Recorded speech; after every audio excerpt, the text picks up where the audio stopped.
This story began in 2006, in a district of Seoul called Gangnam. It was a normal day. The sun was shining, and people were rushing to work. In one of the high-rise buildings, there was a fairly ordinary office where the manager was informing the director that money had arrived. The guy called him Captain. It was clear that the director was extremely excited by this information. He asked how much money had come in. The manager was sitting at a computer with graphs on the screen that were constantly changing. He turned and replied that about 20,000 had come in. After a moment's thought, the director adjusted his glasses and said that it seemed someone had noticed and decided to show up. Apparently, he didn't like any of this. Confused by his boss's reaction, the manager suddenly broke out in a cold sweat, panicked, and stammered, asking what they should do now. The director seemed to fly into a rage and shouted that a public statement had to be made immediately, at least so that his subordinates would know. Walking over to the window, the director thought seriously and said to himself that he didn't know who it was, but that this someone was definitely very lucky. Returning to the common room,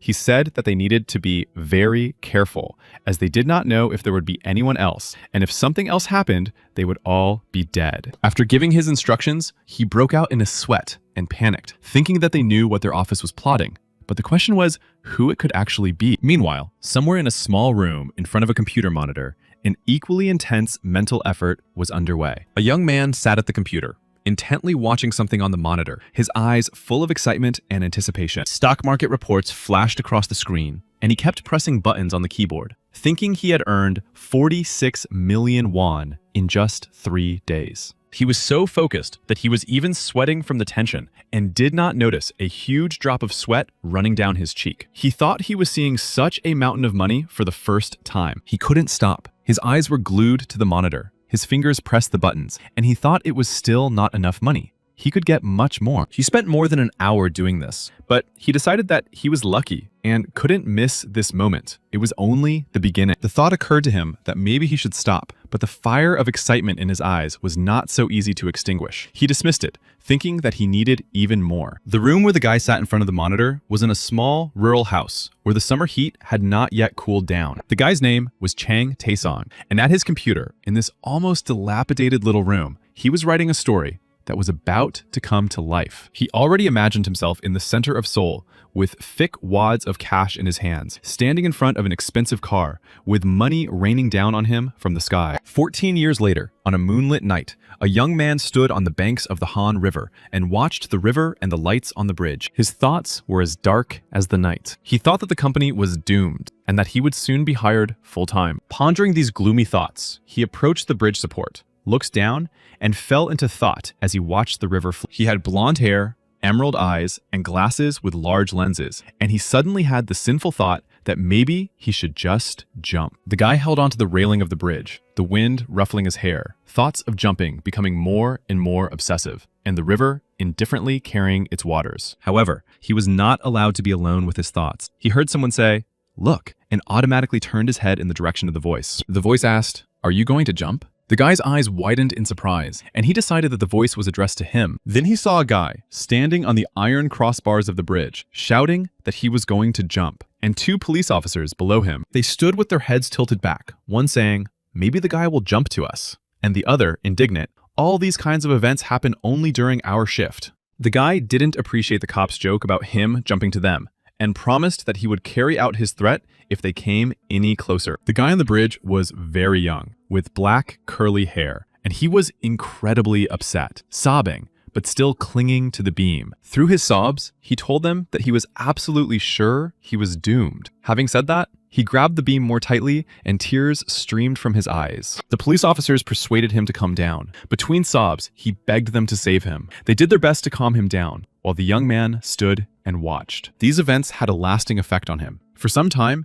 he watched as the police officers calmed the young man down. He was still standing on the bridge, holding onto the railing, and thinking about the Han River right in front of him, in whose waters dozens of people die every day. His last thought on the bridge was that if he were gone, the world would not change at all. Thinking about this, he turned around and walked toward the city. He walked and thought that tomorrow he should probably go to the village. The city continued to live its life. Cars drove by, and a schoolboy walked in front of him. He stopped at a traffic light while it was red. The child stopped not far from him, playing on his phone without looking up. He was playing a game and was very absorbed in what was happening around him. He didn't care at all. He was collecting animals in rows of 3. The guy turned to him and said how happy he was right now, that he envied the boy, but the boy was wearing headphones and couldn't hear him. When the green light came on, the guy said that the signal had been on for days, but the boy crossed the road without even looking up. Noticing that the boy paid no attention to him at all, the guy thought with annoyance that today's children were completely unbelievable. But then he heard something that made his eyes widen in horror and freeze. He heard the sound of an approaching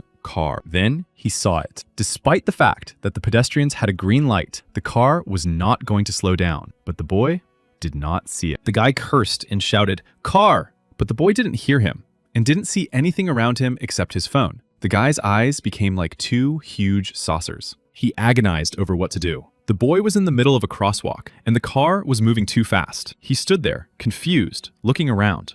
At that moment, the boy was walking without thinking about anything, not caring that he was in danger. The game on his phone took up all his attention. Second by second, the car was getting closer. The boy showed no sign of speeding up, and the guy made the only decision he could. He shouted "no" and started calling out to the boy. Of course, the boy didn't hear him. He continued to shout, "Watch out, kid!" and then ran, hoping to push the boy out of the way before the car hit him. He rushed to the crosswalk with all his might, shouting and waving his arms so that the boy would immediately turn aside. When the car was already near the crosswalk, the child turned his head and saw this huge thing rushing towards him and was very frightened. The last thing the man remembered was pushing the boy out of the way and finding himself in the path of the car, followed by a bright light and his glasses and briefcase flying in all directions. Then there was broken glass flying around, and he thought, is this really how I'm going to die?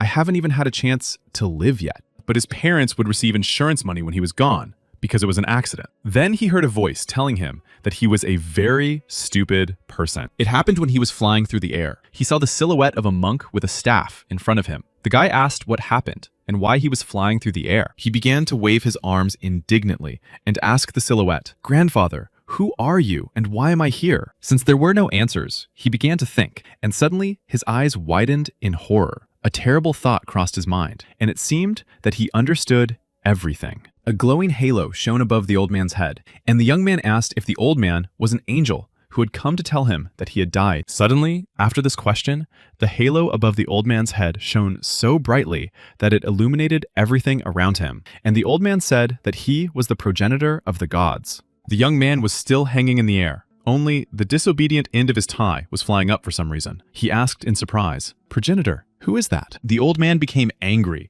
and shouted that he was the one who made the heavens great, and asked if the young man would run to his neighbors so that they could continue to mock him. The young man's ears were ringing from his thunderous voice, so he covered them with his hands and asked why he was shouting so loudly, and said he didn't understand what the old man was talking about. Calm down. The old man raised his staff, his hair and mustache fluttering, and told the boy to listen carefully because he would give him a gift. He told him that when he returned to life, he should not forgive his enemies, pretend to be a saint, or ever contact him again. The young man was not only shocked by everything that was happening, but also by the old man's words. He did not understand what was going on at all, and asked what the old man was talking about. The old man shouted again, his eyes flashing like lightning, and declared that 500,000 years was just a moment for him. Unfortunately, the guy still didn't understand what was happening, or what the old man was saying. He tried, and suddenly felt himself being pulled down. He tried to shout to the old man to understand what he was saying, and what had happened, but something was pulling him down inexorably. Soon, he saw a familiar scene, a pedestrian crossing, broken glass, and himself lying on the asphalt. Surprised, he asked himself if he was alive. Finally, early morning came and the alarm clock rang loudly. The guy stretched to turn it off and rudely asked it to shut up. After turning off the alarm clock and clutching it in his hand, the guy opened his eyes in surprise, looked around, realized that he was lying in bed, and asked himself where he was. He sat up in bed and saw a window in front of him with the sun shining in, a nightstand with a computer. But he still didn't recognize the place he was in. The calendar showed August 8th, 2006. He looked in the mirror and was surprised to see that he now looked like a high school student. He looked at the books and scattered clothes and thought that this was a dreary place to live, a place of deprivation and loneliness during his teenage years. The surroundings shocked him,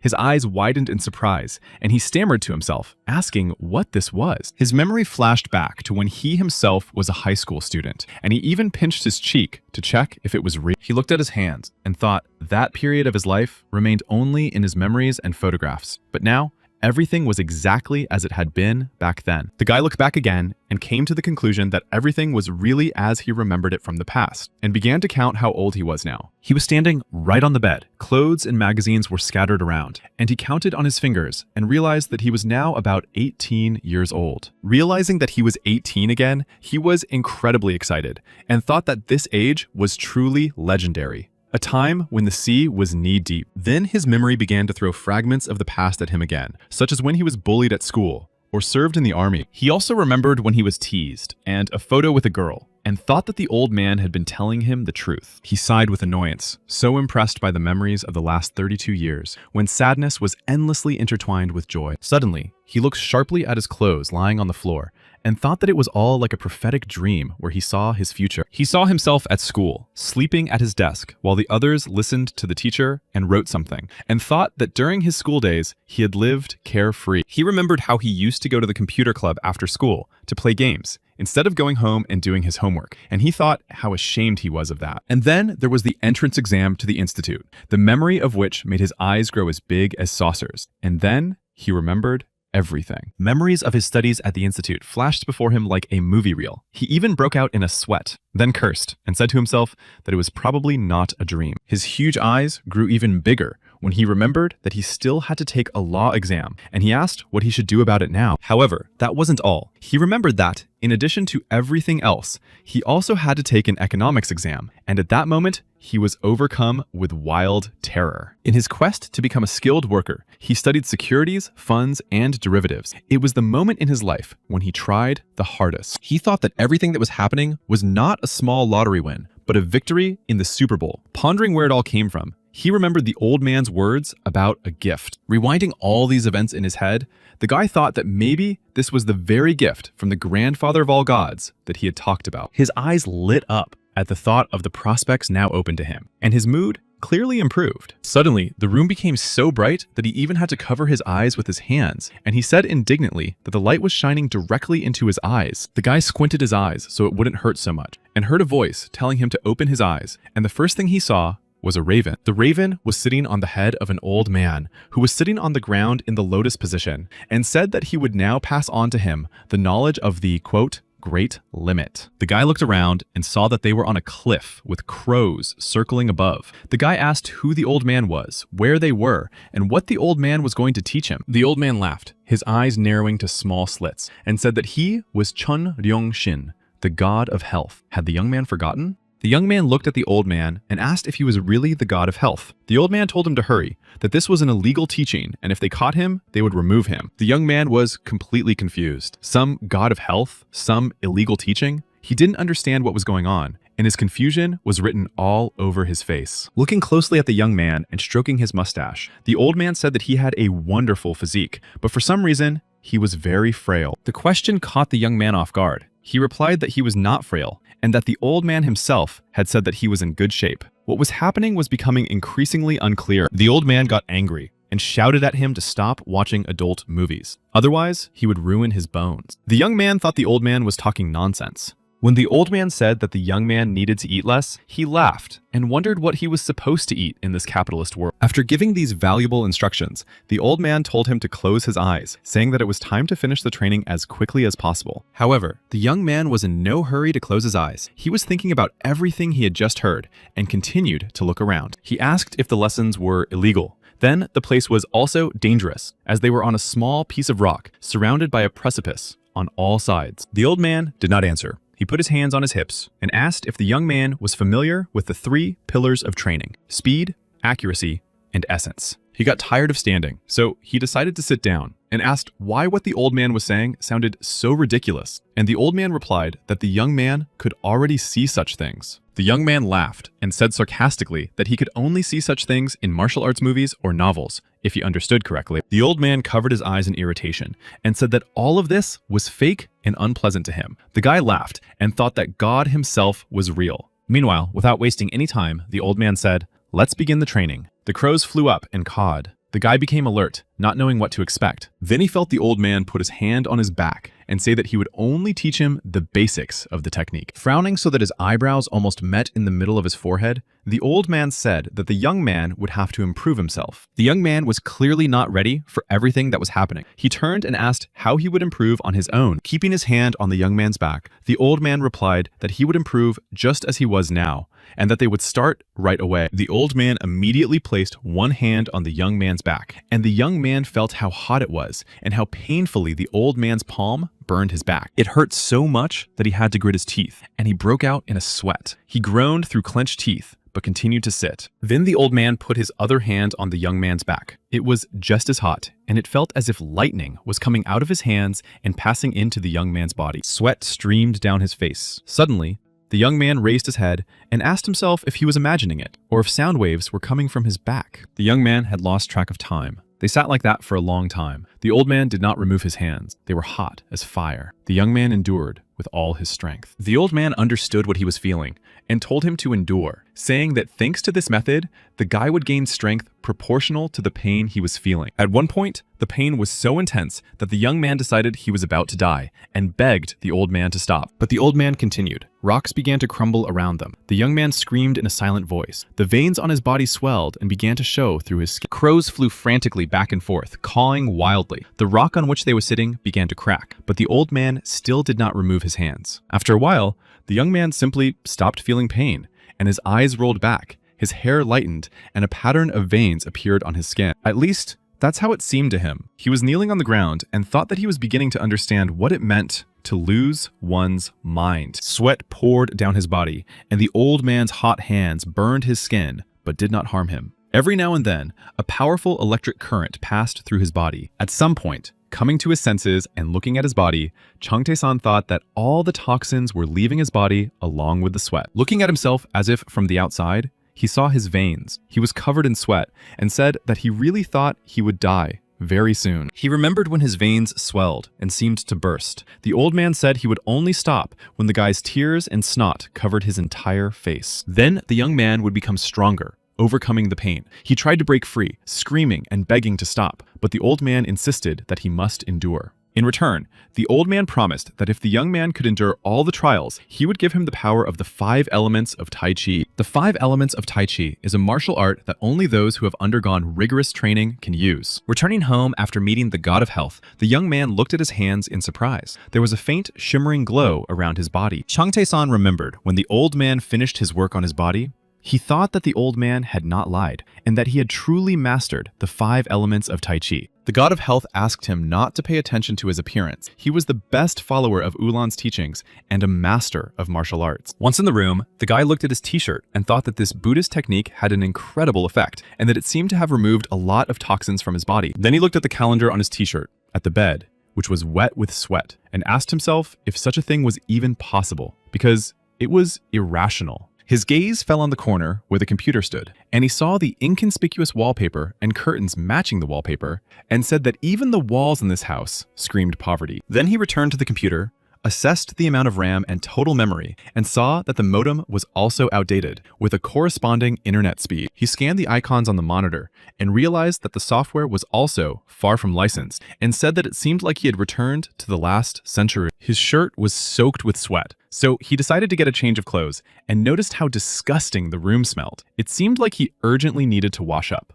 While he was looking for clean clothes, he heard a voice telling him that breakfast was ready. The voice repeated several times that he needed to eat properly. It was his mother's voice, warming his heart. She hadn't abandoned him even when he failed all his exams and was unemployed. When he remembered his mother, his eyes filled with tears, and memories came flooding back of her sending him messages, telling him to eat 3 times a day. He opened the door slightly and shouted that he would take a shower and come down. His mother replied that he should hurry up because the soup had already cooled down. Taking off his t-shirt, he shouted that he would hurry up, then saw his reflection in the mirror and wondered when he had grown so much. He looked at the muscles that had suddenly appeared and wondered if all those impurities had always been in his body. Now, he felt incredibly energetic. Standing under the shower, Changtae-san felt the drops of water hitting his skin. He touched his face and thought that even his skin had become incredibly elastic. Getting out of the shower, he walked barefoot around the house, drying himself off and shaking the water droplets from his hair, thinking that he felt wonderfully refreshed. As he dried his hair with a towel, He looked around, and an incredible sadness appeared in his eyes, which even filled with tears. It was as if he saw the garden where his mother worked every day with new eyes. But despite this, it was in a state of neglect. Next, he saw his father's old lawnmower, which had also seen better days, but still worked despite its condition. Now, it stood idle. Looking up, he saw the house that had been built by his ancestors and passed down through 10 generations, from father to son and beyond. He took a deep breath, stretched, smiled as he felt the wooden floor of the house under his feet, and thought that this was why he lived outside the city. While he was surprised to rediscover the house and the grounds, his mother watched him and asked if everything was all right, if something was wrong. She was sitting on the floor in front of a table with a pot of soup and side dishes. Changtae-san replied that everything was fine and thought to himself that the weather was wonderful today. His mother smiled. She was so happy to see her son in a good mood. She invited him to the table and asked him to eat quickly before everything got cold. The young man's eyes filled with tears. He thought his mother was so tired because she worked in the garden every morning, but she was the best of all the mothers he knew. This thought flashed through his mind in a split second, and he did something the woman did not expect. He rushed to her, saying, "Mom," and hugged her. Hugging her son, she was very touched by his display of affection, but said that he was already a big boy and shouldn't behave like that. Changtae-san, bursting into tears, said she was the best mother in the whole world. His mother asked in surprise what had happened, and if he was really crying. Laughing, she added that it wasn't just his father who had vision problem. The boy remembered that she was a talented artist, but was now forced to be a farmer. Continuing to hug her, the boy said he was asking her not to overwork herself, and that no matter how much he looked at her, he would never think she was a country girl. Still smiling and hugging her son, the woman said that it didn't matter at all, and that people would always have something to eat as long as there were farmers. The son said that his father was lucky that his mother had traded her life as an artist for farming. The woman laughed and replied that she was a princess who had made her choice. The tears in his eyes dried up, and he thought about how long it had been since he had heard his mother laugh, and now she would only walk on a path of flowers. Changtae-san couldn't stop hugging his mother. The woman laughed and asked if he would eat as much as he loved her. Finally letting go of his mother, the boy looked at her and said she was right. He was hugging her without his father's permission and apologized for it. For some reason, the woman looked at her husband's old lawnmower and laughed, saying that the boy's father was indeed very jealous. Finally deciding to end the discussion, they sat down in the hall and began to eat the delicious food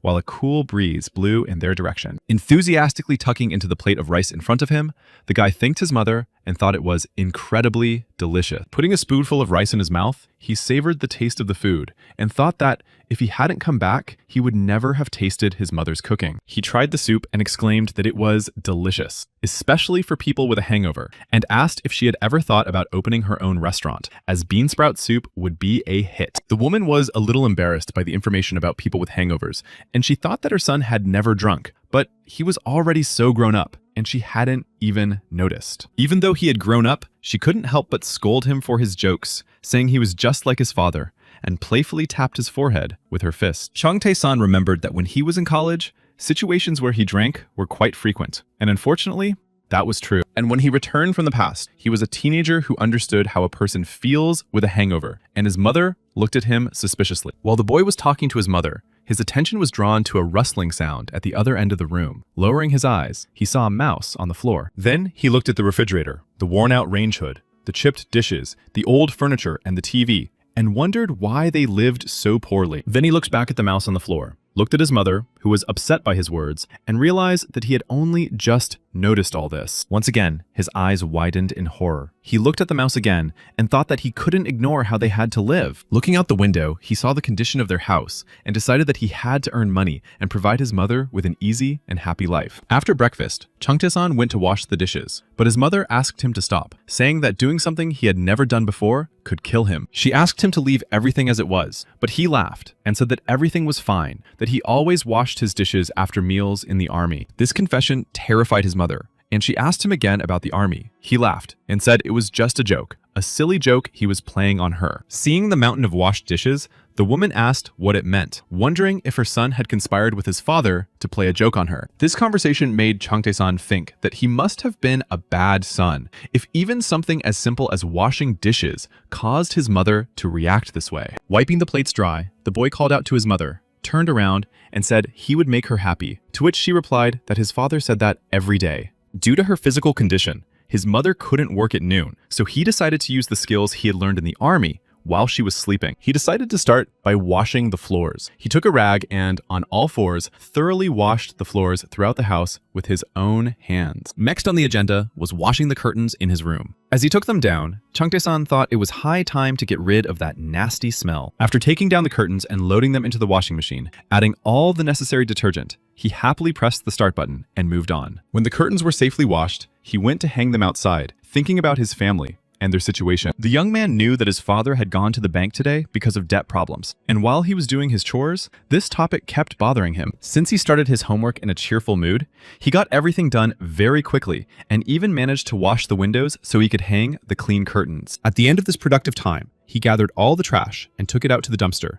chasing away the black cats that were scurrying around there. Tired, he sat down on the porch, saw a basket of apples, and remembered that his father grows apples without pesticides or fertilizers. He noted with great regret that organic food is not particularly popular in Korea, and, reaching for the basket, took an apple. After taking a bite, he thought that their appearance certainly left much to be desired, and that it would be difficult to find a family that would eat these apples. Not only did they look bad, but they also tasted bad. After chewing a little, the guy spat it out and indignantly asked what was wrong with that. He looked again at the huge basket of apples standing on the porch and said with annoyance that there was nothing good about them. His thoughts returned to his debts, which were still enormous. The guy looked sadly at the apples and thought that they would not be able to earn any money from them. He remembered that all they had was a small garden and 2 rice fields inherited from his grandmother, who had died 3 years ago. He looked at the apple tree, which had many dry branches, and thought disappointedly that because of his father's huge debt, even this garden and rice fields would perish. He remembered how his father once came home in tears and rushed to his wife, Changtae-san. He thought that at that moment, their family began to approach its end. He remembered his father lying on the ground, his shoes lying nearby,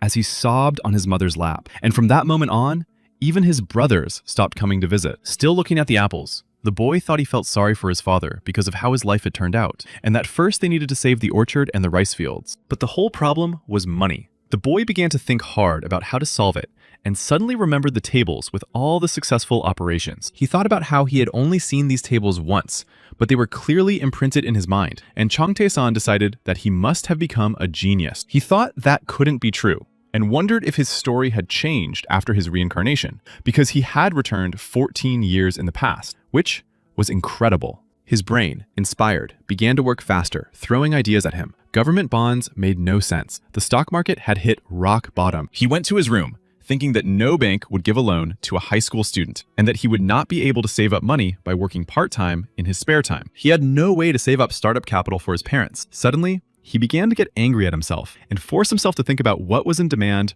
right now. Then his gaze fell on the monitor screen, and he thought that stocks were an incredibly cool thing. But there was one problem. His computer was too old, and he could only work on document files. His brain began to think about what he could do right now. Suddenly, something on the monitor caught his attention. His eyes widened in surprise, and they lit up with excitement and anticipation. His attention was drawn to the icon of one of the applications installed on the computer, and he happily thought that this was what he needed, a website with web novel. He laughed as he looked at the computer, a sly smile appearing on his face. And opening the document, he apologized to the writer Chang Hee-ja. He remembered the books he had read, The Warrior of Magic and The Sword of Lightning, which were considered the greatest masterpieces in Korea at the time. He clicked on New Document and remembered that the books were published in 2007, and he remembered their content in minute detail. He began typing, deciding to start with the book Warrior of Magic, thinking that he would keep the same title and telling himself that whoever got there first would get it. Thoughts came so fast that his fingers could barely keep up with the keyboard. The main character was named Red,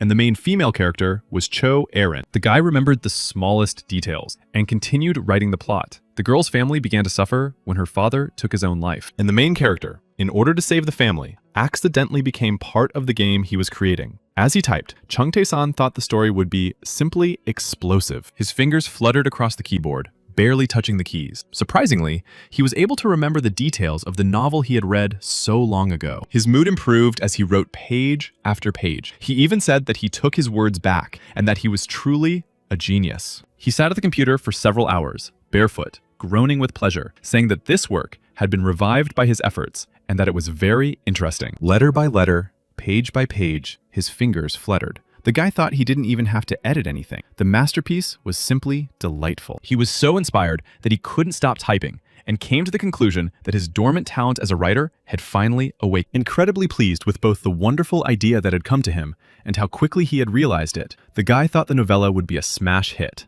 Staring intently at the monitor, he thought that the feeling was completely different from reading, but the novel still turned out to be incredibly interesting. After the work was added, the guy saw his name on the list, laughed, and said, "So this is what it's like to be a writer." Chang Tae-san thought that even though the novel had been stolen from the future, he was happy and remembered the words of one of the main characters. "Money has no eyes. Whoever gets there first gets to eat." But then his mother entered his room. She had just woken up from her afternoon nap and came in holding her head, asking if he had eaten something wrong. So Chang Tae-san sent 10 chapters of the novel for free. And one of the visitors, seeing that a new novel had appeared, was about to read it. He did this in the evening, at home, while eating soup, combining business with pleasure, so to speak. He opened the file and began to read. On the table in front of him lay a whole pile of ready-made food and all kinds of sauces. The guy read a few pages and thought that the author was not bad. He read without interruption, eating his soup and admiring the main character, whom he initially thought was a loser, but there was something about him. At times, the man laughed at the events, not forgetting to eat his soup, and came to the conclusion that this was perhaps the best novel he could remember. The food was almost finished, the wrappers were lying on the floor, but there were still chapters left in the free version, so he continued reading. At the moment when the main character decided that jewelry was more valuable than women, the man laughed so hard that pieces of pasta flew out of his mouth. When all 10 free chapters were finished, the guy checked the author's ID and decided that he definitely had to buy the book as soon as it went on sale. The first thing he decided to do was pre-order the book and recommend it to all his friends in case they missed it. Even though only 10 chapters of the novel had been published and it was available for free, it managed to break into the top most read list. Chang Tae-san himself was delighted with the novel, but even he did not expect it to have such results. It caused a real stir at many publishing houses, and at one of them,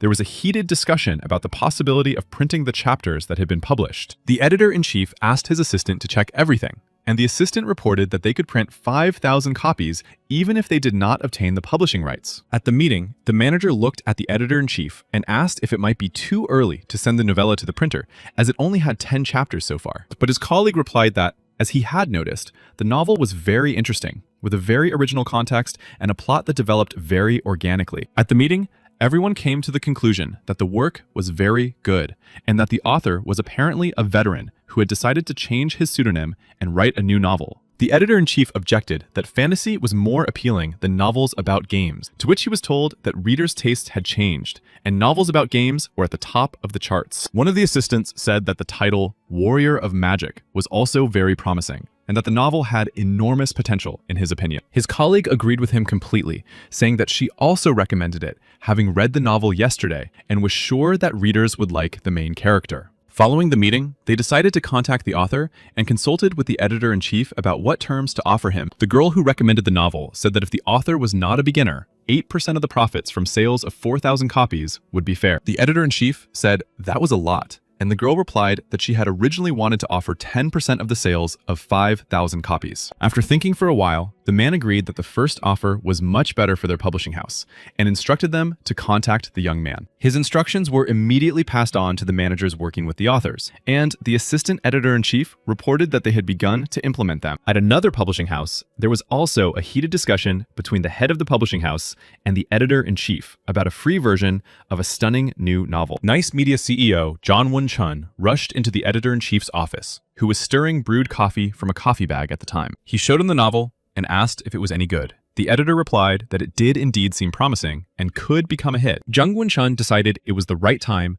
and offered the editor-in-chief to publish it and give the author 10% of the sales of 6,000 copies. The editor asked doubtfully if he wasn't offering too much, since their publishing house was not doing very well at the moment, and if their partners found out, they would be angry. But the editor smiled and replied that he had dreamed of a pig that night, which, as everyone knows, is a sign of good luck, and he was sure that they would sell at least 10,000 copies. He turned and looked hopefully at the editor, who replied that he did not agree with him, but was sure the novel would become a bestseller. After thinking for a moment, he told his assistant to contact the author, and if he responded, the editor-in-chief promised to personally go to the meeting with him. As promised, the god of health had to train his skills himself at 3 o'clock in the morning in the mountains behind their garden, where he was actively engaged in this very activity. Due to the heavy workload, his veins swelled and began to glow under his skin. The guy thought it was still very difficult, but his body was holding up longer than before. He was still drenched in sweat during training, as if someone were pouring a bucket of water on him,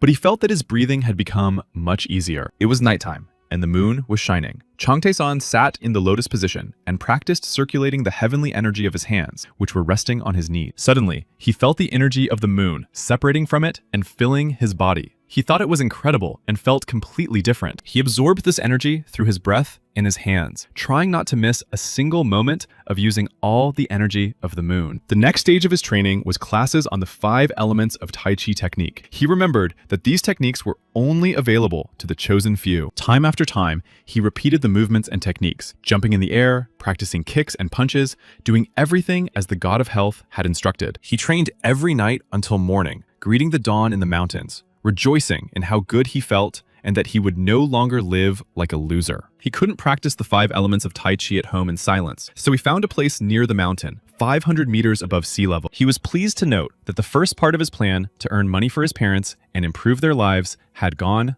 perfectly. He decided not to respond to any of the publishers yet, and remembered that the book was popular because it allowed people to escape from reality. In their letters, the publishers offered the best terms for an experienced writer, and the boy decided that they probably just wanted to establish contact with him. Drawing on the experience of writers whose works had failed, he was able to familiarize himself with various publishers, and therefore critically and meticulously evaluated the letter. There were stories of authors who fell for the tricks of publishers and signed contracts they regretted, so he understood that he needed to be very careful. After reading the letters from the publishers, the guy went to his mother and told her that they were going to visit the city, and he promised to treat her to a full lunch. The woman asked where he got the money, and then laughed and said that she hadn't been on a date in a long time. So why not go with her son? He was going to meet with representatives of Nice Media and hoped that he would be able to sign a lucrative contract with them today. But since he was a minor, he was not legally entitled to enter into legal contracts himself, and that was the main problem. Therefore, the presence of a parent or guardian was necessary to legalize the processes involving advance payments and penalties. That is why, in order for everything to go smoothly,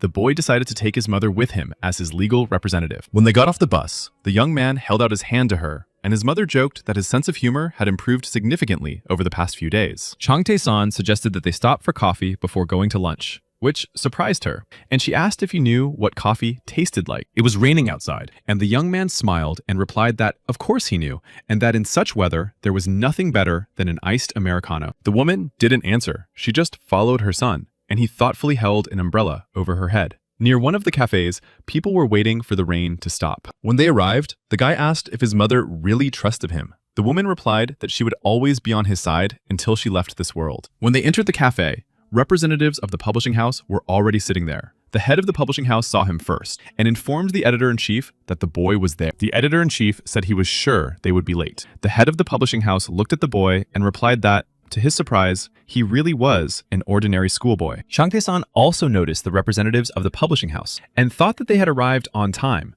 and deserved extra points for punctuality. Deciding not to waste any time, the guy immediately went over to their table, apologized, and asked if they were representatives of Nice Media Publishing House. Although they saw the guy immediately and recognized him, they now made surprised faces and asked if he was really Mr. Goldriver, the writer. The guy smiled and replied that it was indeed him, Goldriver. His mother, standing behind him, opened her mouth in surprise and wondered who her son, the writer, was. Chang Tae-san greeted them again and repeated his name, while the men looked at the shoes and clothes the guy had worn to the meeting. They stared at him and thought that he was clearly not a veteran writer and looked like an ordinary student. Then, finally, greeted him. But they were more attracted to the atmosphere around him. He spoke and behaved very confidently, and the guy really stood there with a calm smile on his face. Suddenly, while looking at the guy, Chong Won-chun realized that he had recognized them at the door of the cafe and went straight on the attack. He reads the situation no worse than a veteran. Without changing his posture or tone of voice, the guy asked if they had any problems, and the men thought he was definitely a very unusual guy. They immediately smiled, jumped up from their seats, and offered them a place to sit, saying that everything was fine and there were no problems. Continuing to smile, they asked how old he was. John Won-chun said the guy looked much younger than they had imagined. The guy replied that he was currently a high school student. The men were amazed. Even his manner of speaking sounded very authoritative. The head of Nice Media changed his expression.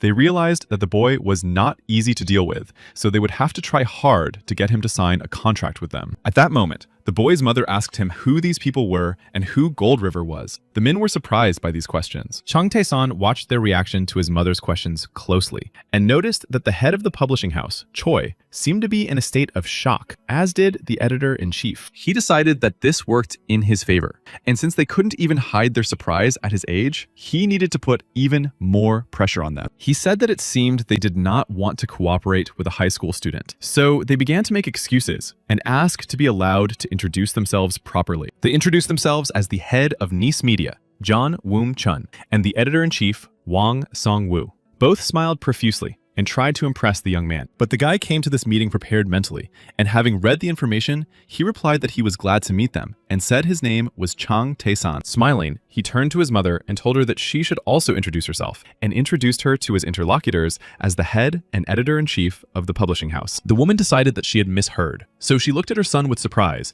and asked him to repeat the name of the publishing house. Continuing to smile, he replied that his mother had heard correctly, that these people were from the publishing house, and that today her son would sign a contract with them. Following his words, Jun Woon Chun took out his business card, handed it to the woman, and rushed to shake her hand, saying that he welcomed the writer's mother. The boy watched them and thought it was interesting that the man had just called him a writer, Chan, and praised his mother for what a wonderful son she had. The mother decided to clarify what was going on. Her son replied, "Why don't you believe he can be a writer?" The woman said it was strange to her. She added that the guy should study, because what does it mean to be a writer? Is that even normal? The men just laughed and said she was right. The guy said that he had uploaded a novel he had written during the holidays to the internet and had come here to sign a contract to see her reaction. Smiling, he reminded her that she had promised to be there for him until her death. The woman decided that it was probably time for her to die. However, John Woon Chun interrupted her, saying that her son, Chun Tae-san's novel, War of Magic, was truly incredible. Raising his index finger,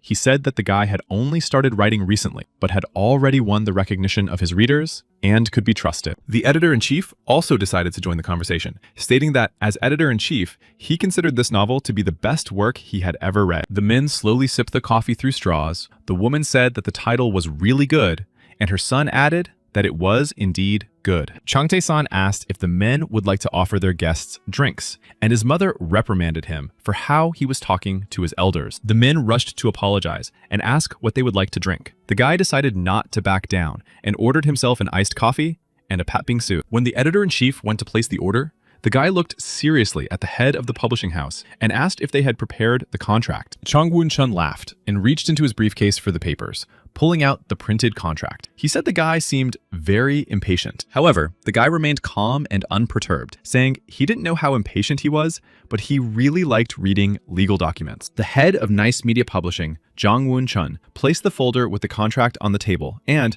pushing it toward the young man, said that he understood everything and there was no need to rush. The guy also took his time, took the folder out, took the contract out of it, and began to read it carefully, page by page, trying not to miss a single detail. The young man thought that he might look young, but he had managed to become a lawyer in his previous life, so not all of the points suited him. By this time, the editor-in-chief had returned with a tray, and the guy said that the copyright should belong to the author and that the clause needed to be corrected. Chung Woon Chun decided he could get the guy to agree, and said that copyright wasn't that important, and that formally, all writers sign such contracts. However, he failed to confuse the guy, who replied that he did not like this clause and that he wanted publishers to only be able to publish his work. Continuing to read the contract, Chung Tae-song noted that he required that foreign publications of his novel also be agreed upon with the author. And at the end of reading the contract, he stated that he wanted about 20 million won as an advance payment. The head of the publishing house and the editor-in-chief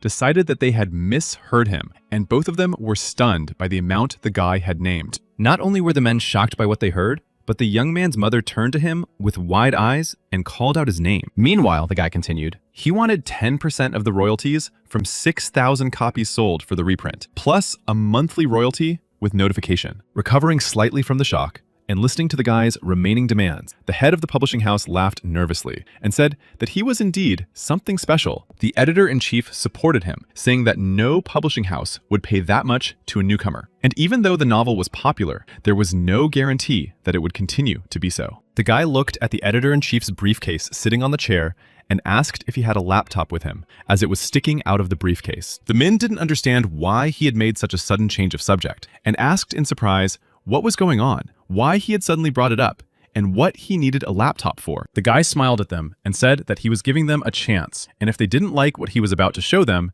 they could refuse. And to back up his words with actions, he took a USB flash drive out of his pocket, placed it on the table next to him, and watched their reaction. The editor-in-chief asked in surprise what it was and why, but the head of the publishing house already guessed what might be on it, and his eyes grew wide. The guy got up from his chair and, looking confidently into the Min's eyes, pushed it to the edge of the table and said it was the drafts. The publishers broke out in a sweat once again during this short meeting. Their eyes grew as big as saucers, and they asked in surprise, "Drafts?" Tilting his head slightly and continuing to stare intently at the men, Changtae-san said that there were 5 drafts of the Warrior of Magic on this flash drive. Outside the window, the rain continued to fall. But suddenly, the sun appeared in the sky and illuminated the cafe where they were sitting with its rays. The mother looked at Changtae-san, her gaze expressing surprise, incomprehension, and even shame at her son's behavior. She asked if it was all the work of a goblin. The boy looked at her, smiling, and thought, "The goblin is nothing. Even more amazing things will happen in the future.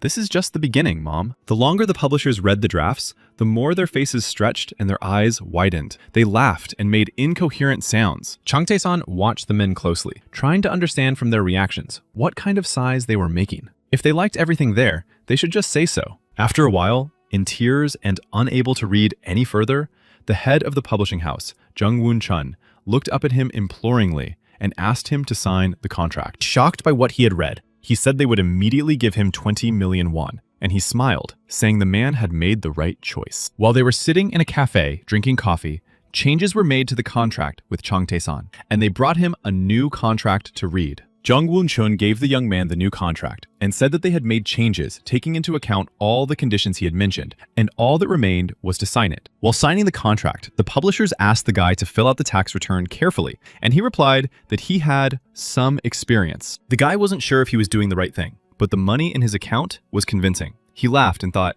"This is what it means to be a writer without talent."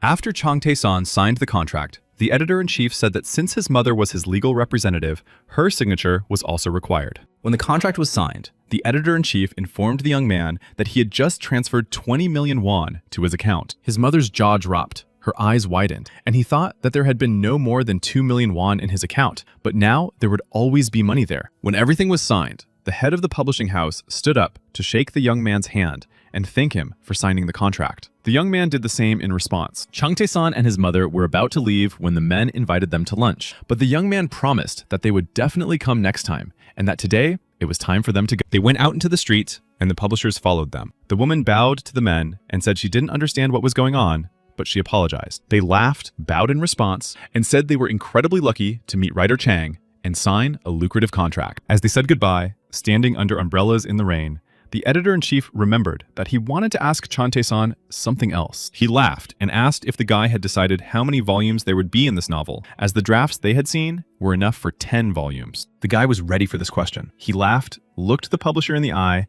and said that he was planning 60 volumes for his novel. For the second time during this meeting, the publisher's eyes nearly popped out of their sockets when they heard about 20 million now and 60 volumes. The guy smiled at them and thought about what to do. In his head, there were 59 volumes, and it would be ugly to leave them with only 20. They stood near the cafe, and the publishers asked if 60 volumes was a little too much. The guy promised that he could write all 100. After parting with the publishers, who were over the moon with happiness, they walked down the street, and the mother asked her son where they were going now. The boy laughed and replied that now they needed to stop by the bank. His mother smiled and asked if he had any business there. The guy was happy that he could finally help his family and pay off his father's debt, and replied that he had very, very important business there. The woman asked if he couldn't tell her what business he had there, why he had suddenly become a writer, and with so much money. Changtae-san thought he should open a joint account with this money so he could pay off his father's debts and all the bank worries. But his mother reminded him that he was not yet of age, and the young man looked her in the eyes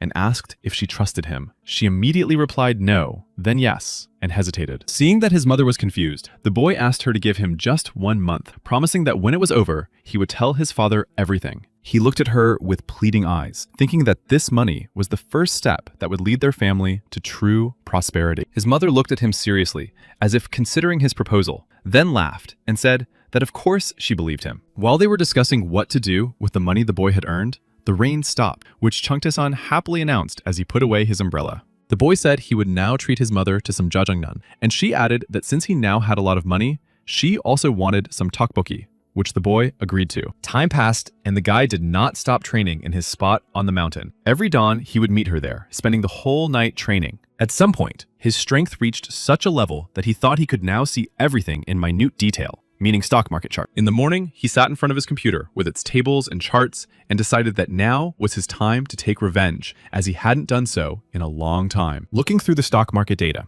the guy told himself that there were quite a few trades going on, and it seemed like it was time to play stop-go. His eyes didn't leave the monitor for a second, one hand on the keyboard and the other on the mouse. The guy said that today, they would all lose their lives. Watching the quotes, he thought now was the right time to enter, as the price of one share was exactly 2.25 cents one. The guy stared intently at the computer screen, remembering that soon the price of the shares he had chosen would jump more than once, and he decided to go for it. Since he had been a broker in the past, his fingers instinctively ran across the keyboard, and all he had to do was watch the changes on the monitor. He remembered that the price of the shares would be 2.5 won until 20,000 shares were sold, and he realized that the brokers were scared. Somewhere in a high-rise in the city center, in one of the offices, a manager was shouting to the director that their assets had been bought out from Cal. The director, alarmed, asked how much, and the manager replied that it was about 20,000, but the numbers on the charts were constantly changing. The director was alarmed. His glasses were even fogged up,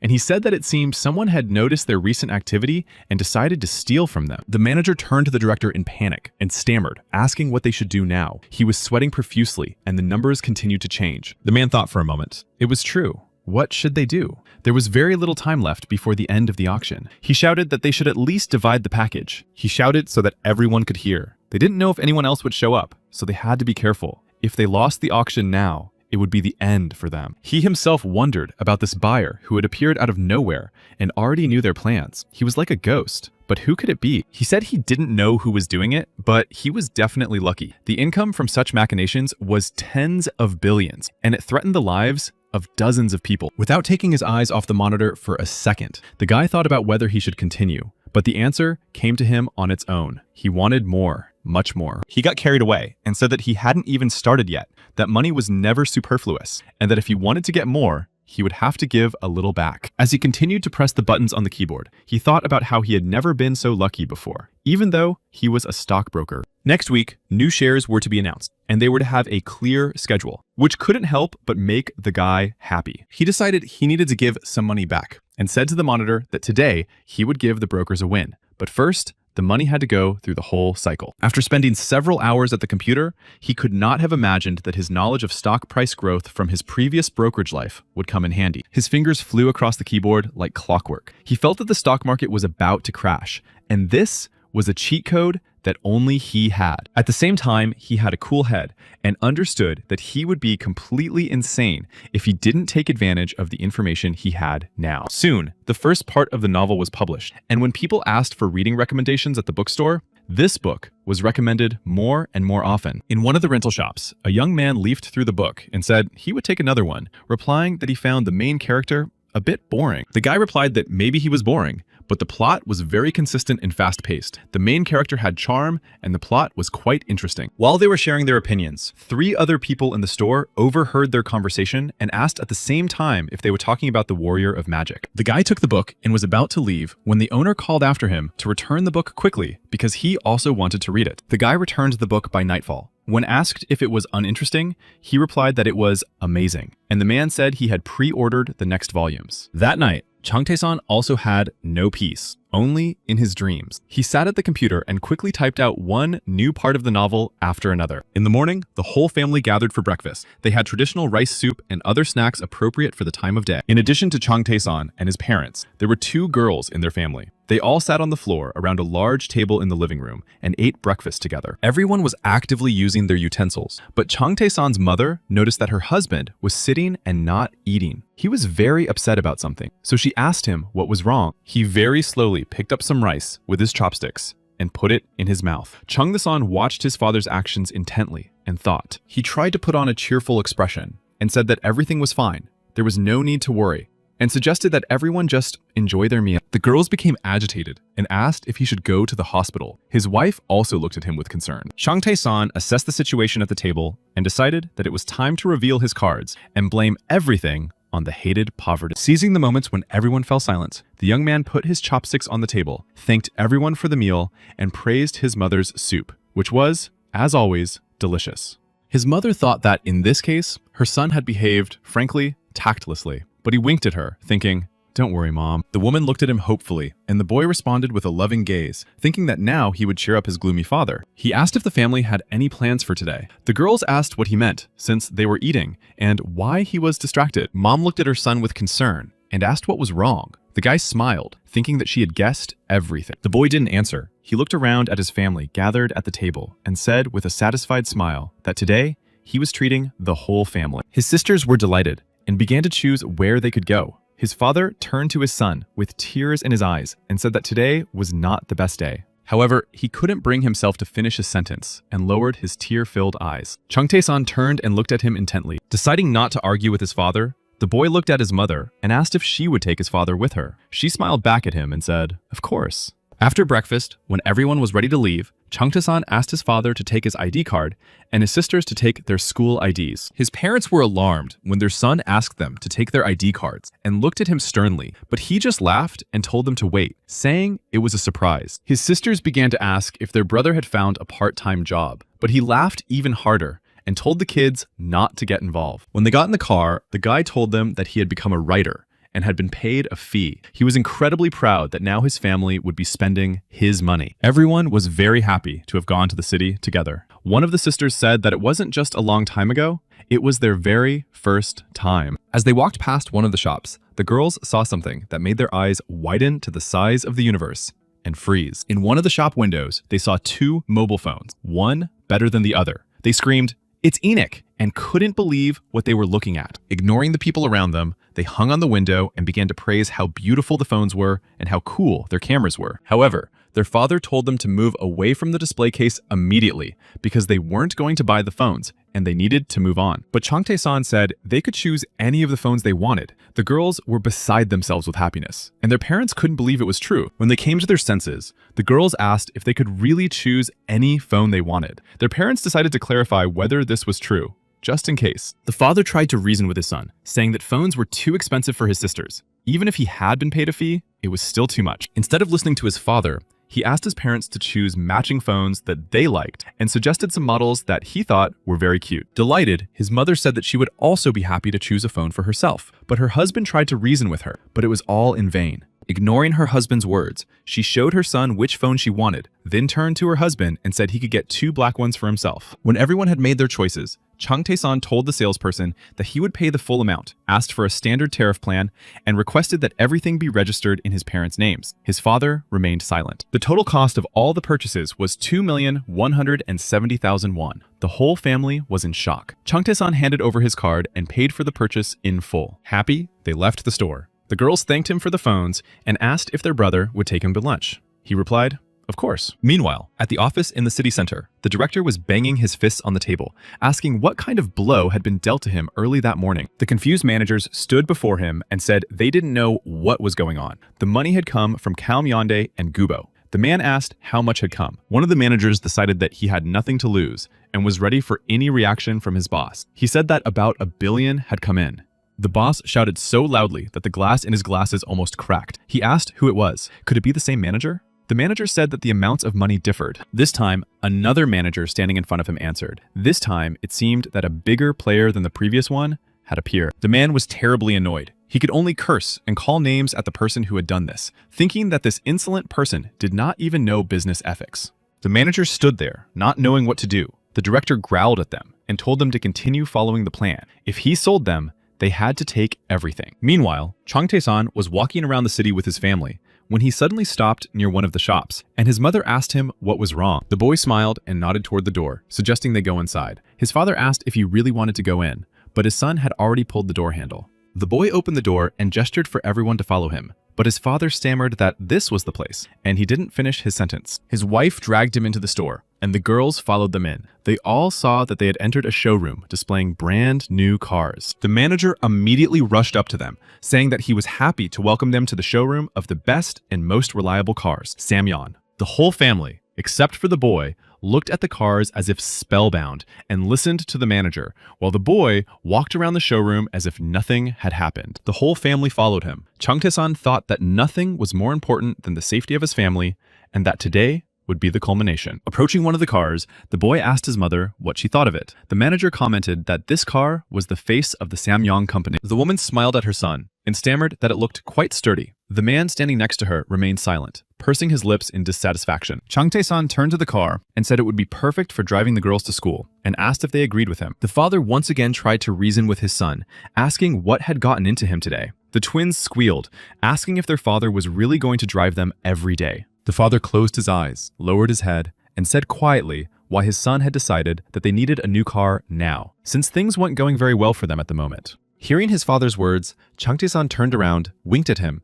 and asked him not to worry, because starting today, their business would start to improve. His mother decided it was time to support her son, and said that he had been planning to buy this car for some time without telling the girls. She was holding a checkbook in her hands, and, handing it to her husband, said that it seemed their son's novel was very popular. Meanwhile, her husband opened the checkbook. He couldn't believe his eyes when he saw the amount it was opened for, 50 million won. The man thought about how much money that was. Seeing his reaction, the woman laughed, and all she said to him was that their son had grown up so much that they hadn't noticed. Just as they looked at their child, he turned to them, gave them a thumbs up, and asked his father to just trust him. Still in a state of shock and confusion, the father smiled slightly and said, of course, Dad believes in." Looking at his father, he thought he knew how he felt, because the money spent on phones would have been enough to cover a month's loan payment. He turned to the manager and asked if there was a car in stock that could be delivered today, and if not, a display model would do. When all the formalities with the car were completed, he approached his sisters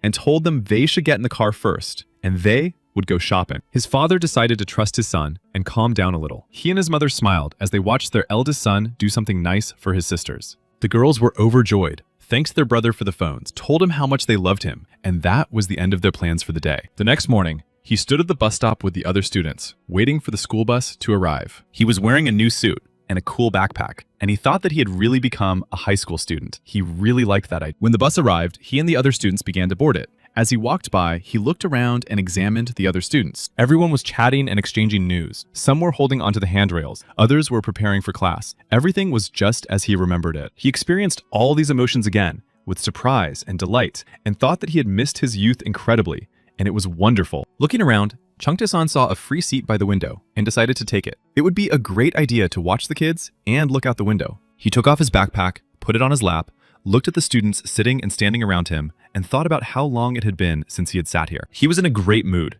so he took out his headphones and decided to listen to his favorite music. It felt like 14 years ago. Everything was the same. Chung Tae-san noted that even the music was the same as 14 years ago. It was ballads by Lee Moon-se that he listened to on his way to school, and the kids behaved the same way they did back then. They were ordinary school children, cheerful, interesting, active, attending high school, but essentially still children. Immersed in memories of his youth, the guy turned up the music and looked out the window, enjoying the views and his feelings. He had another reason to be happy today. Sodang's shares were supposed to be released, and he was happy that his investments were making money while he was on his way to school. As he drove, numbers spun around in his head. He was happy that he had earned about 1 billion won and that he had automated everything. On the way to school, he had an interesting association between ants in the investment sphere and ordinary ants. Ants in the investment world did not invest in stocks that took a long time to pay off. They liked to take risks on volatile stocks. The guy remembered that such people like excitement, and he used to be like that too. But unfortunately, ants are not destined to beat the system. Compared to the power of the graph, ants are nothing. And after beating the system, they start looking for sponsors. These thoughts overwhelmed Chung Tae-san on his way to school. He was distracted from these joyful thoughts by a conversation between some girls standing nearby, who were lamenting that the holidays were already over. One of the girls asked why the other was so tanned, wondering if she had been working on a pepper farm, and the boy recognized these girls. The tanned girl laughed and replied that she hadn't been working on a farm, but had gone to Quinali with her family. The other girl said she was very jealous of her. The guy remembered that the tanned girl was Mi Chin, who constantly bragged about going to resorts, just like now, on the bus. The second girl, her friend Na Yoon, was extremely envious, but that didn't prevent them from being friends for quite a long time. The guy watched them unobtrusively, but suddenly the girls noticed him, froze for some reason, and stared at him with wide eyes. The guy looked back at them, trying to understand the reason for their intense attention, looking straight and openly. The girls admired him silently. Michin told her friend that he was so handsome, and she replied that she didn't even know, and both of them couldn't get over their delight. But the guy interpreted their attention in his own way. He said that if their bags were heavy, he could carry them. They laughed and became even more excited. Michin refused his help, but her friend handed him her bag and said it was very heavy. The guy replied, "Don't worry, give it to me." Their conversation attracted the attention of two other girls who began to discuss how he resembled someone and that they seemed to have seen him often. Two guys also noticed him and began discussing whether such a cute boy had been riding the bus with them all along. Soon, the whole bus was looking at him, and the girls were encouraging each other to approach him. He remembered that there was a hierarchy on this bus. By the time they got to school, almost all the girls on the bus were in love with him, finding him very hot and definitely to their taste. The boy was wearing headphones, but heard everything. And with a smirk, he thought that in the future, the more modest students would be the first to take the phone numbers of those they liked. The girls noticed his smile and thought that they had probably hit the jackpot and that maybe they should approach him while the bus was approaching the next stop. All the girls continued to stare at him, but at this stop, the one whose presence made his heart beat faster got on. The guy barely had time to notice her silhouette when old memories flooded back, and the music in his headphones was just right. He couldn't look at anyone else or think about anyone else. His wide eyes were fixed only on the girl, and his thoughts were only of her. She walked in wearing her school uniform, her hair framing her face, a soft smile on her lips. She was the girl he wanted to see again, at least once more. When she entered, it seemed to the young man that they were the only two people left on the bus. She sat down, as always, on the other side of the bus. He always had to watch her from afar. She was his first love, his beloved. Just thinking about her made his heart beat faster. He was still looking at her with wide eyes, forgetting everything else, remembering himself 14 years ago. She was still as charming as ever. Her name was Lee Yurin. She had long brown hair, huge brown eyes, a sweet smile, and when she looked at you, it seemed as if the sun was shining on everything around her. When he arrived at school, his classmates surrounded him, asking how he had grown so fast and noting that his uniform fit him perfectly. They interrupted the moments of his reunion with his beloved, but how he missed these idiots. Among the guys surrounding him was Tae-soon, who was constantly blowing his nose because of his rhinitis, and, to be honest, was already annoying everyone with it. There was also a guy with glasses named Jong Suk, who always kept his hair short, hoping that it would somehow help him study better. There was another guy among them who was always smiling, with his eyes closed, and, to his regret, was already starting to go bald. His name was Hyun Chol. Another very interesting guy in their group was named To Chun. When he had food in front of him, he would forget about everything else and completely ignore his friends. There was also a self-proclaimed poet named Bong Suk among them. He always acted as if he had lived a full life and returned to his youth. The guys asked him before class how he had grown up so quickly, and he replied that they should stop watching adult movies and they would grow up too. This question was asked by Tae-soon, who, upon hearing the answer, said he would rather die. The boy replied that his time had come, and they both laughed. Suddenly, Tae-sun rushed at him and punched him in the jaw,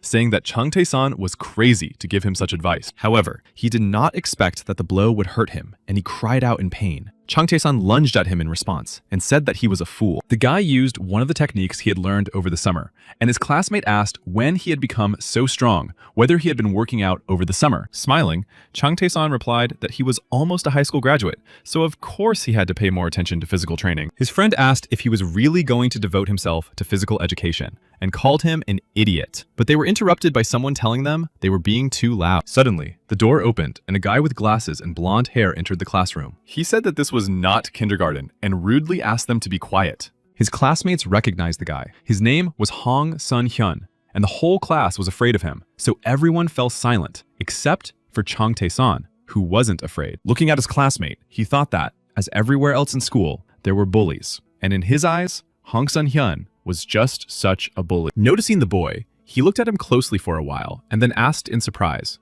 "It seems that Chung Tae-sung has grown during the holidays." The guy looked at him contemptuously. He couldn't stand him, and once, because of him, he had been injured. In his mind, he called him nasty names. Hong Sun-hyun was part of a school gang and acted like a boss. Seeing that the guy was silent, he called him out and said he shouldn't keep him waiting. Jung Tae-san didn't hesitate with his answer, but his classmate didn't like it. The boy came up to him, smirked, and asked if he was jealous of him. Perhaps for the first time in a long time, someone responded to Hong Sun-hyun in such a tone, and this caused him to freeze and be surprised. He asked again if he was jealous. The answer was a complete surprise, not only to Hong Sun-hoon, but also to the whole class, who all turned to look at their classmates' audacity. Jung Tae-san's friends were just as stunned. It was clear from their faces that they knew they were doomed. Everyone knew that messing with Hong Sun-hoon was more trouble than it was worth. Hong Sun-hyun laughed and said that people like Jung Tae-san needed to be beaten every day, and that he seemed to have grown bold because he looked at him as if he were excrement. Jung Tae-san raised his hands in a gesture of reconciliation and said that he bowed before their highness and that he did not look at him as if he were excrement at all. His gaze suddenly became mocking. He tilted his head and looked at the guy from under his eyelashes and said that he was not even worthy of being called that. His classmate's face expressed incomprehension and indignation at how he dared to be so insolent, and he asked what he had just said. Jung Tae-san, without batting an eyelid, replied that he was much lower in the food chain and called him backward. His friends standing behind him dropped their jaws. They thought their friend didn't understand what he was saying and asked him what was wrong with him and whether he understood what he was doing. They decided that he must have gone crazy. Jung Tae-san looked at his classmate and decided it was time to put him in his place for all the pain he had caused him during their school days. Hong Sun-hyun was not so easy to scare. He considered himself the boss. Clenching his fists, he approached the guy, demanding that he repeat his words. Jung Tae-san remained silent, so Hong Sun-hyun smirked and asked if the guy had lost his mind or how else to explain his insolence. He ordered him to repeat himself and waited. Seeing the smirk on his classmate's lips, Hong Sun-hyun hissed, "You're laughing." Jung Tae-sung thought that he believed that everything could only be solved with violence. Their skirmish was interrupted by the teacher, who entered the classroom and, seeing the confrontation, asked what they were doing, but his question was met with silence. Pointing at them with a pointer, he said he was sure, from the silence in the classroom, that they were doing something, but they just stood and looked at each other. Jung Tae-san was the first to respond, saying that they were just very happy to see each other again, which made the teacher feel very awkward. Hong Sun-hyun, who was unable to control his emotions and was still indignant, said that the guy was pretending to be innocent right in front of him. The teacher didn't listen to them for long and told everyone to take their seats immediately, calling them ignoramuses, and they hurried to follow his instructions. As they walked to their desks, the boys discussed how the teacher had appeared just in time, as their friend had made a mess of things and could still get away with it if he didn't say anything. And then, what they feared happened. Jung Tae-san called his classmate, calling him Hong Sun-hyun, and suggested they meet during lunch. Hong Sun-hyun was furious. His eyes bulged as he thought, "It seems this fool is very eager to go to the other world, and I will help him." It was time to start the lesson. The teacher stood at his desk and said they would follow the usual instructions. He would say something, and they would repeat it. The text was as follows: "The higher the CSAT score, the better their wife will be." The teacher spoke first, and the whole class repeated after him in unison. Only one person in the class, at that moment, was not interested in studying or the teacher. He frowned and looked at his classmate with hatred. During recess, his friends decided to talk some sense into him, saying that his rival was already gathering a gang and that he could consider himself dead. He replied that he knew. During the next break, they went to him again and asked if he was avoiding the excrement not because he was afraid. The boy replied that he had decided to clean up. During the next break, his friends demanded that he come to his senses and suggested that he had been sniffing paint during the holidays. He did not deny it. When lunchtime came, Jung Tae-san calmly asked his friends if they were going to eat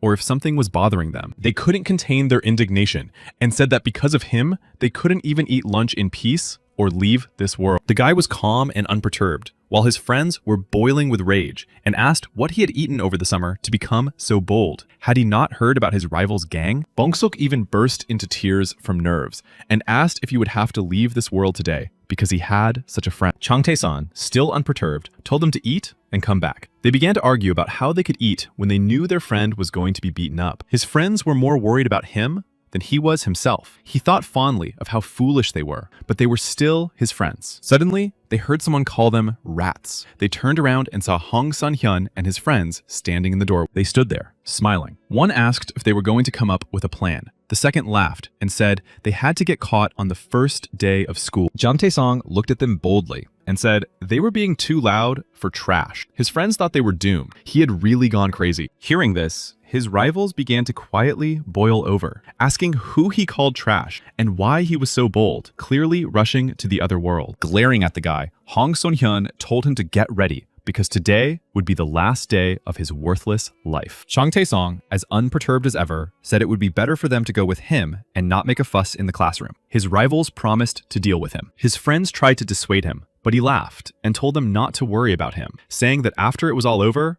they would go eat pizza. Once again that day, his friends were stunned, while his rivals continued their threats, promising to beat him up properly. Hong Sun-hyun told his friends to bring the rest of the gang. He said to gather the whole school, and added that today was a great day for spring cleaning. They went outside into the bright sunshine. Everyone had already gathered and was just waiting for their rivals. When they came out, the younger students shouted, "The seniors are here!" Jung Tae-song approached To-chun and handed him his phone, saying that he trusted his friend to keep it safe during the event. The students parted, and Chang Tae-son stood in the center, surrounded by his friends, while the rest watched them and waited for Hong Sun-hyun and his friends to appear. To-chun took out his phone, turned on the camera, and prepared to film everything. Soon, his friend's rival appeared. He came in smiling and, addressing the younger and older students, said that because of these 6, they couldn't even eat properly. They started to get noisy, but it was okay because the guy promised that they would have fun that evening at his expense and that he would bring over a couple of pretty girls. Shouts of "We love you" could be heard. Chang Tae-san thought with a smirk. So it turns out that high school students already drink and date beautiful girls. What an interesting start. He started first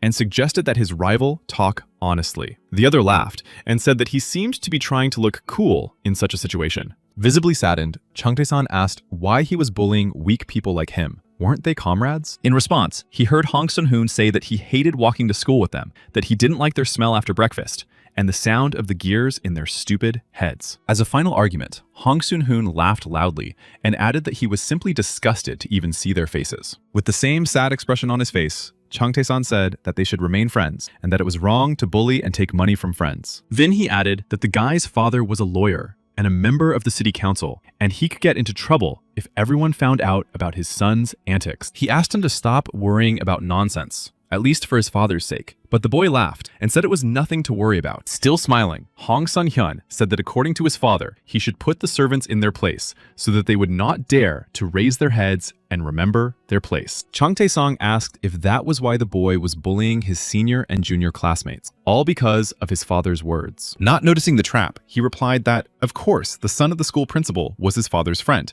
and if necessary, he would pretend that nothing had happened for money. He didn't know that the whole time, everything that was happening on the school grounds was being filmed. Chang Tae-san thought the footage was excellent. However, pointing to his friends, the boy asked to let them go, since they hadn't done anything wrong to him. Continuing to grin his nasty smile, Hong Sun-hyun said that they had done a lot of terrible things, at least by daring to answer him back. Looking at the boy's friends, he promised that he would take advantage of this opportunity and beat each of them so badly that they would learn not to talk back. In response, Chang Tae-song said he was begging for their forgiveness and asked them to let them go. Hong Sun-hyun asked if he really thought they would let them go. Then Chang Tae-san shouted that maybe they would continue to give him their money, thinking that this fool had already fallen into his trap. Hearing about the money, Hong Sun-hyun perked up and said that if the guy gave him 100,000 won, he would guarantee them all his complete forgiveness. Chang Tae-song handed him the money, saying that his parents had put a lot of effort and time into earning it, and that it was his pocket money. He held it in front of him and promised to apologize again for his friends. The man laughed and said that it seemed like this fool had money, and more than usual. Chang Tae-san spoke to him in a pleading voice and, lowering his head, repeated his request to let his friends go. At that moment, he looked weak and defenseless. His words were followed by a backhand blow, and Chang Tae-san was ready for it, but still hoped to reach an amicable agreement. He thought about what a scoundrel his opponent was and how painful it was to be beaten, but he had already played his part in this show. His friend shouted, asking him how he was feeling. The guy turned away and wiped his broken face with his jacket sleeve. He wiped the corner of his mouth, looked at his friends and To-chun, who continued filming, and asked who he should start cleaning up with now that everything had turned out this way. After taking the money and hitting Chang Tae-san, Hong Sun-hyun and his friends decided they were done, turned around, and were about to leave. But then, the guy called out to him. The guy stood, smiling in a circle of friends, and, rubbing his cheek, asked where he was going. Because if his opponent left just like that, he would be extremely disappointed. Hong Sun-hyun expected anything in this situation, but not this kind of behavior. He thought that Chung Tae-san wasn't satisfied and wanted more. Hong Sun-hyun couldn't believe his ears and turned around in surprise. Jung Dae-san smiled again, patted himself on the back of the head, and asked if he had already let the guy go. It was the height of insolence, in the guy's opinion. Baring his teeth and gritting his jaw, he hissed for him to repeat his words. Chung Tae-san didn't let up. He said that the guy was a loser, and that if his ancestors could see what he had become, they would surely turn over in their graves. The longer he spoke, the wider and rounder Hong Sim-hyun's eyes became. He shouted that the guy understood that he had now crossed the line. But Chung Tae-san was unstoppable. Smiling maliciously, he said that his ancestors were to blame for the descendant being born such trash. Hong Sun-hyun remained silent, his head bowed, while his friends entertained themselves, shouting that the guy seemed eager to go to the other world, and suggesting that they cut out his tongue. Hong Sun-hyun finally raised his head, flashed his eyes, and said that he didn't want to shorten it. He demanded the complete destruction of this unworthy person.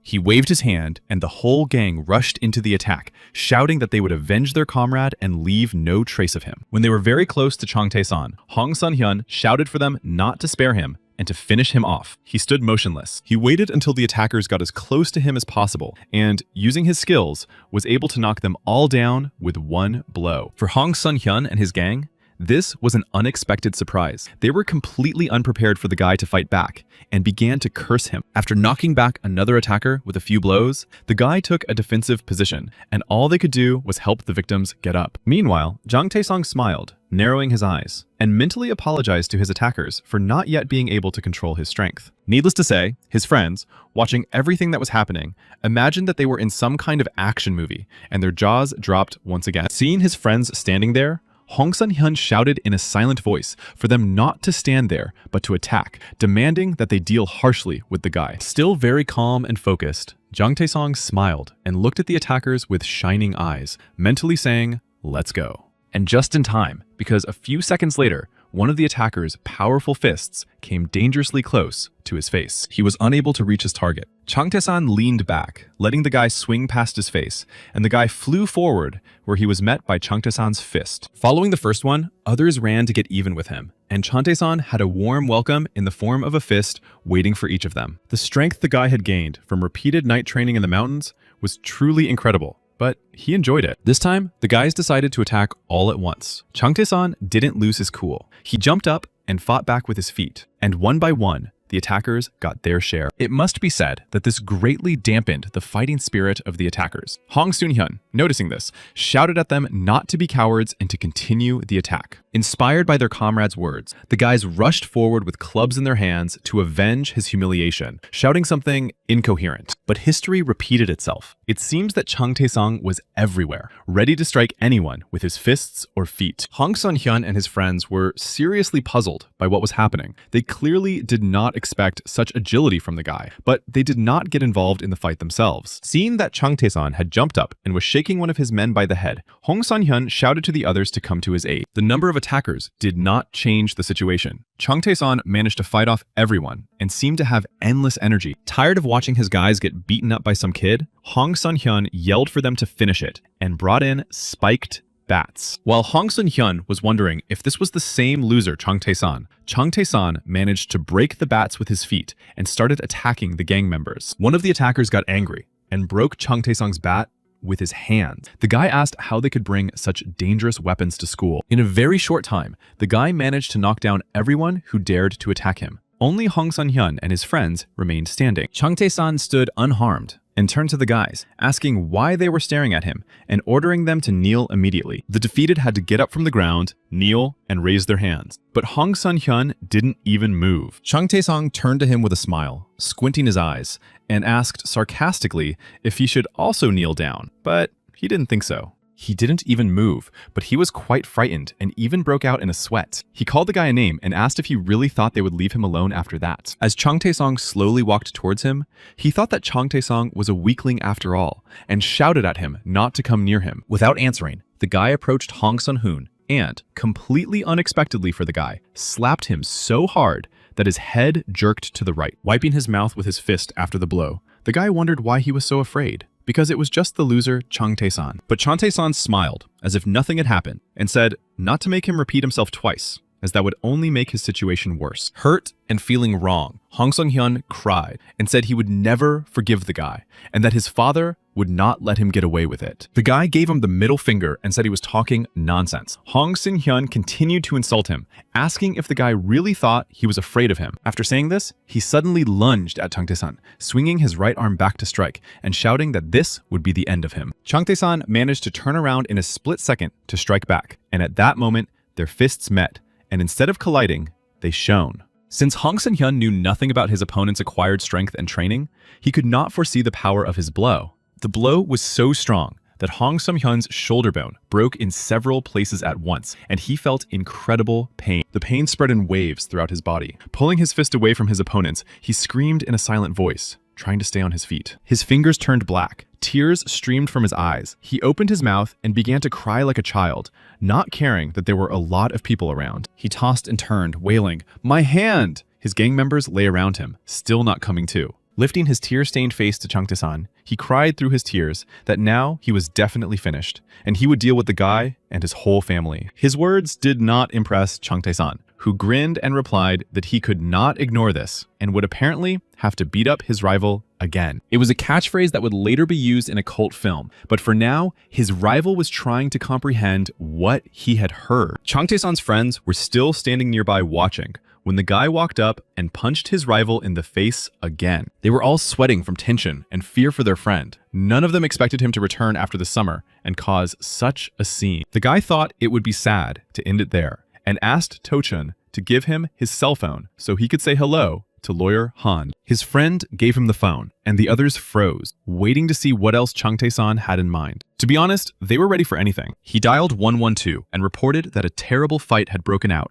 and that he was now on the hill behind Jeonju High School. 20 people were injured. After Chung Tae-san called for help, all the victims were taken to the hospital, complaining of pain in their chests, heads, and other parts of their bodies. Hong Sung-hyun was lying in a VIP ward, and the doctor told his father that rehabilitation would take 16 weeks because the fingers and joints of his right hand were shattered. He added that despite the surgery and everything that had been done, his son would remain disabled for life. Standing by his son's bed, Hong's lawyer still couldn't believe that this was real. He asked where the person who had done this to his son was. Leaning over his son's bed, who was lying unconscious and connected to equipment, the man said that the person responsible must be found and put behind bars. The doctor standing next to him said that Officer Kyun-wee had already taken on the case, but in reality, it was not that simple. There were certain circumstances. He added that the student had also been injured and was now in the emergency room. Lawyer Hong was surprised that it was the student's due. He shouted that there was nothing wrong with that. Couldn't they arrest the student? His dear son would be disabled for the rest of his life. The doctor began to stammer and apologize to him, but the man waved his hands and told him to tell the chief of police that he wanted to meet with him. An enraged Hong, whom the doctor called a senator, growled that he would destroy the boy and his entire family. The tension caused wrinkles to appear on his forehead. Soon after, Police Lieutenant Park Tong-suk visited Chung Tae-san in the hospital and asked him why he had done it. Chung asked him what he was talking about. Deciding that the guy was pretending and trying to deceive him, the officer shouted, "Why did Chung Tae-san beat those children?" The guy began to annoy him. Chung Tae-san, keeping his composure, said that the officer was mistaken and that he was the victim here, and that the criminals were the school bullies, and that the officer had got everything mixed up. He was lying on a hospital bed. Getting up, he pointed to his broken lip and said that they had hit him, and that he was also a patient at this hospital. Of course, the officer didn't believe him. He shouted, "Does this guy really think I'm going to believe this nonsense?" And added, "He's the criminal here." The guy looked at him in fear, and the officer yelled at him to tell everything, because if there was an investigation, everything about him would come to light. However, Chung Tae-san was not so simple. The officer had no idea that as soon as he entered the ward, he turned on a tape recorder and recorded their entire conversation. Instead of asking questions, the officer accused him of beating up high school students, taking their money, and luring them behind the school to beat them up. For a while, Chung Tae-san listened to the detective attentively, without interrupting, then asked if he had been given a bribe. The detective was taken aback and asked him to repeat the question. The young man calmly replied that he was a minor, that the detective was interrogating him without his parents or guardians present, and asked why he was being questioned as a criminal. The detective was clearly not prepared for such a retort. He paused for a moment and then asked insolently, "So what?" He suddenly grabbed the guy by the shirt and shouted, "Looks like he thinks he can cover his tracks!" Then began to insult the guy, who looked frightened. The officer went further, shaking the boy from side to side and shouting that it wasn't the first time in his life he had seen a thug like him. Changtae-san yelled for him to stop because he was dizzy, cried, and asked why the officer was treating him that way. He asked him to call another officer, then started calling for the doctor. The guy's screams could be heard even in the hallway, and the doctor and nurse were seriously frightened. They immediately rushed into the ward to help him. When they ran in, the officer was standing by the wall as if nothing had happened. The doctor asked what had happened. They saw that the guy was terribly frightened and in tears. He replied, choking back tears, that the officer had tried to kill him. The doctor tried to calm him down, but the young man continued, saying that from the very beginning, the officer had treated him like a criminal, and instead of asking questions, he had accused him. Then it was the doctor's turn to shout. He looked at the officer and asked what he was going to do with the boy, and if he was in his right mind. He put his hand forward, pointed his finger at him, and said, "The guy is a patient." Shouldn't an officer ask questions slowly, responding only with interjections? Then came the test question. Would the officer take responsibility if something happened to the boy? Stammering, he replied that he would not. While the doctor was talking to the officer, the nurse peeked out from behind him. Her face contorted into a grimace, and she began pointing at him to the doctor. She said he looked like he had lost consciousness. Changtae-san was lying back on the pillow, covered in sweat, and did indeed look unconscious. The doctor called the nurse, saying that they had an emergency and needed to prepare to lower his blood pressure and transport the patient. When the nurse came running, he ordered an MRI and X-ray, citing early symptoms of concussion, and asked the officer if he had come to report an assault. Meanwhile, at Changshu High School, Principal Yang announced at a meeting that there had been an incident of bullying among students and that the situation had gotten out of hand. He stated that it was their duty to deal with the situation immediately, as all the students at their school were still in danger. He also said that they must expel the unworthy Changtae-san because he had maimed more than 30 students. One of the teachers objected, saying that it was a fight of 1 against 30, and that if Changtae-san was punished, then so should everyone else. Other teachers supported the headmaster, saying that Teacher Kim was only defending the boy because he was his student. He was unshakable and shouted back that he was only saying this because punishing only one person was completely unfair. Deciding to end the argument, Head Yang asked if Teacher Kim thought that all the students involved in the unpleasant incident should be expelled. Kim looked closely at the headmaster and replied that this was not what he meant. He was saying that they should take more reasonable measures. After listening to him, Head Yang said that the boy had been expelled and that the police had taken notice of them, which was unnecessary attention and a stain on the school's reputation. Then he smiled unpleasantly and said that if they reacted immediately and expelled Changtae-san, it would help improve the school's reputation. While in the hospital, Changtae-san did not waste any time. On the contrary, he actively took advantage of his sudden freedom and went about his business. Due to a concussion, he was given 8 weeks of rest and was excused from school, so he decided to use the time to trade stocks freely. He felt great. He had a computer at his disposal. He didn't need to prepare for classes, and he found the situation to be wonderful. He was placed in a private room, which he liked very much because it was quiet, and he thought that this was exactly what he should be earning money for. He masterfully fooled the doctor by faking a concussion, and he had time to catch up on his schoolwork thanks to books and online lectures. In addition, he still had plenty of time to trade stocks. He combined his studies and stock trading, and his brain had no time to rest. Having finished his homework, he decided that now was the time to work while the momentum was positive, and laughed at his own cleverness. But just as he was about to get to work, a visitor arrived. The first thing he asked was how the guy was feeling. Changtae-san asked the lawyer to call him by his first name, asking how long he was going to be formal with him. The lawyer replied that it was company policy. After being admitted to the hospital and visiting the detective, the guy hired a lawyer. The company was one of the top 3 in Korea, and the guy was convinced that money was no obstacle. The lawyer bowed and said he would contact him. Taesung laughed and said that his lawyer seemed incredibly stubborn. The lawyer laughed too and replied that because of this, he had recently been kicked out of the organization. Not long ago, he had been the deputy chief prosecutor of the district prosecutor's office. The guy looked at him closely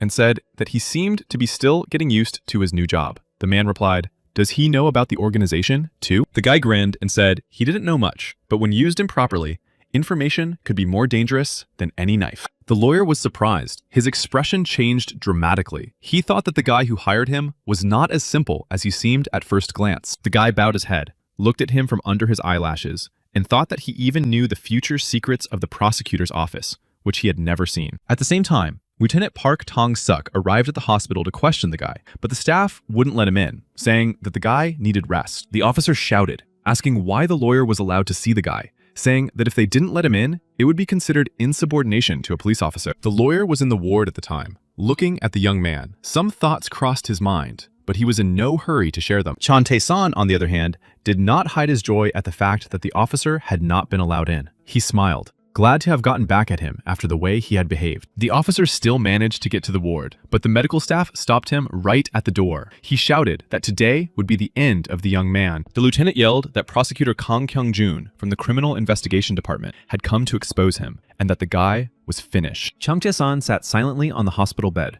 looking completely calm and relaxed, not reacting to the policeman's shouts. A minute after the police officer, the prosecutor entered the ward, adjusted his glasses, and said he thought the guy had a concussion, but he was sitting there as if nothing had happened. The detective entered the room with the prosecutor and started yelling at the guy again to stop pretending. Pedestrians on the street could hear him shouting. The guy covered his ears with his hands and wondered when the detective would shut up, but he kept yelling at him, even though the prosecutor had come. How long was he going to pretend to be a victim? The detective wouldn't let up, insisting that the guy was guilty, and the guy thought that the lieutenant was convinced he was guilty from the start and was pressuring him. Then Chang Tae-san glanced at the prosecutor and thought he looked like a real sly fox, even though he seemed very young. Looking closely at the prosecutor, who was adjusting his glasses again, he decided that he had definitely received a bribe from Chang-hyuk and thought that another interrogation awaited him today. When the lieutenant stopped yelling, Chang Tae-san calmed down a little and, looking at the authorities, asked if they had brought the ruling. The prosecutor remained silent, but his words made the lieutenant lose his temper again, and he shouted, calling the guy names and asking what ruling he was talking about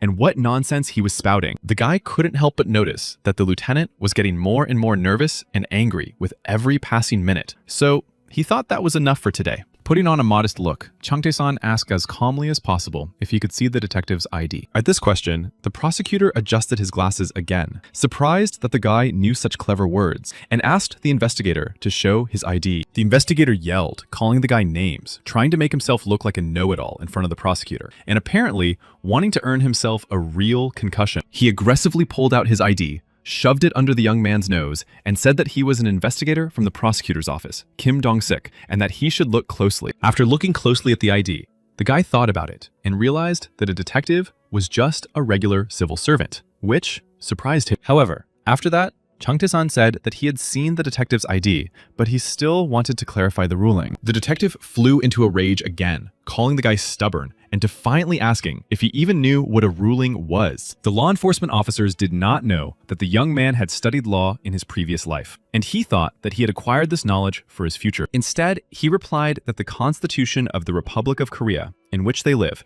guarantees the observance of fundamental human rights and freedoms. He then continued that the Constitution stipulates that a judge's order is required for arrest, detention, confiscation of property, or search. Tilting his head slightly, the guy said that these provisions are enshrined in Articles 12 and 16, and that he could read the entire text of these articles to them. He began to quote what a warrant is, in what cases it is applied, and that it is issued at the request of the prosecutor. The man couldn't take it anymore and shouted, "What's wrong with him?" Everyone was silent, and the guy added that warrants for arrest, search, and other orders are issued by a judge at the request of the prosecutor. After explaining all these rules to the representatives of the law, the guy couldn't help himself and shouted that maybe he should repeat it for them again. The response to his question was incoherent sounds made by the law enforcement officers. They just grinned and growled silently at the guy. Now his shout was heard throughout the hospital. He asked why the law enforcement officers were questioning his victim. He asked the hospital staff if the ward was a special private space just for him, and what the others were doing there. Turning to the prosecutor and detective, he asked why, as a schoolboy, he had to study legislation instead of mathematics or English. The entire hospital heard his question to the prosecutor, who also had a higher education, but for some reason was treating the boy like a criminal without an investigation. The next sentence was heard by all the neighboring houses. Why did they come to him without a lawyer? He is a high school student. And shouldn't the prosecutor protect the weak? The prosecutor laughed and said that he found it all ridiculous to listen to,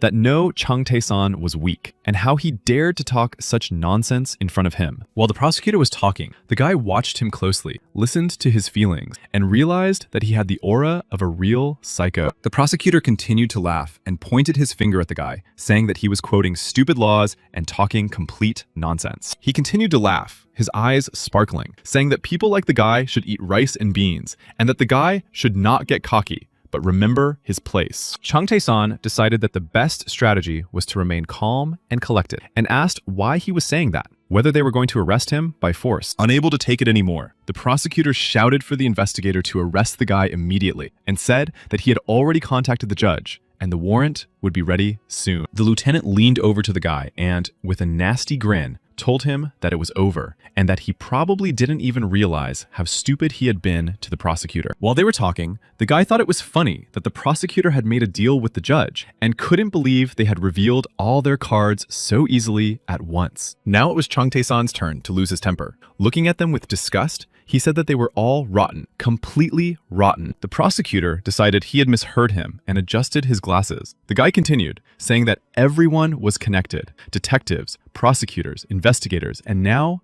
even the judge. Looking up at them with his crystal clear eyes, the guy asked if this was really his country, where such things were happening. The prosecutor succumbed to his provocation, swung his arm to hit the guy, and shouted, "How dare you say such a thing?" and began to insult him again. However, he didn't have time to do so, because the doctor ran into the room, told them to stop, and asked what was going on. Chung Tae-san couldn't help but smile slightly, thinking with admiration that the doctor was not a coward. He was pleased that the doctor had stood up for him. The detective tried to chase the doctor away, saying that he couldn't see that they were on duty, and that he better get out of there if he didn't want any trouble. This did not stop the doctor. He ordered them all to leave the patient's room, and threatened to report them to the police if they did not obey. The prosecutor joined the conversation, and said that the doctor didn't seem to understand what was going on. The doctor put his hands out in front of him, preventing him from approaching the patient. At that moment, the lawyer was standing outside the door, and heard the prosecutor say that the guy was accused of a crime and could run away, so they had to arrest him. The doctor said that until the patient recovered, all responsibility lay with him, and asked the law enforcement officers to leave. The guy couldn't help himself and smiled. He looked at the IV stand with the phone on it and thought he was flattered by the doctor's behavior. He was a professional after all. A significant factor in his calm state was that everything that was happening at that moment was being recorded on the phone, and only he knew about it. His next thought was that maybe he should play along a little more, and that he would have to disrupt his chi energy a little. The doctor noticed what was happening and shouted, asking what was wrong with him and calling for a nurse. At that moment, the guy pretended that his heart was stopping. Chung Tae-san thought that today his skills would rise to a whole new level, and the representatives of the law were in complete shock. Suddenly, the prosecutor heard someone calling his name. Turning around, he saw a man rushing towards him. Looking closely, he immediately recognized him and feverishly began to wonder what Deputy Director Cho was doing here. Without explaining anything, the man approached and swung his arm, slapping the young man so hard that he lost his balance and stumbled. Then, completely losing his balance, the young prosecutor took a few steps and fell backward, flailing his arms and legs. Bursting into the room, he shouted that they had done something wrong because he was standing behind the door and heard everything. So he knew what had happened and considered them guilty. The detective decided to justify their actions, saying that it was not what Deputy Director Cho thought, but the slap landed on him too. The slap was so strong and unexpected that the detective couldn't hold his balance and stumbled back a few steps, falling to the floor next to the prosecutor. After that, the man took out his phone, dialed a number, and started calling. On the other end, someone picked up the phone, said hello, and asked how he was doing. But without any preamble, the man shouted, calling his interlocutor names, and ordered him to teach his people a lesson. The other man asked what the conversation was about. The man was sure that it was the person on the other end of the line who had sent the prosecutor to the schoolboy about the fight, because the head of such a stupid act would not have done so. He expressed his opinion about the intelligence of his interlocutor and the young prosecutor, and asked if he wanted him to take his life with his own hands. At the meeting about expelling Chung Tae-san from school, the headmaster said that his presence contradicted the school's ideology, and they had to expel him. Teacher Kim tried to warn him that there was no verdict yet, and the boy could be acquitted. And what would they do then? The headmaster was unshakable in his decision and asked if his wishes did not coincide with his father's opinion and if he had no rights as the owner of the school. Smiling his unpleasant smile, he said that the prosecutor would take care of Chung Tae-san's arrest and that the boy was probably already sitting in the courtroom. His statement shocked everyone present. They had no idea that the case could unfold so quickly. One of the teachers dared to disagree with the headmaster, saying that the school could not do such a thing. He understood that he was taking a risk, but he felt it was the right thing to do. The deputy headmaster then spoke, saying that such measures could be taken after all the facts had been clarified and the judge had delivered his verdict. His words shocked the headmaster, who shouted that he would have to do something about the school's good name, which had been tarnished by this situation. The principal took the floor and said that they should wait for the results, because if they acted rashly, the school could be subject to an inspection by the Department of Education. This situation did not suit the headmaster, Yan, who asked why the principal was so indecisive and said they had to make a decision right now. He looked at everyone and shouted that the boy should be expelled, not even transferred, and that this was not a request, but an order from his father, the chairman. Then there was a knock at the door, and a young man entered the office. He asked the principal to excuse him, and the principal asked what else was going on, but allowed him to come in. The guy whispered something very hurriedly in his ear. The head listened, and when the guy finished, he asked what was going on, why the internet was going crazy. He looked again at the young man who had brought the news, and asked what was wrong again, whether some kind of battle had started on the internet again. Every morning, a nurse came into Chang Tae-san's room to check on his well-being and perform the necessary procedures, and this day was no exception. The guy smiled and replied that thanks to the care of the most beautiful nurse in the hospital, he was getting better every day. His words made the girl blush. She said that her heart beat faster after talking to him, and added that he seemed to be quite the playboy. His response made the girl feel even more embarrassed, and her heart beat faster. He said that her beauty could not be hidden anyway. Deciding not to miss the moment, the guy winked at her and said that if she were 5 years younger, he would definitely ask her out. These words touched the beautiful girl's heart, and she melted. She replied that even though his words were empty, she was very pleased. When she approached him to complete the necessary procedures, the young man laughed and said he had ordered pizza,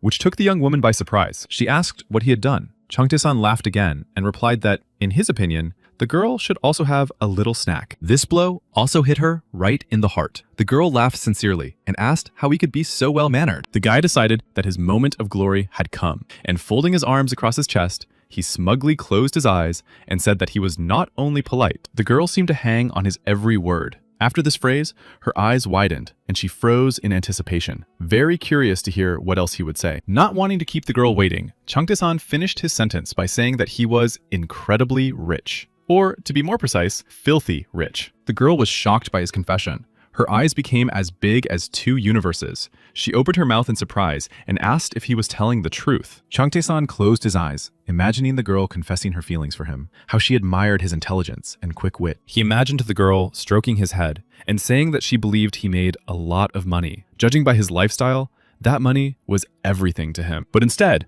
the nurse asked him not to play games because he needed rest, thanked him for the pizza, and the guy thought, this isn't a game.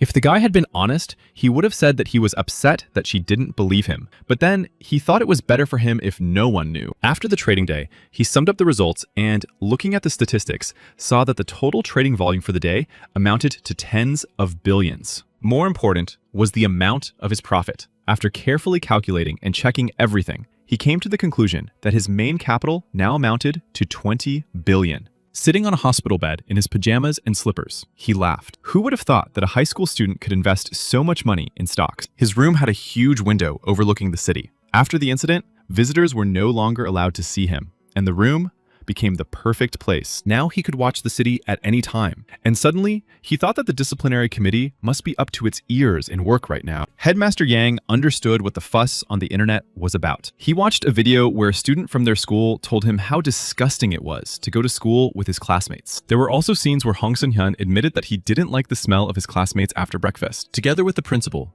the head watched a video in which the boy openly said that he didn't like seeing their faces and hearing the sound of the gears in their heads. Chang Tae-san's question about why a classmate would bully weak people like him was also in the video, but the headmaster still didn't understand what it meant. The entire council watched the video and heard Chang Tae-san tell Hong Sun-hyun that it was wrong to take money from classmates and beat them up. They watched the recording of the boys' conversation on the playground near the school several times and didn't know what to say. They didn't know that the whole school was present. By the time the conversation turned to Hong Sun-hyun's father and Chang Tae-san asked him to behave himself, at least for his father's sake, Principal Yang was already sweating profusely. Not to mention the moment when the video showed the process of transferring money that Hong Sun-hyun demanded in order to leave the guy's friends alone. The principal was particularly impressed when Hong Sun-hyun quoted his father's words about putting pressure on the servants so that they would not dare to raise their heads. When the entire board was reviewing the video posted on the internet, Chung Hyuk entered the principal's office. They greeted him with silence and continued watching. Next was a clip of Jang Tae-song asking the guy if he was bullying the school students because of his father's words. As before, the guy replied that since the director's son was his father's friend, it was worth throwing in a little money and he would pretend that nothing had happened. Yeon particularly liked this moment. He jumped up in front of the computer and started yelling at the guy in the video that he was talking nonsense. He watched the video and sincerely couldn't understand how he ended up being mentioned in it, his eyes widening with surprise with every word. Standing by the window and looking at the city, Chung Tae-san remembered how the man he had entrusted with the video had come to him and they had discussed all the details. The man then asked how far he should go, and the guy thought for a moment but did not answer right away. And as he handed the man the tape, he asked him to do everything possible to destroy the reputation of the people mentioned in the video. And now, in front of the computer screen, Chief Yang was shouting so loudly that saliva flew several meters forward, splattering everything around him. His phone had been ringing non-stop for quite some time, with call after call and message after message, but he did not answer. When he saw that it was his father calling, he realized that he had no choice but to answer. Picking up the phone, he asked his father in a fawning tone if he wanted to talk to him. His father yelled so loudly that everyone in the room could hear him, calling his son all sorts of offensive names. The head of the council stood under the watchful gaze of the council members. His father yelled that he was sure he would fail everything, told him to stay in school, and said he had already left. When his father finished scolding him and hung up the phone, the head was covered in sweat. He realized that he was close to the end. There were a lot of comments on TV, and there was a story in which the authorities promised to conduct a thorough investigation. After the TV report, Hong Chung-hyuk was attacked by reporters from all kinds of media outlets asking for explanations. At one of the press conferences, he was asked if it was true that he had pressured prosecutors and police officers. He apologized for everything and resigned from the city council. When Hong Sun-hyun regained consciousness, the police department visited him in the hospital to inform him of the charges and his right to an attorney. He remained in the hospital during his rehabilitation, and after it ended, he was arrested. He cried bitterly and blamed Chung Tae-san. As a result, most of those who followed him were expelled, transferred to other schools, or suspended from school altogether. The prosecutor who came to Chung Tae-san in the hospital with the charges filed a letter of resignation, saying goodbye to his boss and telling him he was very ashamed. Other personnel changes followed. Inspector Park Tong-suk and the investigator were also dismissed, and the head of the district office was removed from his post. Everything returned to normal. On weekdays, the school bus picked up the students from their stops, took them to school, and after classes, took them home. Chung Tae-san recovered, returned to school, and now every morning he could ride the school bus calmly, listen to music, and not be afraid. Now, every morning, looking out the window of the school bus and listening to musical ballads, he thought about how beautiful the world around him was. But just like 14 years ago, there was something that made his heart beat several times faster and his breath catch in his throat. This happened to him every morning on the way to school, at one of the stops on the way to school, when the bus picked up a girl named Lee Ye-rin. She hadn't changed, still with the same long hair and brown eyes, and when she smiled, it seemed as if the whole world was shining, and the boy felt good. Every morning, he admired the girl on his way to school and thought about how beautiful the world was and how great it was that everything was good again. After class, Chung Tae-san decided that he had had enough of just quietly watching the girl. So he reached out his hand and said, "Let me hold it." Standing next to him was the best girl on bus number 32, named Lee Ye-rin. She looked at him, trying to understand what he wanted from her. The fact that she was looking at him was a great joy for him. He smiled and said again, "Give me your bag. I'll hold it for you." The girl replied that she could carry her own bag. It wasn't heavy. The other girls heard his offer and said it was a pickup line. But Chung Tae-san was not going to give up. He reached out his hand to her and said, "Your bag looks heavy, and my hands are already tired of waiting." His words cheered the girl up, and she gave him her bag and said thank you. And he was beside himself with happiness because she had thanked him for the first time. At that moment, it seemed to the guy that everyone around them had disappeared, and only they remained on the bus. He held her bag like a precious treasure. Although, on the surface, it was still the same bus number 32 that took students to school every morning and picked them up in the evening to take them home. The guy was so nervous that Lee Ye-rin was standing next to him that he even broke out in a sweat from the strain and importance of the situation. The girl asked if he was okay. During the trip, several other girls gave him their backpacks to hold. There were so many that it was difficult to hold them, and the guy began to shake. The backpacks were on his knees and near the seat, but he decided not to lose face and replied that everything was fine. He said that people should help each other in this cruel world, and that no matter how old a man is when he meets his first love, he will still become a fool. Lee Rin didn't like that Chang Tae-san was holding other girls' backpacks besides hers. The girls on the bus laughed, and she turned around and thought, those girls. She looked around and saw that not only the two behind her were laughing, but everyone on the bus was giggling and whispering, and the guy felt like a hero. While she stood there thinking, the guy decided that now was the time to introduce himself and said his name. She asked him again in surprise. He looked up at her from below, weighed down by other people's bags and briefcases, and with a charming smile, he repeated his name, Chang Tae-san. They continued on their way as if nothing had happened. The guy was incredibly happy and very proud that he had managed to get to know her. The girl just sighed as she looked at him and began to remember when she first saw him, what he was like. These images flashed before her eyes. The guy took out his headphones, put them in his ears, turned on his favorite ballads on his phone, and, lost in his thoughts, rode happily to school. Lee Rin remembered that Chang Tae-san had started riding this bus a year ago. He looked unsure of himself and slumped over, but that was only until the summer holidays. Getting off the bus with the other girls, Lee Rin replayed the memories in her mind and thought that he had changed a lot over the summer. She didn't even notice how long she had been staring at him until she heard her classmates calling her name, urging her to hurry so they wouldn't be late. As soon as the boy entered the classroom, his friends pounced on him, so happy about his return that the whole school could hear them. They had missed him so much that it was no surprise that one of his friends greeted him by jokingly pouncing on him. And when the guy sat down at his desk, he even managed to slap him, saying that he had just returned and already had to take tests. Another friend jumped up after him, also pretending to attack him, and said that if he were in his place, he would stay in the hospital on purpose to skip the exams. Then Chun approached last, pretending to hit him in the throat with his elbow, and told the guy he would have to say goodbye to the hospital drink. After that, they all pounced on him, asking why he had returned to school at all, and whether he had asked the nurse for her phone number. They fooled around, pretending to attack him, telling him to be happy that he got away with just a concussion, and to thank his lucky stars for that. When they let him go, the guy burst into tears, smiling incessantly, thanking them, saying they looked very cool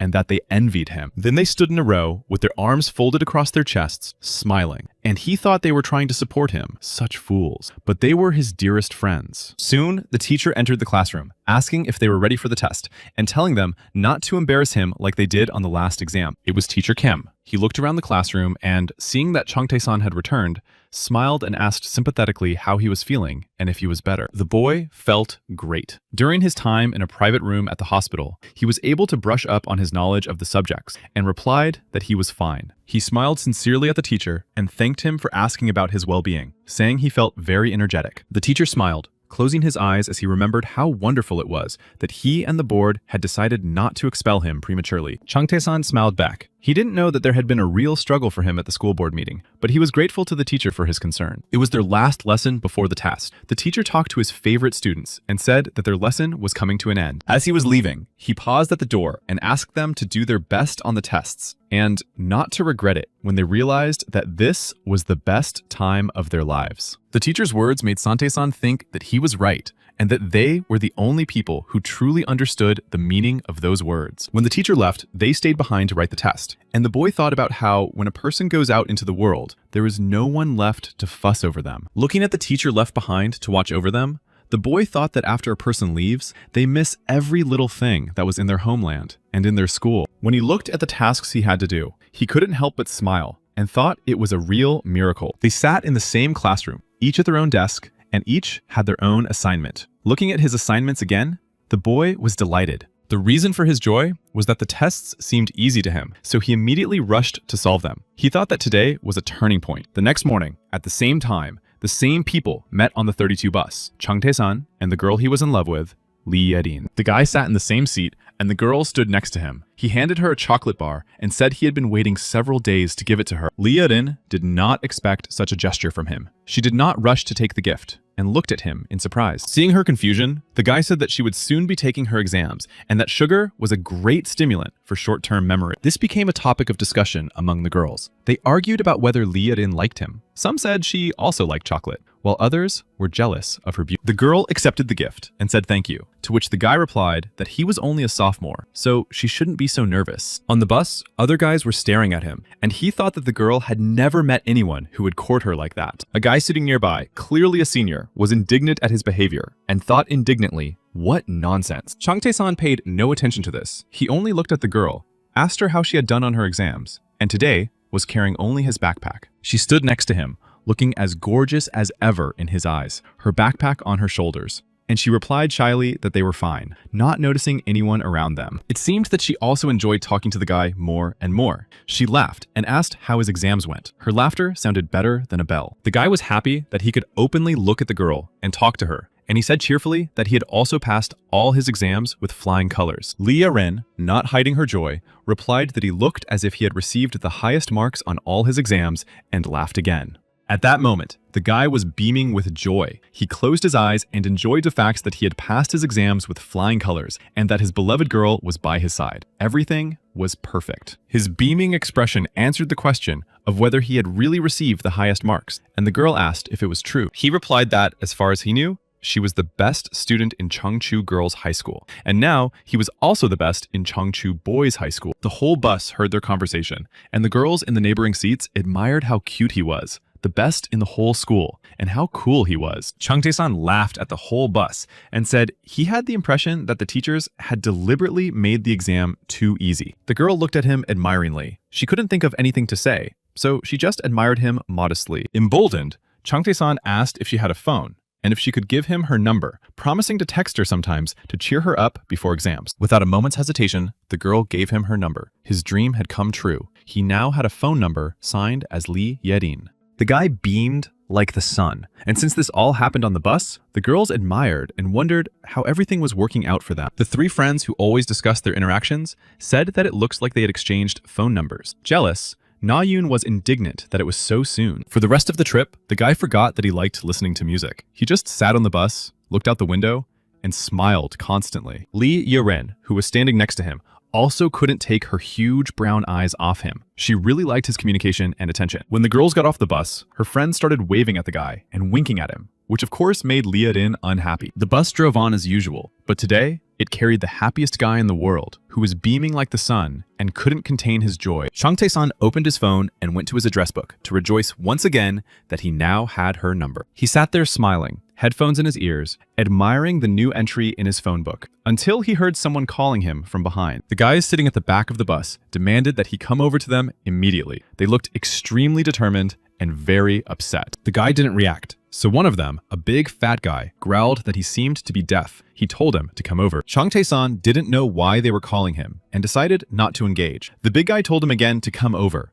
and called him a rat's cub. The guy turned around and recognized the big guy, who had been written about several times in the local newspaper. His name was Chae Hyun-chan, and he told him to come over. Changtae-san slowly got up and slowly walked to the back of the bus, where he stopped and put his hand on the back of the seat. Putting on a bored look, he asked what they wanted from him. His voice was confident, without a hint of nervousness. The guys weren't expecting that response, and they yelled at him, asking how he dared talk to them like that. It seemed like he had lost his fear somewhere. One of the guys turned his head toward the big guy and asked what they should do with the kid. Maybe they should throw him off the bus. The big guy mimicked the guy's voice and said, "Maybe you should give me your number," adding that if he decided to hit on the girl, he would make mincemeat of him. Then, looking at the guy, he corrected himself and said that it wouldn't even be minced meat, but just stewed meat. But Changtae-san smiled silently. Also smiling, he looked boldly at the guy and said he didn't want to bring it to that. So what should they do in that case? The reaction was quite predictable. The big guy started asking what he had just said, and then insults rained down on the guy. He grabbed the railing, squeezing it, and spraying saliva all around, and growled for the guy to remember firmly that Lee Yadin was only his. Imperturbable and incredibly calm, Changtae-san folded his arms across his chest and said in a bored voice that he was tired of listening to the bear's growling. The bear growled even louder, and his eyes nearly popped out of their sockets in surprise. He couldn't comprehend the guy's behavior. However, Chae Hyun-chan remained seated, while the guy sitting next to him jumped up and was about to rush at Changtae-san. But Chan reacted instantly, thanks to his upgraded skills, grabbing the guy's fist and twisting it around. Only a few seconds had passed since the attacker jumped up, and now he was lying on the floor of the bus, not understanding how it had happened. Seeing what had happened to their friend, the big guy and his friend jumped up, ready to rush at the guy and tear him apart. The fat guy's eyes were flashing. Changtae-san turned around, smiling as if nothing had happened, and told him that it helped relieve stress on the day of the last midterm exam. They were barely holding back their anger, ready to attack, but Changtae-san smiled and spread his arms wide, asking if they were ready to entertain him. He added that they were as dumb as corks, and that they didn't care about their exam results, unlike him. The guys looked at him with uncomprehending eyes. He pulled their friend closer by his tie and said that he was in no hurry today, so he was ready to have a good fight with them. He asked if everything was clear to Choi Hyun-chan, who wasn't listening to anything. He yelled in a silent voice for him to shut up, promising to break his back right then and there. The driver, noticing that something was wrong in the cabin, slammed on the brakes, stopped the bus, and shouted at them, asking what they were doing and what they had done. Looking in the rearview mirror, he was surprised because Changtae-san suddenly bowed and apologized on behalf of all three of them for the inconvenience. It must be said that his actions confused the hooligans even more, and they called him names, while the guy thought that they would not understand his actions. Still bowing and apologizing to the bus driver for their behavior, he thought about his dream of becoming a model citizen. He also wanted to build several buildings in Gangnam and several villas on Jeju Island or abroad, as well as a private plane or car. He wanted to live peacefully on the money he had earned, and those who wanted to take away his cherished dream would be punished with a curse for all eternity. The next morning, during lunch break, the boys went to the school cafeteria, where the nutritionist wished them bon appetit. The food was served on a tray. There was soup, rice, meat with gravy.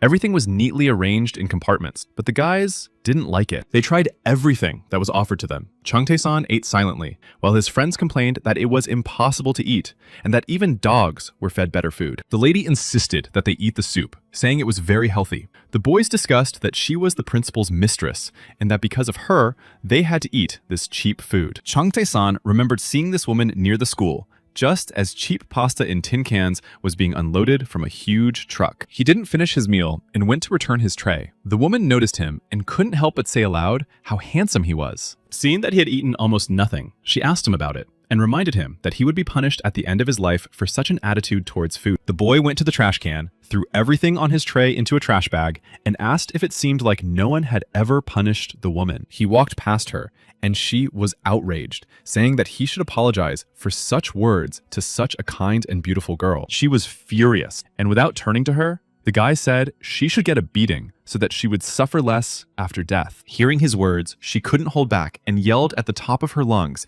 asking how he dared to talk to her like that, and if he had said everything he wanted to say. In response, the guy asked in a calm and polite tone if the executive director was feeling well, and smirked. She didn't immediately understand the meaning of his question, but then she realized and yelled even louder, demanding to know what he had done. From the dining room, the guy headed to the executive director's office. He was also having lunch, but his food was completely different. The guy knocked, asked to come in, and the executive director allowed him to enter and asked what had happened, without stopping eating for a moment. He was in a great mood and, adjusting his glasses, told the guy to hurry up and tell him what he had come for. Looking at the table with the executive director's food, the guy shouted without further ado, asking for some meat. The director was sitting in a chair at a large table with plates of food in front of him. The young man sat down next to him, and the director stammered and asked him to repeat his request for meat. He tensed up for a moment, then laughed, pointing to the plates of food on the table in front of him and saying, "Help yourself if you want." The guy looked at him straight and openly, looking him straight in the eye, and said he had misunderstood.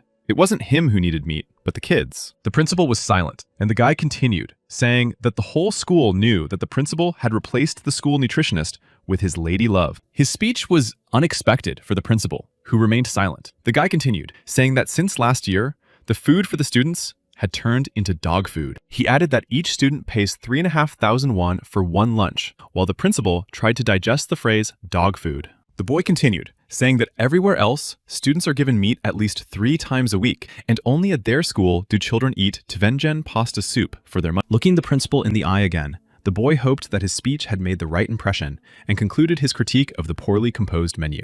The principal seemed horrified by what he had heard, his hands even trembling. Changtae-san added that only by eating well would they be able to study. That wasn't all. To finish his speech, the boy decided to ask the principal to file an official complaint with the police. Having said all this, he stood up, bowed, and thanked the director, but the latter did not let him go and addressed him by name, calling him dear. Slowly becoming angry, he said that no matter how young the boy was, he had to take responsibility for his words. But Chung Tae-san laughed and said that everyone except the executive director of the school knew that he had only told the truth. While the principal was recovering from the young man's words, he thought that he had spent 500 million to deal with Hong Sun-hyun. The lawyers had to pay for everything, but they were professionals. After leaving the principal's office, he called Deputy Park to ask him to call the school principal and the vice principal. He thought that if the executive director left, the school would be turned upside down. Now, he just wanted them to add a meat snack to the dog food. That same evening, Park Tae-ju met at a bar on the outskirts of town with a certain gentleman with whom they drank beverages with ice. This gentleman looked seriously at Park Tae-jun and asked how exactly he should deal with the guy and suggested killing him. Park Tae-ju, bringing a glass of strong drink to his mouth, said indifferently that he needed to deal with it quietly and not attract attention. The man poured Park Tae-ju a drink and assured him of his complete readiness and loyalty, saying that all he had to do was give the order. He added that dealing with some teenager was easier than easy for him. They sat on sofas at a table laden with dishes. Park Tae-ju sat with his right hand on the back of the sofa. And the man continued, saying that there were many among the street kids who wanted to join their organization. Smiling, the man added that he was ready to carry out any order and that he would not disappoint him. First, he would deal with the schoolboy. Park Tae-ju raised his glass and said that if the man organized everything quietly and discreetly, he would reward him twice as much. The man thanked him for his trust. Park Tae-ju put down his glass, banged his clenched fists on the table, and thought that he had lost everything, and now had only money and malice left. The alcohol went to his head, and he shouted unabashedly to the entire establishment that Chung Tae-san would pay for everything and that he would say goodbye to life. They were sitting in a separate booth, but the man yelled so loudly that everyone in the establishment at that moment heard him. The next day, when Chung Tae-san came to school, the homeroom teacher rushed into the classroom where the students were sitting, insistently repeating the boy's name. Standing in the doorway, he waved his arms to get their attention, and they all turned around. Of course, the class was curious to know why the boy was being called. Chung Tae-san was confused. He also couldn't understand why the homeroom teacher had rushed to them so hurriedly and was calling him so insistently. Teacher Kim looked at the boy with a confused look and asked, stammering, what he had done. The whole class froze, and then everyone began to whisper. Unable to restrain himself, the teacher picked him up and showed him to the whole class, then approached the boy and shouted how he could be so perfect. He walked straight to the desk where the boy was sitting and showed him the report card. The whole class turned silently and stared at the boy. His classmates didn't believe it and started shouting that the boy was a cheater, that he had faked something and couldn't have written the test like that, and they demanded a thorough investigation. The teacher agreed with their arguments and said that the boy should explain everything, as his classmates demanded proof. In response to this provocation, Chung Tae-san smiled and thought, kids, you're all doomed. Try to survive. He said aloud, there's nothing we can do about it. Neither the teacher nor the boy's friends standing next to him knew how to respond. They just stood silently with their eyes wide. The boy raised his head, glanced at everyone, and slowly said that today, he would buy pizza for everyone. The whole class howled with happiness. However, neither the teacher nor his friends liked the news. They continued to look at the guy with frowns and clenched teeth. That wasn't all. Raising his hand and holding up all his fingers except his index and middle fingers, the boy shouted that the internet cafe was on him today. This news melted the hearts of his friends, and the whole class rejoiced. The teacher stood there with the report card, not understanding how everything had changed. His friends immediately changed their tune and began to praise him, saying that he was so smart, had prepared well, and that they believed in him. They even stood up for him in front of the teacher, saying he was a good boy who had prepared well. The boy just spread his arms and said he had already explained everything to his friends. The teacher understood what had happened, laughed, and said the boy was free to go. He thought to himself how simple-minded his friends were. It was lunchtime, and the guys went to the cafeteria as a friendly crowd. They were very hungry and looking forward to their meal. The lunch surprised them. There was rice, soup, appetizers on a separate plate, and chicken. The guys shouted, how come yesterday we had roast pork and today we have a whole chicken? There was a new nutritionist at the school. She heard the boys' words and said that if it wasn't enough, she would try harder, and laughed. The whole school rejoiced. They had a celebration for the appointment of the new dietitian, whose arrival brought a peaceful and calm atmosphere. The girl made sure that high-quality local products bought at the market were served as side dishes. Classes ended, and it was time for the promised pizza. The whole class rushed to the nearest pizzeria, pushing each other aside as they placed their orders. There was a whole crowd of them, and everyone wanted to get in before the others, waving their arms, pointing their fingers, and shouting out the names of the pizzas they wanted. The cashier, however, was very calm. She smiled and asked why they were so active and why they were shouting so loudly, as she could hear everything. They explained that today they were eating pizza at the expense of the top student who had received the highest score on all the exams. And the girl asked if it was Chan Tae-san. Her question surprised the boys, and they asked her if she knew their classmate since she was asking about him. The girl smiled and replied that, according to rumors, it was thanks to this guy that everything was calm at school now, and asked where he was. The boys dispersed and pointed to Chang Tae-san, who was sitting at a table by the other wall, and shouted, "He's over there!" He looked at them in surprise. He decided it would be right to go over and say hello himself and place an order. So he got up and, feeling embarrassed, approached the cash register. As he walked, all the girls in the pizzeria turned to look at him, saying how handsome and cool he was, and he looked back at them too. When he approached, the cashier girl asked him, still smiling, if he had enough money, since he had brought a whole crowd of guys with him. He raised his left hand in greeting and said not to worry, thinking to himself that today's revenue had exceeded 1 billion won. Leaving the guys to place their orders, he returned to the table and heard someone apologize behind him. It was a girl with short blonde hair. She asked if he was a second-year high school student, and he replied in the affirmative, and the girl asked for his phone number. She was tall and slender, with short blonde hair and huge eyes, and she worked as a waitress at this pizzeria. The guy smiled, waved his hand, and, deciding not to get her hopes up, replied that he already had a girlfriend he liked. Of course, his friends didn't miss this situation, and they started shouting that the guy was a lucky bastard, and saying how jealous they were of him. The girl decided not to give up so easily, and asked him if he had a girlfriend he liked, which made him think. When he hesitated, the girl understood everything, smiled, and said with satisfaction, "I see. So you don't have a girlfriend." So she leaned over and, still smiling, asked if he would give her his number, which scared him a lot. As she waited for his answer, he stood up on his chair and began to frantically think about what to do. He saw that the girl was simply unstoppable. Chang Tae-san replied that, in his opinion, it was wrong, even though his love was unrequited. But he needed to remain faithful to this relationship. After listening to his arguments, the girl found his position very amusing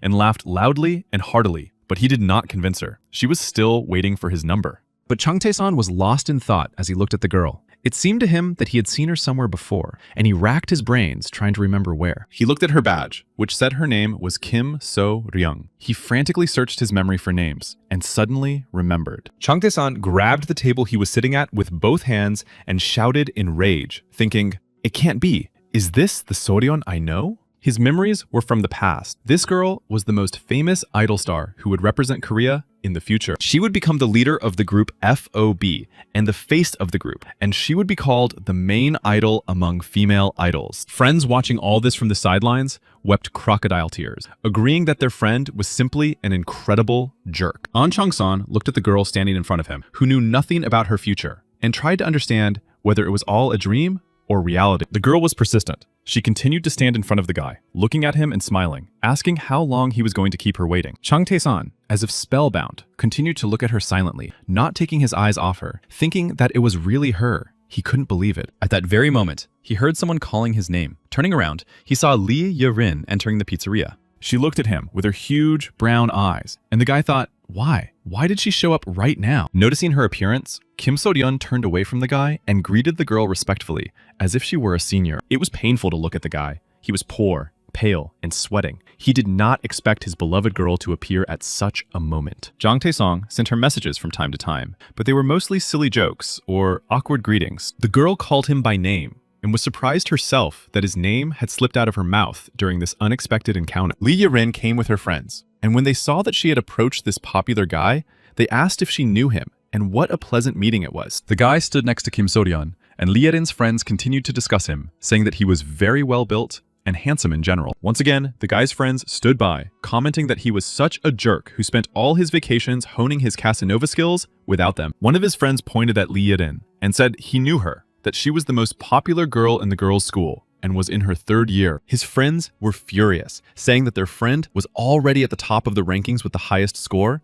and now he had surpassed them here as well. Chang Tae-san tried to calm himself down mentally, coughed as confidently and naturally as possible, and asked if the girl had also come to eat pizza. The girl came closer to him and said that was indeed the case. Her friends had invited her and offered to treat her, and here they were. Lee Ye-rin's words surprised Chang Tae-san. He even opened his mouth in surprise and asked again why they had offered to treat her. Her friends decided not to miss the chance. One said her name was Eun-kyung, and the other introduced herself as Sera, the most beautiful girl in school. The guy did not expect such excitement about himself, After recovering a little, he laughed and greeted them in return. The friends began to complain to him that Lia Rin had passed her exams again, and that it was terrible that she hadn't told them about such a handsome acquaintance. One of the girls came closer to him, and poking him flirtatiously with her finger, asked if he was just an acquaintance from a lower grade. Kim So-ryun, who had been standing next to the guy all this time, rejoiced inwardly. She thought, I knew it. She's just an acquaintance from a higher grade. She approached the guy and, smiling at Lia Rin,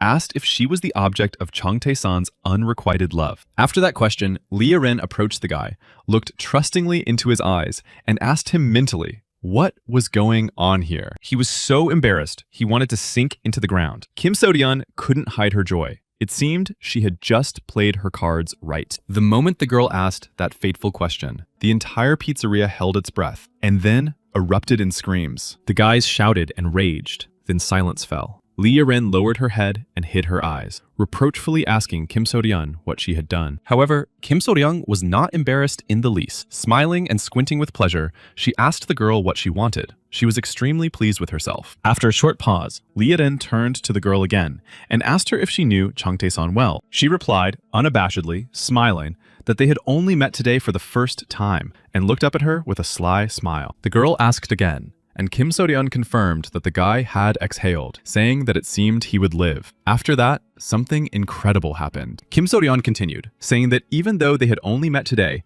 the guy was completely to her taste, and his jaw dropped. Kim So-ryun turned to Chung Tae-san and pointed at him with both hands, saying that not only was he a good student, but he was also very handsome. Her words immediately shocked the guy. Then, enraged him. He screamed inside, not understanding why the girl was treating him so badly. Her friends were in tears, calling him all sorts of nasty names, calling him a fool, and openly saying how jealous they were of him. They stood in the middle of the pizzeria, facing each other, both tall and beautiful. One a brunette with long hair, the other a blonde with short hair. After listening to Kim So-ryun, Lia Rin laughed and said that she completely agreed with the girl's opinion about Chung Tae-san, that he was indeed handsome. Once again, in a matter of minutes, the guy's jaw simply dropped. Kim So-ryun was also surprised to hear the answer. It turned out that it wasn't that simple. The guy stood there, looking from one girl to the other, while a group of guys in the other corner of the pizzeria wondered how he could have not one, but two girlfriends.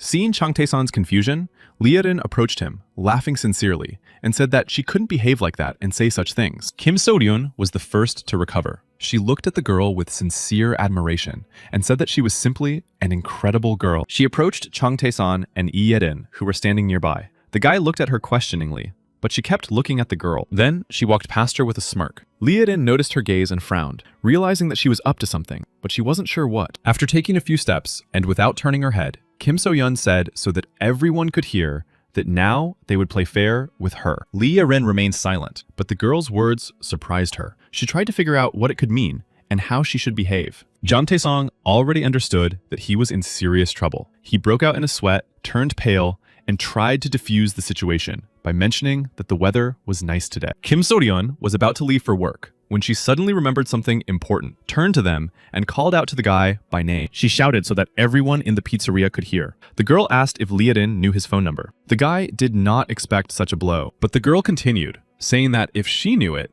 then she also needed his phone number. Lia Rin turned around indignantly and glared at her rival. Kim So-ryun, not at all embarrassed, crossed the fingers of her left hand, raised it up, and said with a frank smile, "It's just fair play." Once again, the guy was ready to sink through the ground, but then Lia Rin looked at him and told him to give the girl his phone number. Kim So-ryun's gaze showed that she was celebrating a small but very important victory in this uncompromising battle for the guy's heart. However, Chung Tae-sang remained silent, standing with his mouth open and not moving. Lia Rin repeated her request, telling him to give the girl his phone number. Chung Tae-sang imagined them facing each other, as if in a boxing ring, and wondered if this was the battle for pride between girls that he had heard about. Instead of being happy, he was hysterical. He broke out in a sweat again and cried inside, something he could not even imagine. However, there was nothing he could do. In front of Lia Rin, he asked Kim So-ryun for her cell phone. The girl handed him the phone and looked at him expectantly.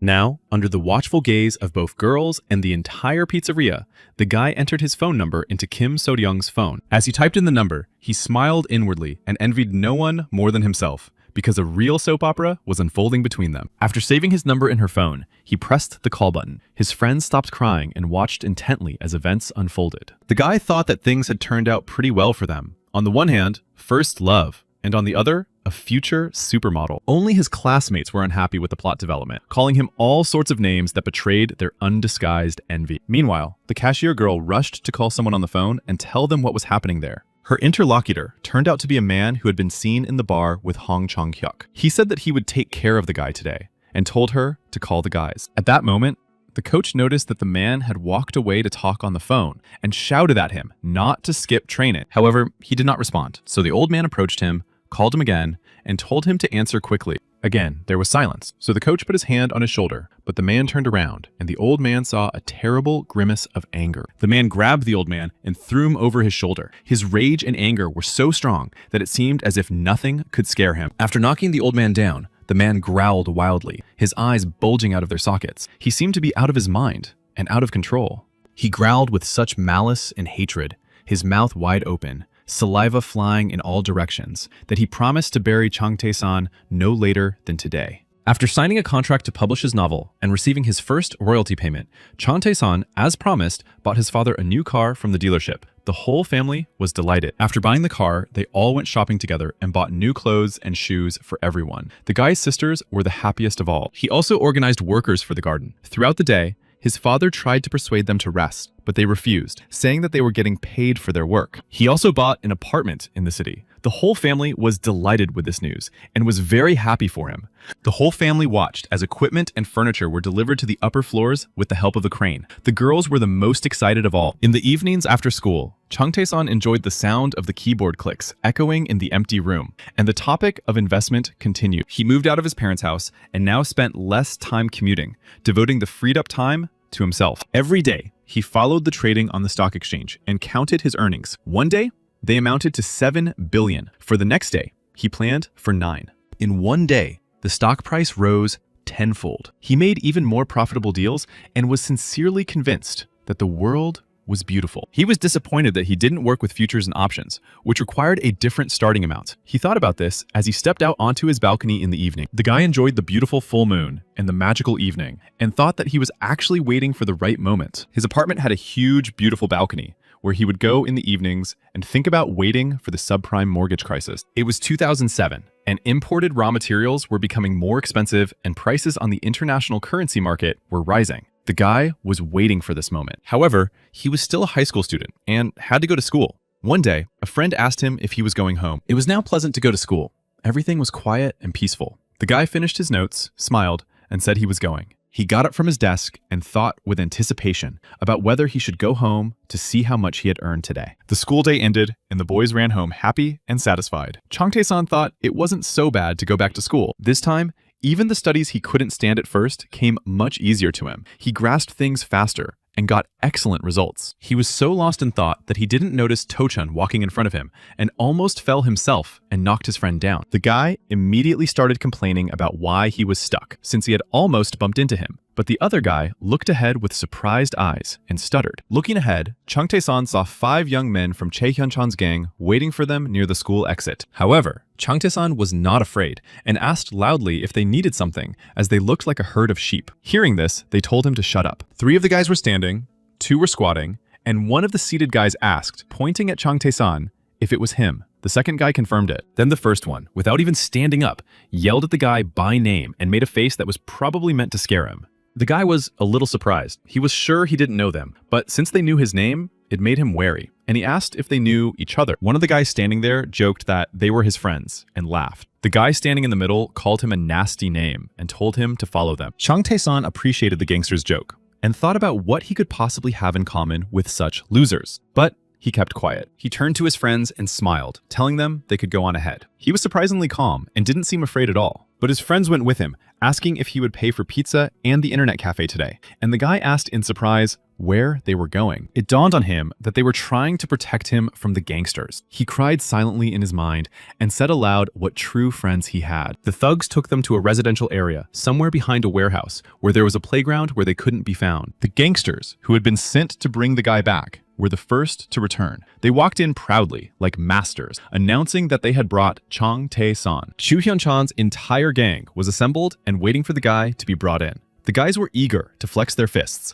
and had an important task to accomplish. The gang leader himself sat in the center on pallets, surrounded by his followers, and once again called the guy nasty names. To his credit, Chang Tae-san remained calm and said that the guy was exaggerating a little, as if he were filming a movie, and called him names too. He came today with a support group, and when he called Chae Hyun-chan names, his friends behind him burst out laughing and started repeating the offensive word. This situation made the fat guy even angrier. He made an angry face and, stuttering a little, promised that today the guy would say goodbye to life. In response to his threats, Chang Tae-san looked at him with an open, direct gaze. There was not a trace of fear in his eyes, only defiance and mockery. They stood facing each other, Chang Tae-san in front of his friends, Chae Hyun-chan at the head of his gang, which outnumbered Chang's. The place where they were standing evoked strange feelings in Chang Tae-san. He thought he heard a loud noise, and it bothered him. After he started training, not only did his physical strength increase, but his intuition and other senses also became more acute. He felt that something was not right here. He looked at them and asked if they knew that what they were doing was a particularly serious crime. In this regard, he suggested that they disperse peacefully, because life is only a short moment, and it is not worth wasting it on a useless confrontation. One of the gangsters said to the leader, "The guy seems to have lost his mind," and the second promised to knock some sense into him immediately. Raising his index finger, Chang Tae-san informed them that they were committing a criminal offense under Article 261. He described the characteristics of the crime, but the gangsters didn't understand and froze, as they had never encountered such an opponent before. The guy continued, saying that even if he just got a bloody nose, they would be to blame, and reminded them that he had recently been in the hospital. The gangsters, who were ready to pounce on him, froze when he said that their parents would be held responsible for everything. However, Chae Hyun-chan was not convinced by his words at all. He was still determined to take revenge on the guy, and preferably not with his own hands. Seeing that he had lit a cigarette, Chang Tae-san decided to tease him, saying that tobacco would interfere with his athletic career and that he had excrement for brains. The friends standing behind the guy just grunted. They were sure that the guy would be able to convince the gangsters to end everything peacefully, so they were calm. His words caught the attention of Chae Hyun-chan, who shouted that his older brothers would deal with the consequences and that the gangsters' task was to beat the guy up. It was then that Chang Tae-san's friends realized that a peaceful resolution was not possible. They suggested asking the gangsters for forgiveness and quietly and peacefully going their separate ways. Turning to them, Chang Tae-san smiled and said mockingly that these guys only know how to bark and that they shouldn't say they're scared. The thugs replied that they were minors and would get away with a fine, while the guy would have to undergo a long period of rehabilitation. They also knew a thing or two. They added insults to their speech, and the guy thought that it was because of such representatives of youth that the laws needed to be tightened. Because of the criminal justice system, decent citizens suffer from attacks by such teenagers, and Chang Tae-san mentally promised to repeal this law. Chu Hyun-chan got tired of talking and came to deal with the guy, so he yelled, and the guys immediately went on the attack. They raised their hands and yelled. Each of them had a piece of iron pipe, while the guy stood with his bare hands and a backpack on his shoulder. Chang Tae-san's friends, who were standing behind him, shouted in unison, "Reinforcement bars!" Their jaws dropped and their eyes widened in fear. Chang Tae-san had not originally planned for them to participate in this event, so he told them to move back to a safe distance. He pushed them against the wall himself, but when he stepped back, he caught his foot on the curb and suddenly realized he was falling. When he realized what had happened, he screamed in fear. The gangsters were already rushing towards them, swinging their iron bars and shouting at the top of their lungs that they would take revenge on their leader and that the guy was finished. The guy's friends started shouting and calling his name, but he didn't get up, remaining seated on the ground, and two gangsters were already running towards him. These two were in front, jumping up and down to get a better swing, while the others kept up, running, waving their arms, and yelling at the top of their lungs. Chang Tae-san, still sitting on the ground, looked up at his attackers, his eyes wide with horror, wondering how everything had turned out this way. The bandits were not at all bothered by the fact that the guy was lying on the ground. The principle of not hitting someone who is down did not apply to them. They had clear instructions from their leader. The guy looked helpless lying on the ground, and the first bandits who ran up did not expect to receive greetings to the jaw with their feet. Unfortunately, it cost them several teeth. Chang Tae-san kicked the first attackers away and then jumped up sharply. When he landed, he started throwing punches and shouted that they were lucky to have caught him off guard and asked where they had gotten those weapons. One by one, he knocked out all the attackers, even though they were armed with metal bars, and took up a defensive position again. But there were no more attackers. He suddenly became impatient and said he wanted to finish everything quickly because he and his friends still had plans for the evening. The guy had the power of the 5 elements at his disposal, and deciding that today was the time to use all of its capabilities, he activated it. The ease with which he dealt with his men surprised and shocked Chae Hyun-chan, but it also angered him, and he growled like a beast. Seeing that his fighters were frozen in fear, he ordered them to hurry up and not stand still, and they obediently immediately moved to attack. The power of the 5 elements was activated. Only Chung Tae-san knew about it, and he decided to show the gangsters how the main character in a movie defeats the villain. Absolutely confident in the power of the 5 elements, the guy grinned, ran forward, and thought it was time to put on a show. The technique worked perfectly, and the gangsters flew in different directions with various injuries. Today, Chung Tae-san was the boss of the neighborhood. Today, he was determined and ruthless. Just like the attackers, he was going to crush everyone who had previously mocked and bullied him. His friends stood at a safe distance near the wall of the building. Earlier, they were sure that all was lost, but now they were simply speechless. But Chung Tae-san had a few words for each attacker, urging them to show him what they were capable of, and delivering blow after blow. After scattering one group of attackers, the guy ran to another. He was unharmed and, surprisingly, didn't even look tired. Chu Hyun-chan commanded his men, sending new groups to the guy, but he himself did not participate in the fight, hoping that they would manage on their own. When he was finally the only one left of the whole gang, he looked around and stammered, asking himself what kind of guy this was. His friends shouted at Chung Tae-san that it was like a movie scene, and indeed, it was like a movie scene. The guy was standing in front of them. Behind him, a mountain of defeated gangsters. He turned to his friends, laughed, and told them to call the emergency services, saying that he had suddenly been attacked by a gang of thugs, all by himself. They were surprised by his words. They didn't understand at first, and stared at him with wide eyes. Then, when they understood, they said that it seems that everything was completely the opposite. He decided that since his whole gang had failed, he had to finish the job, and he reached into the inside pocket of his jacket, where he had something. Taking out a knife, he rushed at Chung Tae-san, who was calmly telling his friends that all his actions were simply self-defense. Driven mad by fear and anger, with the knife in his hand,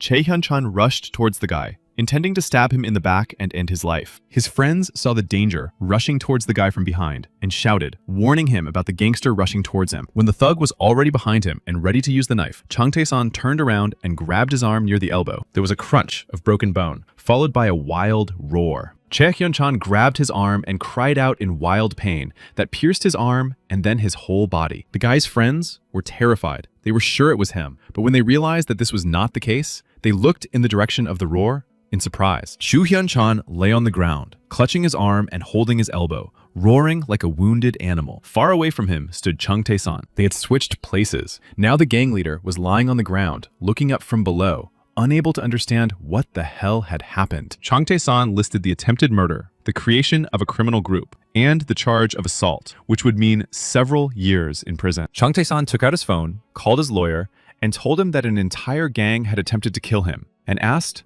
if he would take the case. The gangster looked at the guy imploringly and stammered that he was wrong and asked for mercy. To himself, he thought that the guy was far from simple. Chung Tae-san smiled and said that now he could smell what this case was about. He had won again, and finally decided to call the gangster a fatso once more. This incident received widespread coverage in the media, and everyone was outraged by such a brutal attack on a schoolboy. The news reported that high school students had formed a gang and attempted to take the lives of other students. Ki Dong-hyun came to report on Chae Hyun-chan's operation to Park Tae-jong, but to his great regret, he had nothing to please the client with. The man understood that he was to blame for trusting the teenagers who had ruined the whole case, and so he apologized constantly. Park Tae-jung was sure that it would lead to an official investigation and asked how the gangster would deal with it all. He was angry and yelled that no media outlet would ignore such a high-profile case and that the gangster had no idea of the scale of the disaster. Jun Tae-sung was hospitalized again and was given a private room with all the amenities, and he continued to invest. In addition, the police caught all the teenagers involved in this event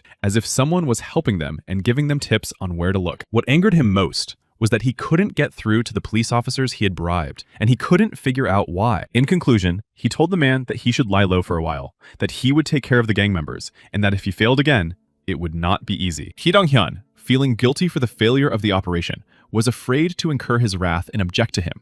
and only poured drinks into his glass with ice. Sipping his drink, he tried to relax, but suddenly heard a voice asking if he was enjoying the alcohol. They weren't expecting guests, and the house was full of security, so someone's presence surprised them. Park Tae-ju asked who was there. The answer was complete silence. And the man decided that perhaps he had had too much to drink, and thought that maybe he had imagined it. Following the voice, suddenly, the electricity went out throughout the house and on the grounds. The men realized that something was wrong and became alert. Park Tae-jung, trying to keep his cool, yelled, asking who was there and demanding that they come out. Suddenly, a huge rock flew through the window. The throw was very accurate, breaking the glass and hitting Ki Dong-hyun right in the head. Park Tae-jung snarled and cursed. The throw was a diversionary tactic. Despite the fact that there was no light in the house, the man was able to make out the silhouette of a man behind the curtain. Looking at the man hiding there, the former city council member was sweating with fear and, stuttering, could only say "you" several times. He was so scared that it seemed as if white light was pouring in from the window,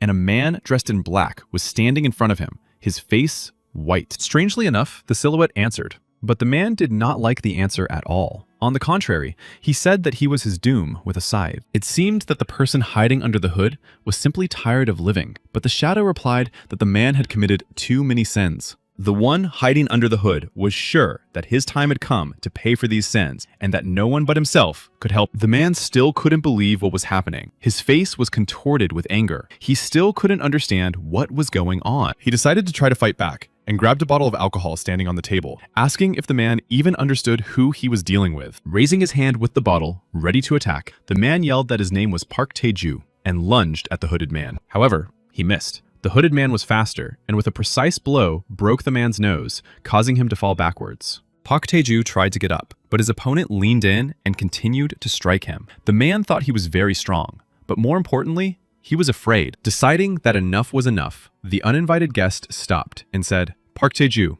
you have destroyed too many people." But the man denied everything. The man was kneeling on the floor, and the guest held his head and asked if you could hear the sound. The man listened, but heard nothing. He shook his head, and then his interlocutor smiled and replied that it was the cries of those whom the man had mercilessly destroyed. Behind him, the man seemed to see a crowd of people standing there, all screaming and rushing toward the man on his knees. They seemed to be racing toward him to take revenge for their ruined lives. They looked terrible. The uninvited guest continued to hold his hand on the man's head, and perhaps that was why the man really saw the crowd, or perhaps it was just his imagination. Park Tae-ju thought the people were shouting, accusing him of their deaths, reaching out to him, and even touching him. He asked the guest if he had given it to him. The guest laughed sarcastically and asked if he had started to remember. But the man asked what kind of substance it was, and he almost believed him. The guest replied that the people the man saw were the souls of those whom he and his gangsters had unjustly killed. He had already said that nothing could be done. Park Tae-jung lay on the floor. It seemed to him that people's hands were reaching out to him again. But he repeated to himself like a mantra, "It's not true. It's not true." He thought he felt the touch of cold hands, so he screamed. The guest asked if he was suffering, as if pain was something new to him. He also asked if the man felt the pain and suffering of those who had left this world at his hands. But the man screamed that he knew nothing. The hooded man reached out his hand to the man and said that people like him should not be allowed to live on this earth. But before that, he must atone for his sins. Then he leaned over the man again and reached out his hand, but the man begged him to stop and spare his life. The visitor leaned closer and said sternly that he must confess right here and now how many people he had ruined. The man was silent, only one thought pounding in his head. Could it be true that the Grim Reaper had come for him today? He reminded the man of the girl in the school uniform. It was before his first crime. Could he really not remember? Lying on the floor, Park Tae-jung screamed when he saw the image of the girl he had killed 30 years ago, the girl he had loved. His guest threw the phone on the floor right at the feet of Park Tae-jung, who was kneeling,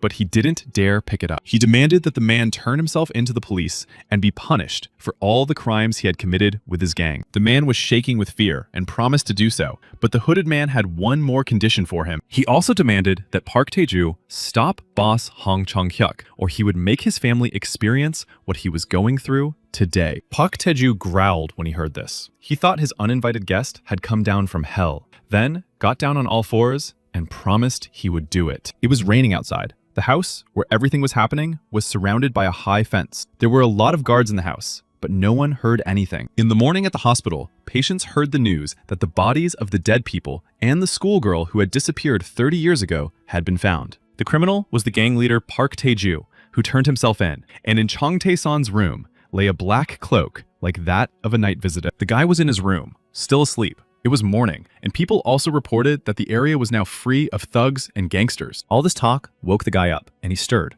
while people continued to talk about how a full investigation had been conducted by the prosecutor's office and the police. Chang Tae-san lay with his eyes wide open and was glad that he had dealt with the gang, but for some reason, he still saw ghosts, and it was scary. The recent events raised many questions among the public, and government officials gathered to discuss them, live on television. The opposition party said that this was not only a problem for their city, but for the country as a whole. And since the prosecutor was involved, a thorough investigation was needed. A representative of the ruling party objected, saying that this was a provocation on the part of their opponents, and that the investigation should start with them. Chang Tae-san watched the broadcast on television, where the interlocutors could not find common ground, and continued to see ghosts everywhere. He was still in the hospital after yesterday's adventures with Park Tae-jun. The guy was really scared, and afraid that he would suddenly become a shaman. He remembered his encounter with the god of health, and thought that maybe he was a ghost too, which would explain everything. He had died and been resurrected by a ghost. His head was spinning from these thoughts. He hid under the blanket like a child and repeated to himself that he needed to calm down,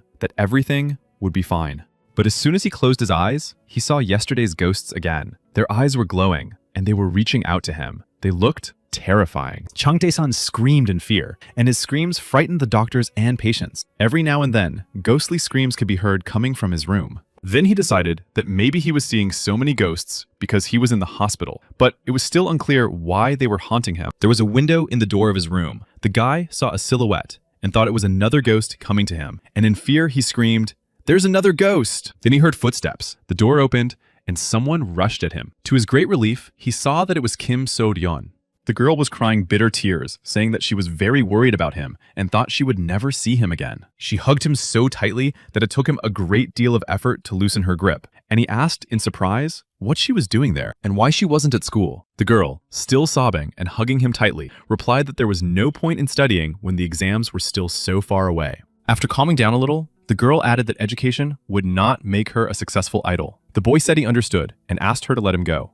But Kim So-ryun didn't listen. She hugged him even tighter, lifted her head, and bursting into tears, asked where he had been hurt. The girl put her hand on his head to check his temperature. At that moment, the guy opened his eyes in surprise and thought how soft her hands were. Convinced that he didn't have a fever, the girl exhaled slightly, and Chang Tae-san smiled. He looked satisfied. He clearly liked this atmosphere. His gaze suddenly fell on the girl's chest, and he admired and marveled at it, thinking, wow, what a sight. Then the girl put her palm on his cheek and gently stroked it. The guy's eyes widened again in surprise. It was a dangerous moment. Kim So-ryun was close to him. He took her hands above her elbows, but suddenly pulled himself back, saying that she was like a daughter to him and that he needed to pull himself together. He put his hands on her shoulders, and the girl looked up at him with happy eyes and called him. In the next second, something happened that he clearly did not expect. The girl closed her eyes and suddenly leaned toward him with her whole body. It seemed to him that she wanted to kiss him, and he shouted for her to stop. The girl froze, her eyes closed. She was upset that the guy had stopped her, and he thought that his heart was already taken by Lee Yedin. He remembered his first love, then looked at Kim So-ryun, and thought with a sly smile that the girl in front of him was very hot after all. Looking at Kim So-ryun standing in front of him, he was so captivated by her and his thoughts that he didn't notice the silhouette of another girl behind the door. They continued to stand facing each other, the guy holding her hands just below her shoulders, unable to decide what to do. On the one hand, he wanted to kiss the girl, but on the other, he remembered his first love. But then he thought, what the hell? And leaned toward her lips. But the kiss was not meant to be. They heard a voice asking what they were doing there. The voice belonged to Lee Yedin. Seeing his beloved girlfriend, Jang Tae-song pushed Kim So-ryun away, his eyes nearly popping out of his head in surprise, and he shouted, Yedin! The guy asked how the girl got there, and began to make excuses, saying that he had gotten something in his eye, and Kim So-ryun had wanted to help him. Lee Yedin's eyes filled with tears. What she saw upset her. She was sure that he was hurt, and was terribly worried, but it turned out that he was pretending. The situation amused the guy a little. He felt as if his wife had caught him cheating, and he would respond clearly, but inside, he was giggling. However, none of them moved. The girls looked at each other, and the guy quietly enjoyed watching the scene. Kim So-ryun looked defiantly at her rival, thinking how she was getting on her nerves, but greeted her politely out loud. Lee Erin also smiled politely in response and greeted the girl, mentally replying that she annoyed her just as much. From the outside, they looked as if they had met in a vacant lot behind the school and were ready to fight for the heart of the guy they liked. They continued to glare at each other. Chung Tae-san, wanting to defuse the situation, hugged them and suggested they sit down, saying he would bring drinks. After receiving their soda, the girls sat down. Kim So-ryung said she thought her rival would study harder because the entrance exams were coming up soon. Lee Erin replied that she couldn't study when Jang Tae-song was injured and that her first priority was to visit him. Chung Tae-song watched them and thought about how they could smile at each other and stare at each other at the same time. He urgently needed to change the subject. The guy decided it was time to distract them and asked if it was true that Kim So-ryun was in Seoul and had already signed a contract with an agency. The girl was surprised that he knew about it and asked how he found out, but she was flattered by the question. For her, it was a sign of his affection for her. She turned to Lee Erin and smiled. Her gaze and posture showed her rival that she knew the guy was interested in her, and it was obvious to both of them. The next question was for Lee Erin. Jang Tae-san asked if he had heard rumors that she had taken her midterm exams and when the results would be available. The girl looked at him and replied that it was nothing special. The second part went quite well for her, but she had to work hard on the essay. The guy rushed to support her, saying that with her grades, she would get into any university. Lee Erin beamed, while Kim So-ryun thought jealously, what a pair of lovebirds. Lee Erin looked at the guy and asked shyly if he really thought so. He clenched his fists and shouted that he was absolutely sure. Chung Tae-song felt that he had done everything to improve the atmosphere in his ward, and he truly believed that it had improved. However, the girls did not agree with him. Kim So-ryung, who was delighted with the question about the agency, became noticeably sad when he switched his attention to her rival. Lee Erin's expression changed after her, and at that moment, both girls thought almost simultaneously that the situation had only gotten worse. Both of their moods deteriorated sharply. Kim So-ryun suddenly announced that she was already drunk and didn't want any more soda. Lee Erin replied that she felt the same way. Chung Tae-san, who was about to exhale, realized that something was wrong from their changed voices and thought that something was wrong this time. Then he had what he thought was a brilliant idea. He said he was very hungry and suggested they have some pizza. Kim So-ryun replied that she was hungry too, and Lee Erin said she didn't mind, but their mood didn't change at all. Both were still unhappy. Realizing that he had gained a little breathing room, the guy laughed and asked them to leave, saying that he needed to change clothes. Despite their modesty, the girls imagined him changing his shirt and said that he could take it off, that there was nothing wrong with that. Somewhere in the city center, in an office in a high-rise building, the men were again discussing stock market transactions and Chung Tae-san's earnings for the day. The managers came to their boss, brought him information about the stock market, and asked if he had seen the revenue. He barked yes. Needless to say, they were extremely surprised by the guy's success and asked their boss if he thought this man was a stock market god or just a genius. One of the managers spread his arms and said that he had checked all of his transactions, literally all of them, and found not a single mistake. Another noted that despite the large number of transactions, they were all completely legal, and that he was simply some kind of investment monster. They sat in the director's office at a large table and discussed the matter. The director said that it seemed they had lost all dignity. The men were offended by his words, and he adjusted his glasses and said that such experienced traders couldn't handle a regular high school student. All four of them were stunned, and one by one they shouted that it couldn't be possible for a simple child to pull off all these transactions. When Chung Tae-san was discharged, winter had arrived. On the day the first snow fell, the whole family went out onto the balcony to watch the snow falling. The girls, as usual, were happy for the whole family. The parents stood a little further away, and the boy leaned against the window and watched them. The father happily exposed his face to the snow, enjoying the feeling of the snowflakes touching his skin and melting. Noticing that his father was standing pensively, with his eyes closed, his face exposed to the snow, clearly enjoying himself, the boy asked what was wrong. His father turned his head toward his son, laughed, and said that the boy would understand when he went into the army. The girls laughed and rejoiced. Chung Tae-san remembered a moment when he was in the army and was clearing snow,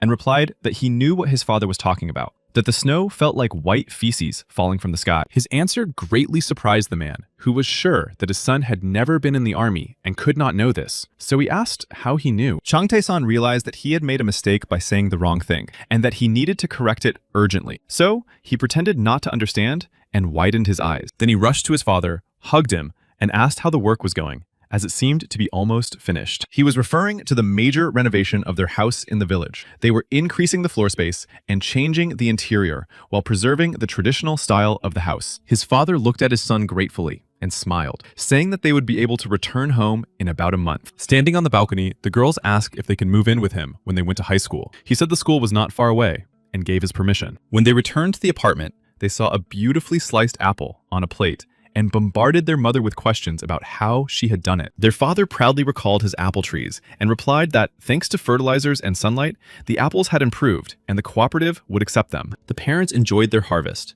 Now they had a perfect natural farm. Changtae-san was happy to see them like this. Cutting another apple beautifully, his mother looked at her son and asked if everything was going well with his work. Changtae-san was eating an apple at that moment and almost choked on it. He thought his mother shouldn't ask about it so suddenly. Putting another piece of apple on his fork, the guy said that everything was fine. He had already sent 20 manuscripts. He added that the publishing house had told him not to worry. His sisters had squealed and offered to massage his shoulders, saying how cool he was. The guy looked at his mother and thought how much she had changed. She had become almost the most beautiful woman in the city. He was already handing his sisters the envelopes. Without looking, they rejoiced and asked what was in them. He replied that there was 200,000 won in each. His parents often asked him about money, probably thinking that he had a hard time earning it and that the whole family would be grateful to him for it. Changtae-san saw how sincerely his sisters rejoiced at the pocket money, even though it was only 200,000 won. Enjoying his apple, he thought that if you overdo it, you'll be sick of it. And just like with money, everything remained the same,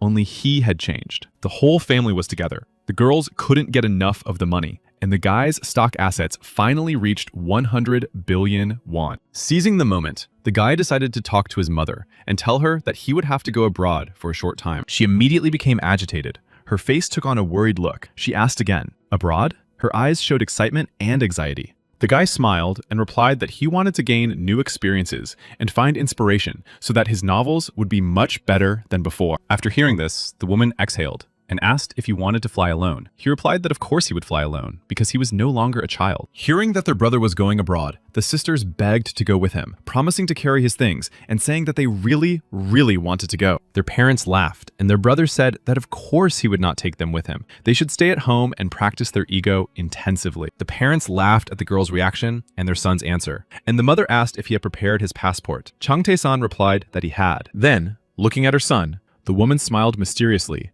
and asked if maybe she should go with him. Her son looked at her in surprise and thought, "Really?" The girls stood with their hands on their hips and said they also wanted to go if their mother was going. But she laughed in response and said that she could speak English, French, and Japanese, which she was sure her son did not know. The children seemed to be seeing their mother for the first time. Changtae-san thought, it can't be. Does his mother really speak 4 languages? Why didn't he know? Their father smiled, and their mother, continuing to giggle at the children's reaction, asked why they were so surprised, since she had graduated from Hongyan University. Changtae-san still couldn't believe that his mother spoke 4 languages. The woman laughed and said she believed in him and wished him a good trip. Their father decided that he also deserved praise and said that he had married their mother, which was why they were so beautiful and intelligent. The girls didn't lose their composure and asked if their father thought that if it weren't for his genes, they would have been born perfect. Their mother said they were absolutely right. One of the girls ran up to hug her father,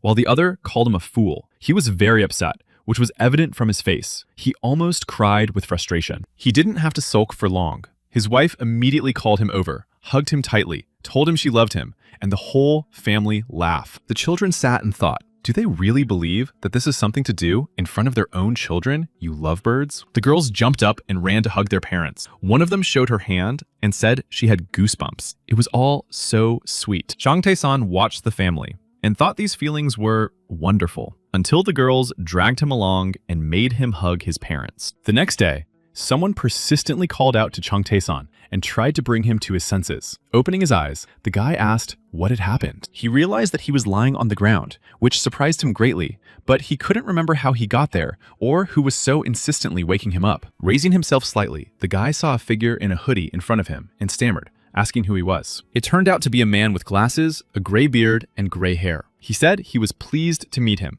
and smiled kindly. Sitting down and leaning his hands on the ground, the guy asked who he was and called him Grandpa. It should be noted that the guy was wearing slippers. Hiding his hands in the wide sleeves of his robe, the man replied that he was not old enough to be called an old man, and he stood smiling in front of the young man. Starting to get angry, the guy shouted at him to answer, and horns appeared on his head. The man asked in surprise why this little guy was yelling at him. Still sitting on the ground, Changtae-san looked around and asked where he was, as he did not recognize the place. The gray-haired gentleman, still smiling kindly at the young man, calmly replied that it was his house and fell silent again. Changtae-san looked at the house indignantly and asked if it was really true. The man replied that it looked neglected because of the low level and lack of points. The young man asked sarcastically once more, "Really?" and, frowning, said, "Is it just me, or is this some kind of new instruction?" The man looked questioningly and said that in his entire life, he had spoken 21 languages as his native tongues, but he did not understand what he was talking about. Still keeping his hands in his sleeves, he added that he could understand 50 more languages, but the guy started to get angry that he was going on and on about these languages. The man smiled, took a fan out of nowhere, unfolded it, held it to his body, and said he was a polyglot, and his name was Chris Barnsdale. Smiling kindly, the man looked at the guy and repeated that he had learned 21 languages in his lifetime and could understand 50 more. Changtae-san began to get annoyed and said boldly that he congratulated the man and asked if he could finally tell them where they were. The fan reappeared in the man's hands. He stood in front of the house and said that the house looked neglected due to a lack of money, but it was indeed his home. He then added that he understood perfectly well how difficult it was when it came to foreign languages and decided to help the young man. He explained that language is the basis for building relationships between people and is important for understanding the cultures of different peoples. Without it, nothing great can be achieved. Changtae-san watched the man suspiciously and thought that maybe he was one of those divine beings. But what could he want? Continuing to smile, the man summed up in a teacherly tone that in order to learn foreign languages, the young man needed a decent teacher. And the thought kept spinning in the young man's mind. Why did the old man need to break into other people's dreams and rant and rave like that? Something was wrong here. But what, exactly? Continuing to hold the fan in front of him, the man continued to foolishly study languages according to the curriculum, the foundations of which are laid in open dialogue. Changtae-san kept his eyes on him, thinking that if he listened carefully, he could notice that the old man's speech sounded very strange. After saying all this, the man proudly adjusted his glasses and summed up again, saying that the most important thing was to find the right teacher. Changtae-san decided it was time to get up from the ground, which proved to be difficult. He said that he understood the man, but he had a question. The man smiled and replied that the young man could feel free to ask his questions. He looked at him intently and asked directly what he wanted from him. He added that the old man hadn't called him here to chat about the shortcomings of modern education. He froze for a second and wondered how he had guessed. The old man's face showed that he was surprised. The young man noticed this and wondered if he had never encountered this before. He had more and more questions. He looked at the old man's house again and thought that it looked so neglected because of the lack of glasses, which meant that he needed him for something. Finally, the picture in his head came together. He approached the man and asked if he was God. Stammering, the man replied, "Of course I am God. How dare you?" The young man sensed that there was not a shred of confidence in the old man's words. Perhaps he should press him further. The old man replied that he did not take it to heart. Changtae-san decided it was time to press him and asked boldly why he was talking so much. The old man stammered and began to search for words. He said that he had spent his whole life thinking only about his studies and had forgotten about good deeds, while wondering why the young man was asking so many questions, one after another. Angered, he shouted that if he had money, he would give it to charity, and the young man calmly asked how a man became a god. The man blurted out that he had studied so hard that after his death, he became a god, and said that it was a special language. The young man paid attention to the phrase, special language. The guy decided that he could dig up something here to earn points. The man needed donations, and the guy could get something special. The man couldn't hold back. He was outraged and shouted, asking what the guy meant and why he was questioning him as if he were a fraud. Looking boldly into the old man's eyes, the guy asked if he really had the right to do this, or if he had decided to earn points illegally. Instead of answering, the man chuckled awkwardly, and Changtae-san said that he himself knew how difficult it was to earn points. The man was surprised at how accurately the young man had assessed the situation. He thought it couldn't be possible. Did he really know, or had he just guessed? The old man already understood that the guy had figured him out, but he still wondered whether he should confess and how he had actually cheated. Unable to bear the agonizing silence, the man bowed his head and said he was right. The karma points they get for good deeds are very important. However, his words surprised Changtae-san. He thought, so these points are earned for good deeds. It turned out that the old man highly appreciated his jump under the car to save the child, and he mentally returned to the day when he had the accident. He remembered that he had done something else quite recently, namely, a successful operation to cleanse the city's surroundings of bandits. Changtae-san thought that the compensation for his death must be enormous, and asked why the old man was groveling before him. The old man began to justify himself, saying that the young man had misunderstood him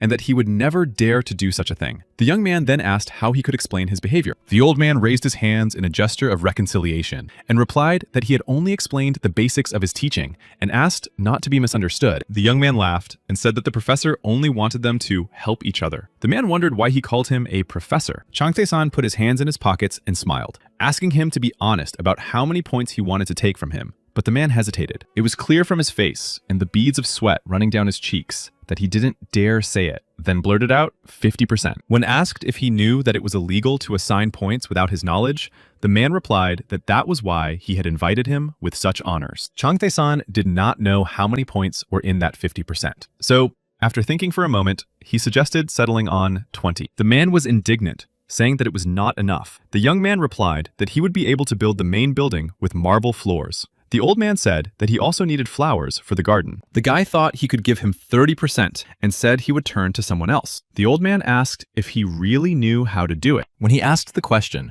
the figure of the god of health appeared behind him, who had resurrected and taught him, and the young man said that his patron was none other than him. It seemed that this was unexpected news for the old man. His face immediately changed, and he was so surprised that he even fell backward and cried out. Seeing the old man's reaction, the young man thought that the old man, the god of health who had resurrected him, must be some very important bigwig somewhere. Changtae-san laughed and said he wanted to learn 21 languages, and since fate had brought them together, he offered a little more than 25%. The old man was surprised and discouraged by his offer, and the young man rushed to hug him and tell him how generous he was, laughing and praising himself. The old man looked at the young man intently and, after thinking for a moment, said, "Save me." The young man replied, "No need to thank me." Changtae-san looked at his house and asked why it was built in Chinese style. The man replied that he was a fan of Chinese martial arts. After meeting with the old man, the young man went to the office of one of the nearby banks and asked to meet with the branch manager. Upon hearing that the meeting was not scheduled,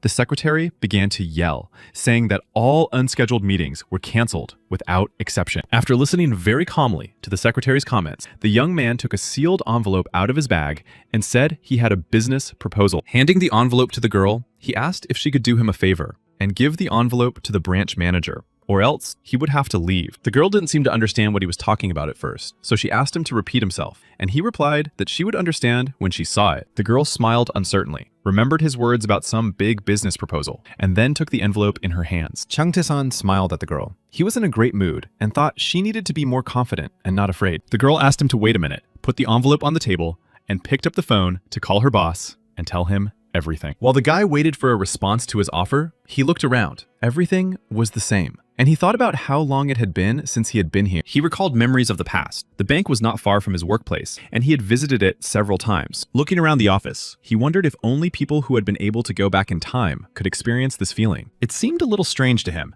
and just then the secretary appeared and reported that Mr. Benson had approved their meeting. The girl told him to follow her, and the guy thought that, at moments like this, he realized that he had really gone back in time and had come so far. In a few minutes, he was to meet with the director of a commercial bank in Hong Kong. He told himself that this was only the beginning and not to worry. And so, Changtae-san confidently entered the office of the director of the local branch of the Hong Kong bank, who greeted him and introduced himself as Stephen Benson. The young man bowed his head and said that it was a great honor for him to meet the director and introduced himself as Changtae-san. Stephen Benz was surprised by his pronunciation and asked if he had studied abroad. Changtae-san thought that Chris Barnsdale's skills had worked wonders. Since he had not studied abroad, he replied that he had taught himself. The director responded with a compliment, saying that the young man was impressive. While they were exchanging pleasantries, the secretary brought tea, and the office owner invited them to sit down and continue their conversation. They immediately made themselves comfortable on the sofas, and the director exclaimed that the black tea was already brewed and asked them to pour it. While the girl was pouring the freshly brewed black tea,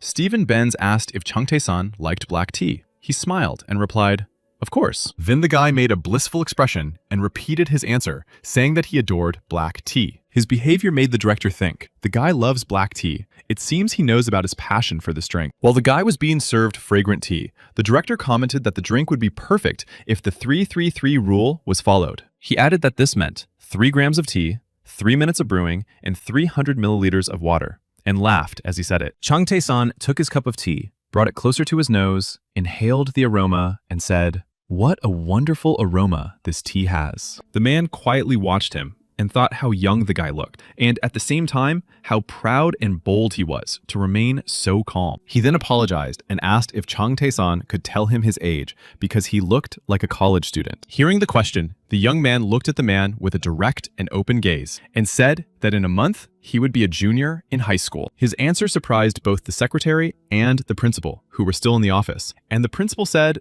that couldn't be true. Chang Tae-san did not argue. He simply took his student ID and ID card out of his inside pocket and placed them on the table. They couldn't believe their eyes and stared at the documents in surprise for several minutes. The principal said that the boy was indeed telling the truth. He asked for another cup of delicious tea, and the director replied that he had reviewed the documents given to him. The young man smiled and thought that it was strange, of course, because the total amount in his share account had already exceeded 250 billion won. The young man liked that the director, as a business person, did not drag out the conversation and suggested getting straight to the point. He was impressed by this approach. The director immediately asked the main question. What was the purpose of Chang Tae-san's visit to their bank branch? Perhaps he wanted to open a deposit account with them. The young man's answer confused him and left him speechless. Putting his cup on the table, he said that he had come to apply for a loan. The director almost choked on his saliva. He tried to comprehend the young man's words for a while, then asked again, "Excuse me, did you say a loan?" Chang Tae-san replied that he wanted to open an investment corporation in Hong Kong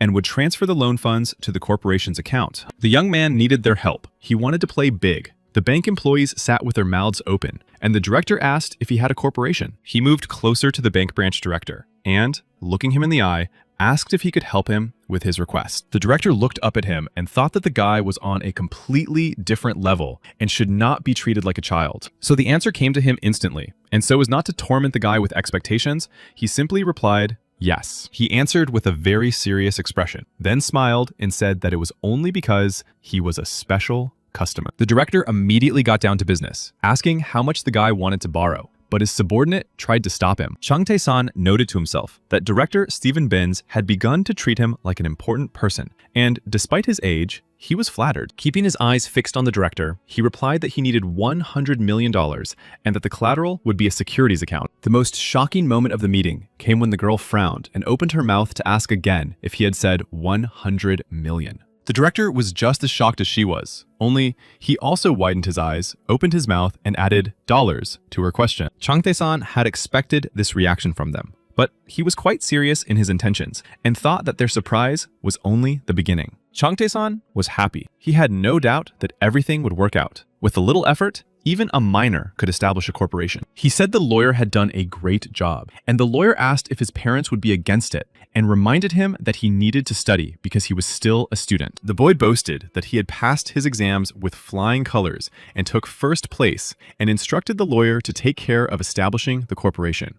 The lawyer couldn't hold back his admiration because the boy was incredible. As a high school student, he was starting a corporation with a capital of 1 billion won. He also asked why it had such an interesting name, wondering if it had some special meaning for the boy. The corporation was called LOR. Hearing the question, the boy laughed sincerely and replied that there was nothing special about it. It meant Legend of Royal. The lawyer was genuinely surprised and asked again, Legend of the King? During his time working with the boy, he still hadn't gotten used to his peculiarity. So, continuing to laugh, he asked if Chang Tae-san had come up with a grandiose name and what kind of king it was. Now the guy laughed and said, "Look at the people. Aren't they worthy of being called kings?" The lawyer replied that it didn't make sense. After these words, Chang Tae-san adjusted his jacket and said briskly, "The real meaning of Legend of the Return." The lawyer's eyes bulged out of his head. He thought that the first version would suit him just fine, as any other legend about regression sounded like nonsense. The guy didn't go into details. He knew very well what regression was talking about. The name was indeed symbolic. While the lawyer was recovering,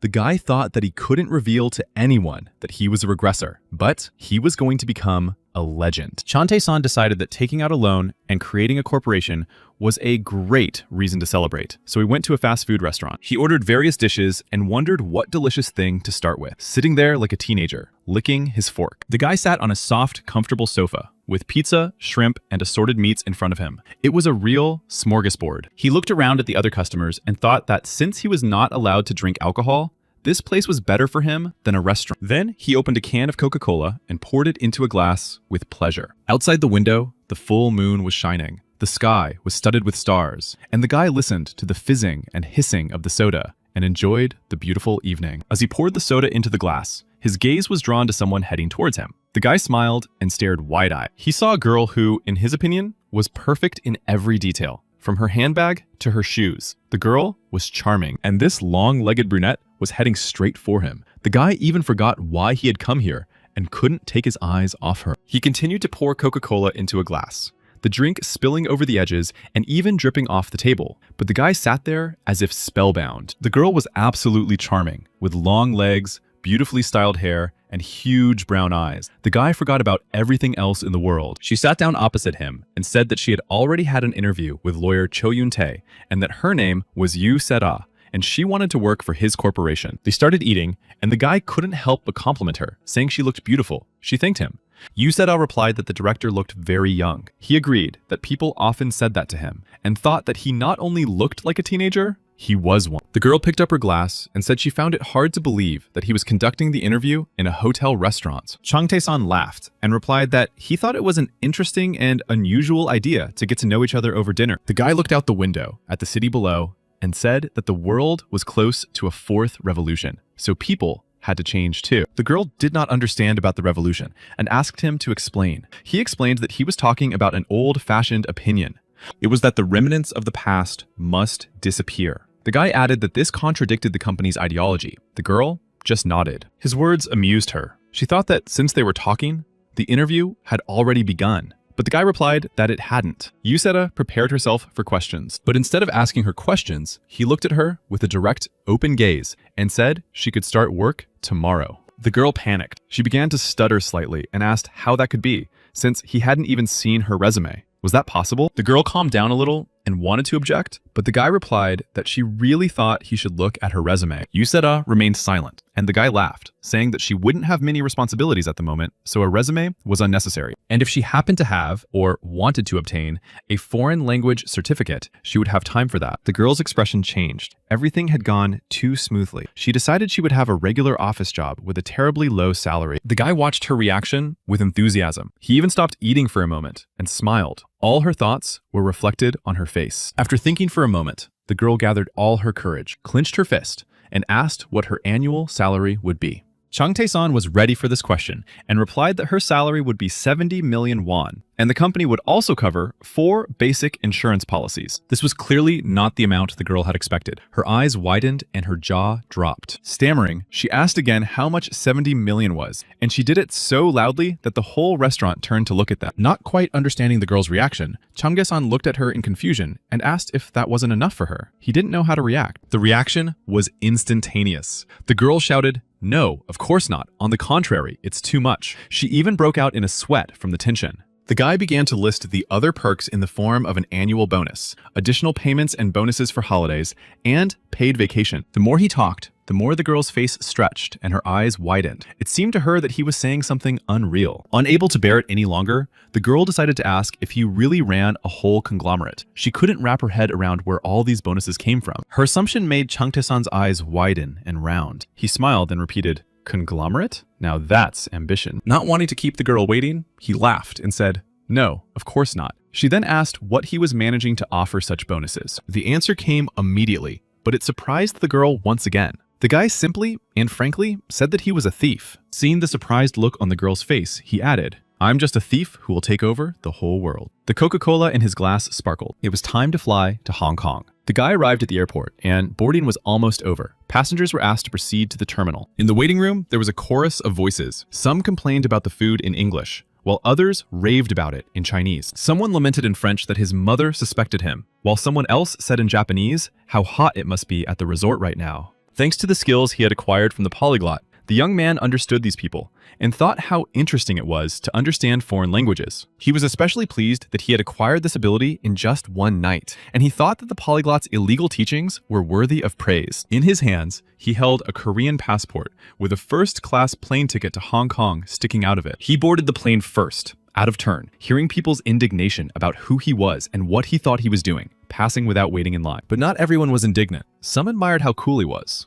and wondered how a teenager could be in first class. Perhaps he was a celebrity. When he boarded the plane, All the flight attendants rushed to him to warn him that there was very little time left before departure. They also informed him that they had prepared an in-flight menu for him, including a list of alcoholic beverages, Korean food, and meat cuts. When asked what kind of alcohol he preferred, the guy laughed and replied that he didn't drink, thinking that he was still a minor. He was still alone on the plane when one of the flight attendants approached him and handed him something, saying, "Here, take this." The guy unfolded the piece of paper, which had been folded several times. It said, "You made an incredible impression," and a phone number to contact him. When everyone boarded the plane, the pilot announced takeoff. The guy thought how tired he was of this. Not a single day goes by without such worries. And so, a few hours later, the underage high school student with a huge fortune in his bank account landed at Hong Kong airport. At the airport, the guy met an incredibly beautiful girl with a sign in her hands who, upon seeing him, asked if he was director Chan T-san. He was supposed to be met since it was his first time in Hong Kong, but he didn't expect the person meeting him to be so beautiful. Trying to slowly come to his senses, the boy stared at the girl with wide eyes while she asked permission to introduce herself. The girl was tall and slender, with long black hair and huge green eyes. She worked in his secretariat, and her name was Clara Lee. With a charming smile, the girl reported that she had come to meet him on behalf of all HSBC employees. Still a teenager, even though he was the director of a corporation, the guy was embarrassed, gave his name, and said she could just call him Chan. Accompanying him to the Rolls-Royce parked near the airport, the girl said she would accompany him as a VIP guest and asked if he had eaten lunch. They sat in the backseat of the car, and the young man replied that he had ordered lunch on the plane. The girl asked apologetically, looking him straight in the eye, if he happened to be the son of the head of the conglomerate. This question amused the guy, and he replied that he was not, and even apologized to her for it, while the Rolls-Royce drove them through the streets of Hong Kong. The guy said his father was a farmer who grew organic apples, and the girl laughed, saying she also loved apples. Hearing this confession, the guy immediately replied that when she was in Korea, she should contact him,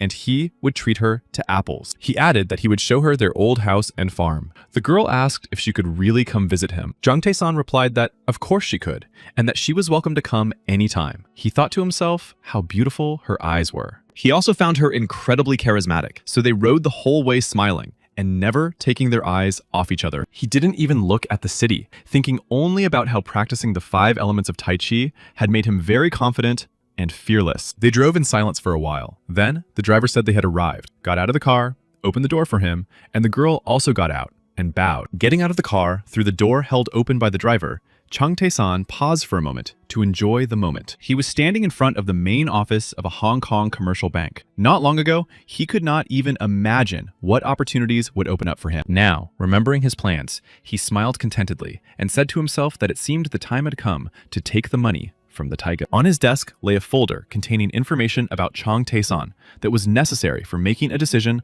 on granting him a loan. He asked if he could trust the information contained in the report, and the manager replied that the accuracy of the data had been verified by their legal department. The man still couldn't figure out where the guy got so much money. He wondered if it was a secret inheritance, or if he was an investment genius. The credit rating they were now considering was A3+, which an ordinary person could not afford. Seeing how confused the director was, the manager asked what he was worried about, since the loan was at 15% per annum. The director listened to the manager's words and finished his thought. If the deal paid off, they would be able to make a staggering profit. Chung Tae-san got out of the car and stood in front of the bank building for a moment, trying to savor the moment and realize that it had come true. Throwing his head back, he looked up at the tall building and thought that he was finally here, near the main office of the Hong Kong Commercial Bank. The girl accompanying him asked if he wanted to go in, as they had already been waiting for a while. He smiled at her and said she was right. When the young man, accompanied by the girl, entered the bank, the faces of both bankers underwent a metamorphosis, and the manager's eyes widened like saucers. The director of the commercial bank's main office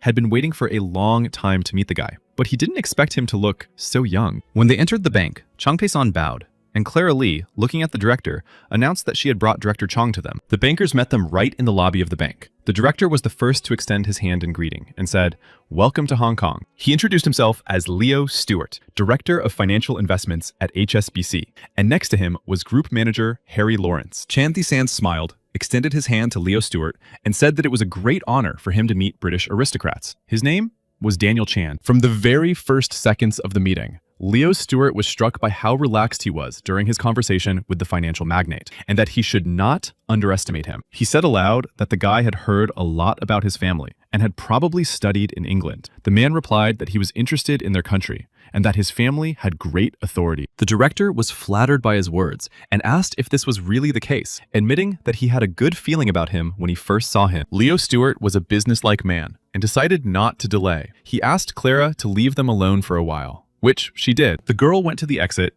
and Chung Tae-san couldn't deny himself the pleasure of admiring her beautiful figure for a moment. When she left, Leo Stewart asked the guy if he would like a cup of tea. Director Daniel spoke confidently and smiled as he addressed him. The guy smiled back, saying that he still remembered the aroma of the tea they drank in Stephen Benson's office, and that he would certainly not refuse. The director poured the guy some tea himself and placed a cup of the fragrant drink on the glass table in front of him. Then he sat down on the sofa and, turning to the young man, said that he was the best Korean he had ever met in his life. He added, embarrassing the young man, that he had an excellent command of the language and incredible pronunciation. The young man bowed his head slightly and thanked him. Gary Lawrence joined their conversation, sat down in one of the armchairs, and said that he had an interesting question for the young man, if he would allow it. Chung Tae-san guessed what kind of question it would be, and was ready for questions, saying they could ask anything. Then Gary Lawrence asked a question that had long interested both bankers. Could the guy really identify some kind of investment algorithm? He lowered his voice slightly and continued,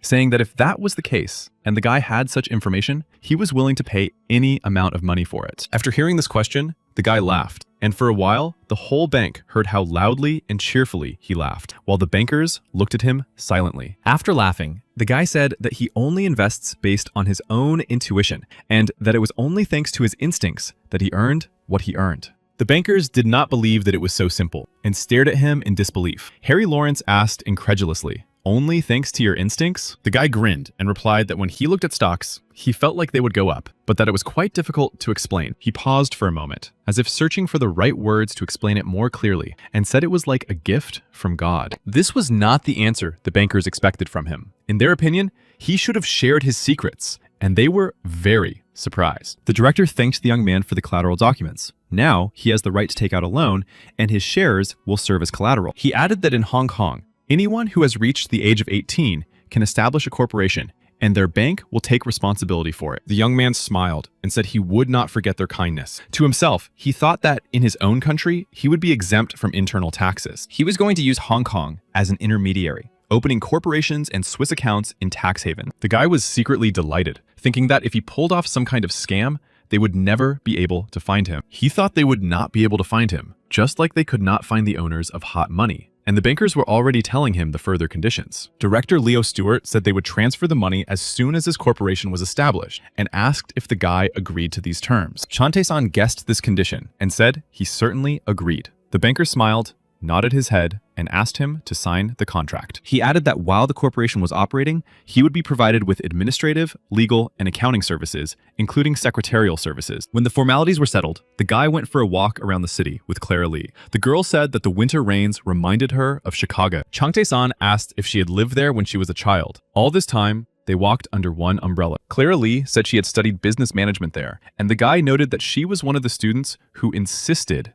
on neoliberalism. The girl laughed. She liked this topic with its burning passion, determination, and impressive and accurate results of capital. After a pause, she asked if it was just her imagination, but his eyes were trembling when he left the office. Something had happened while she was away. Now it was Chung Tae-san's turn to think. He remembered what happened after he and the director signed the contract. When everyone had signed and the guy was about to leave the bank, he suddenly called out to the director and said he wanted to change the contract. This move was very unexpected for the bankers. The director asked what he didn't like about the contract, which was more than perfect at the moment. Harry Lawrence broke out in a sweat and turned pale as he said that the interest rate was only 15%, and they couldn't do without it. The guy slowly sat back down in the chair opposite the bankers and hastened to reassure them that he did not intend to change that part. He paused briefly while the bankers looked at him expectantly, then said in a tone that brooked no argument that he wanted to change the loan amount. The situation began to become clearer, but not completely. So director Leo Stewart asked how much he wanted this time. Chung Tae-san told him he needed $200 million at an interest rate of 20% with a repayment term of 1 year. The banker's eyes widened again, and the director thought about the 200 million, while his assistant thought about the 20%. Director Leo Stewart was shocked once again that day. It was the first time he had met such a partner, and he thought he must be completely insane. But when the girl asked, Chante-san replied that there was nothing more pleasant than listening to the sound of rain, which calmed the body and mind. Clara Lee was a little embarrassed by his candor, but then added that she especially liked the sound of rain by the sea. They approached the traffic light, and since it was green, they boldly began to cross the street, the guy holding the umbrella and the girl's hands behind her back. Suddenly, the sound of the rain was interrupted by the sound of a moped rushing towards them. The guy turned his head and opened his eyes in surprise. They stopped in the middle of the crosswalk, and the guy on the moped screamed at the top of his lungs that his brakes were apparently out of order. Clara Lee froze, mesmerized, watching the speeding moped. The driver yelled at her to move out of the way. Seeing that the girl was not responding, Changte-san ran up to her and managed to pull her close before the moped hit her. The girl didn't even have time to be scared before the guy pulled her away from him, looking worriedly into her face and asking if she was okay. The girl looked up at Changte-san, who was holding her hands. It was raining, and only 2 clouds of their breath floated in the air. After returning from his trip to Hong Kong, Changte-san decided it was time to get his driver's license, because now he could afford to buy a car. He studied hard, passed the exam, and after receiving his driver's license, he thought maybe he should buy himself a sports car. In Hong Kong, he also opened a secret corporation whose acronym stood for one of the English translations of his name. The new corporation merged with corporations from Latin America, so the guy ensured that he could never be found. This corporation was created in addition to the one for which he had requested money from the bank, and now he needed to concentrate. He became the top boss of the gambling world, where people make huge profits and suffer huge losses, sometimes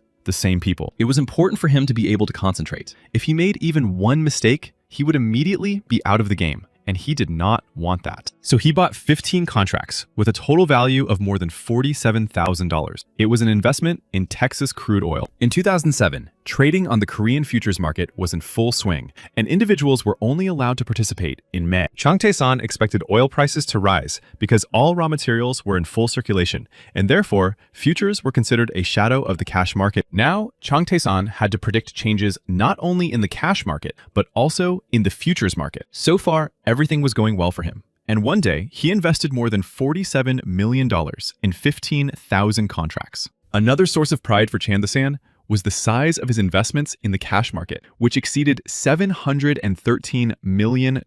This was only related to the corporation in Hong Kong. Now, he had a large desk with 2 monitors for work. After making a successful futures trade while sitting in his office in the evening, the guy thought it was time to enrich the LOR corporation. He had new modern computers, and the first thing he did was check the balance of the shareholder account, which was just over $750 million. At the end of the day, sitting in front of 2 monitors, the guy thought about how tomorrow he would cause enormous chaos with just one finger. The next morning, in a small office in Central Seoul, began with the phrase, "Boss, everything is lost. We're completely screwed." The boss was already used to his managers panicking, so he asked what had happened again, whether something had collapsed somewhere. However, one of his managers, who had discovered the situation, could only sit with his mouth open and his eyes wide, repeating that everything was lost. The man didn't understand much at first, so he demanded that his subordinates explain to him what was going on and what had disappeared. The manager panicked and shouted that it seemed that the stock market god had withdrawn all his funds, and then they all shouted in unison with their boss. The man broke out in a sweat in the blink of an eye. Even his glasses were fogged up, and he demanded that his subordinate tell him specifically, in numbers, how much money he had withdrawn. The subordinate, red with exertion and also sweaty, said in a trembling voice that it was somewhere around 100 billion, and he couldn't believe it himself. The boss asked him again, thinking he had heard the wrong number, but when it dawned on him, he screamed in a silent voice, refusing to believe what was happening. He yelled that the manager was talking nonsense, that yesterday everything was fine and there were no problems. He stood behind the guy and yelled in his ear, asking when the money was transferred, where it was transferred to, and why he hadn't checked yet. The guy turned around and reported that the money had been transferred to the LOR Investment Corporation through linked accounts at dawn today. The boss asked question after question about their account, saying that it was impossible to withdraw money at once, and demanded to be connected to this corporation immediately. The manager called and got through to Yu Se-ra. The girl said that the director was not there at the moment, but if it was a mistake on their part, she apologized. Calls poured into the office from early morning, and she could barely keep up with answering the phone. There were even calls from the People's Bank of the Republic of China. All the callers demanded to be connected to the director. The girl couldn't understand what had happened, why everyone had gone crazy. After hanging up the phone once again, the girl laughed and said to herself that it seemed their director had caused quite a stir that night. At that moment, Cheng the San came out of his office and asked her the sacramental question. He asked if they had any coffee left. The girl told him that since early morning, they had been receiving phone calls from brokerage firms and banks, all of them demanding to speak with him. The boss replied that he had only borrowed a little money from them, and they had gone crazy over it, making such a fuss over such a trifle. The girl made him coffee. Chung Tae-san took the cup from her, and, while enjoying his drink, asked if she had prepared what he had asked her to. The girl smiled and said that as soon as the orders came in, she started working on them, and he was waiting for him in the parking lot. The guy finished his coffee, thanked her, and as he was leaving, he turned around at the door, laughed, and said she could just ignore the calls from the banks. It would seem that this solution was obvious, given that the director was not there. But for some reason, this option did not occur to her. Leaving the office, he thought that the government would soon take some measures, such as exempting foreign investments from taxes. Whatever concessions the government made would work in his favor. And now, he had to take advantage of this opportunity so as not to look foolish. He went down to the parking lot, and the first thing he saw when he got out of the elevator was that his request to Yu Sera had been carried out exactly as he had said. In front of him stood the legendary Porsche 9124S with an open roof and an engine capacity of almost 4 cubic centimeters. Opening the car door, the guy sat down, breathed in the smell of the car that had become his dream come true, and said to himself, "Let's go." Chung Tae-san put the car in gear, pressed the pedal, and the car roared as it pulled out of the parking lot. A few seconds later, he was already speeding through the streets of the city. He sped so fast that dust rose in a cloud, and in a few minutes, he was far away from the office where the phones were ringing every second. Today, at Lee Yarin's high school, the mayor personally awarded the girl a scholarship to the law department of Korea University. The mayor presented her with a certificate, a special, personalized certificate awarded only to students with outstanding achievements. The girl went up on stage, where the mayor was already waiting for her, and in the hall sat all the high school students with whom she had studied all these years. That was where Chung Tae-san was rushing to in his red Porsche. The school was for girls, and he was not allowed to attend the award ceremony, so he was waiting for her. Like a true gentleman, he brought a huge bouquet of flowers and stood near the gate, leaning on his car. Leaving the office, he drove home and changed his clothes. He was wearing a light-colored suit that matched his hair color, and the sun reflected off the foil wrapping the bouquet. He stood there, imagining how the girl would approach him, looking so beautiful, and he would hand her his bouquet and congratulate her on her graduation. Meanwhile, in the auditorium of the high school, the mayor congratulated the girl, saying she was one of the graduates they had been waiting for so long. After presenting her with the award, he asked her to address her parents in the hall and say something to them. They looked intently at their daughter. Lee Yarin was flattered. Standing on the stage, she said that she was standing there thanks to her parents, the principal, her teachers, and her friends who had studied so hard. Chung Tae-san decided to go to the school and congratulate the girl on graduating among the first. While she was still giving her speech, addressing the juniors and seniors who were graduating today, she expressed her gratitude and promised to be proud of her school. While she was speaking, Chung Tae-san entered the auditorium,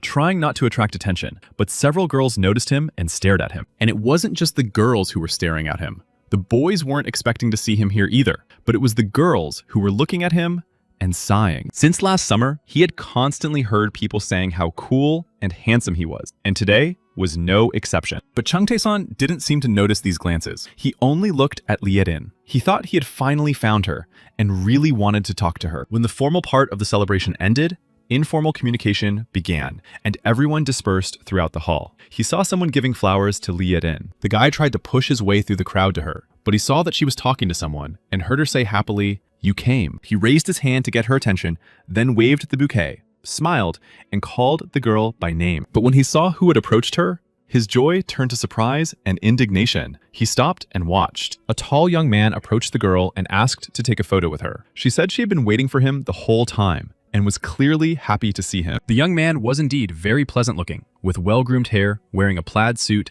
and hugging the girl around the shoulders. While they were talking, the girl's mother approached them with a camera in her hands and asked them to stand together so she could take a picture of them. As they posed, the young man continued to hold the girl around the shoulders and said that they should put her statue here because lots of people want to take pictures with her. She was so captivated by the young man that she completely ignored Chung Tae-san, who quietly called her name but remained where he was. Meanwhile, after posing for a while, Liadin moved away from the guy and smiled, asking if anyone would want to marry her after seeing these photos. He smiled and, raising his index finger meaningfully, said that it was okay because she had him, and laughed. The girl laughed cheerfully in response and said she shouldn't have said that, as she hadn't noticed Changtae-san standing nearby. He stood there, looking very sad. His hand holding the bouquet that had made him so happy just a moment ago now seemed superfluous. Now the guy understood why the girl was responding to him more and more briefly. Their meetings and conversations flashed before his eyes. These memories were so vivid and colorful that they were imprinted in his mind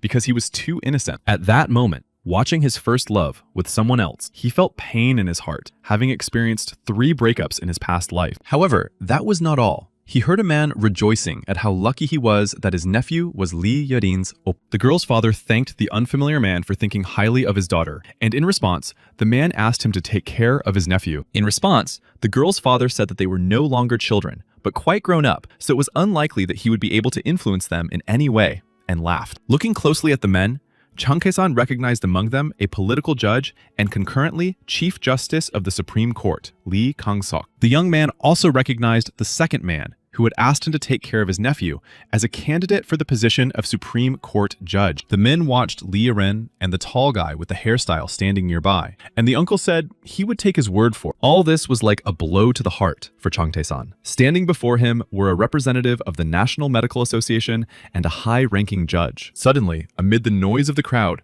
the guy heard someone ask the girl to stand closer to Dong-sun. He thought about it. The name seemed familiar to him. The girl moved closer to the guy, and he smiled sweetly and made horns with his middle and index fingers. They said he started working immediately after passing the bar exam and took the position of managing director despite his age. Changtae-san watched his first love having fun with this guy. And I remembered that Don-san was often portrayed on TV as a playboy. As he watched the young people, 2 girls approached him from behind and apologized, trying to get his attention. However, the guy didn't even turn to them. So one of the girls looked at him hopefully and asked if he could give her his phone number. Without even turning his head toward them, Changtae-san apologized and said that they'd better leave because he was in a terrible mood. He turned and looked at them with sad eyes. And finally, Lee Yaren noticed him in the crowd. She looked surprised and called his name softly. Don-sung, who was standing next to her, looked at the girl with curiosity. Changtae-san noticed that Lee Yaren was looking at him, and he also looked at her intently, paying no more attention to the girls. Lee Yaren did not expect Changtae-san to come to see her and congratulate her on her graduation,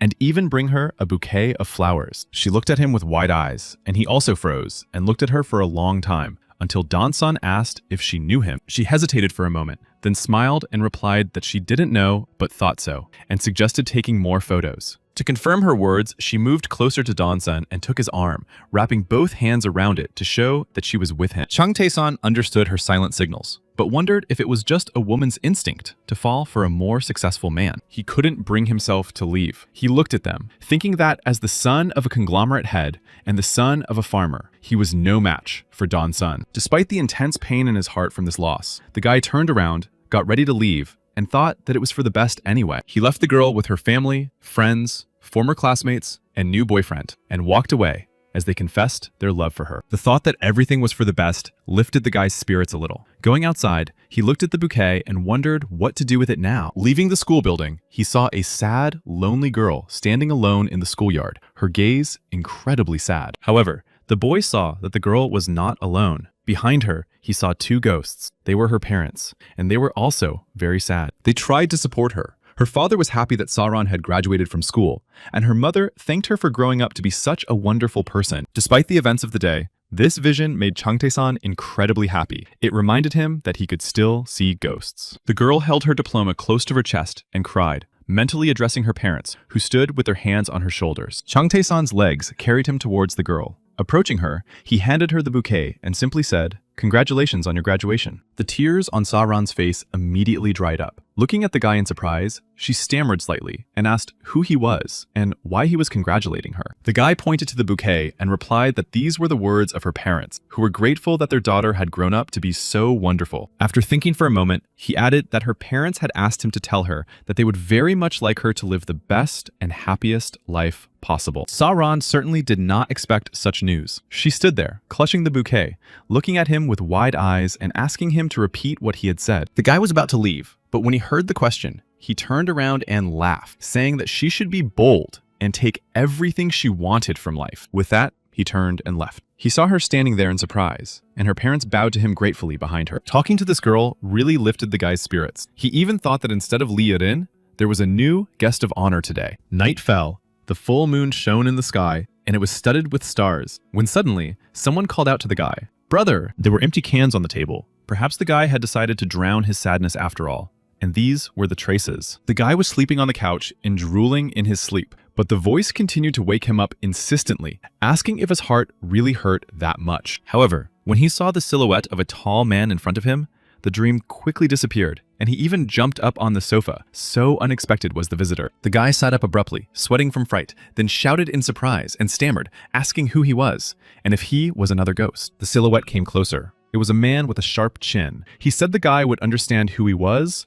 as soon as he heard his name. The room became bright, and the guy saw a tall man with long curly hair who said his name was Chevalier de Sanglart. He was Casanova. The young man stared at his handsome interlocutor with wide eyes. It was a very unexpected encounter, and he asked Casanova to repeat himself. Still unable to believe who had come to visit him, the guy looked surprised. The man sat down on the sofa and, smiling, held out his hand, saying that they looked alike. But Chung Tae-san did not listen to him. He sat with his eyes wide open, trying to pick up his fallen jaw, and asked again and again, "Are you Casanova?" He smiled and introduced himself again. His name was Giacomo Casanova, the greatest playboy of all time and all nations, and he wanted to make a deal with the guy. At the word deal, the guy's eyes lit up. Previous encounters had shown that deals could be very interesting and useful. His visitor was born in the trading city of Venice and became an abbot at the age of 15. At 16, he received a law degree. The man sitting in front of him was not only Casanova, but also an excellent merchant,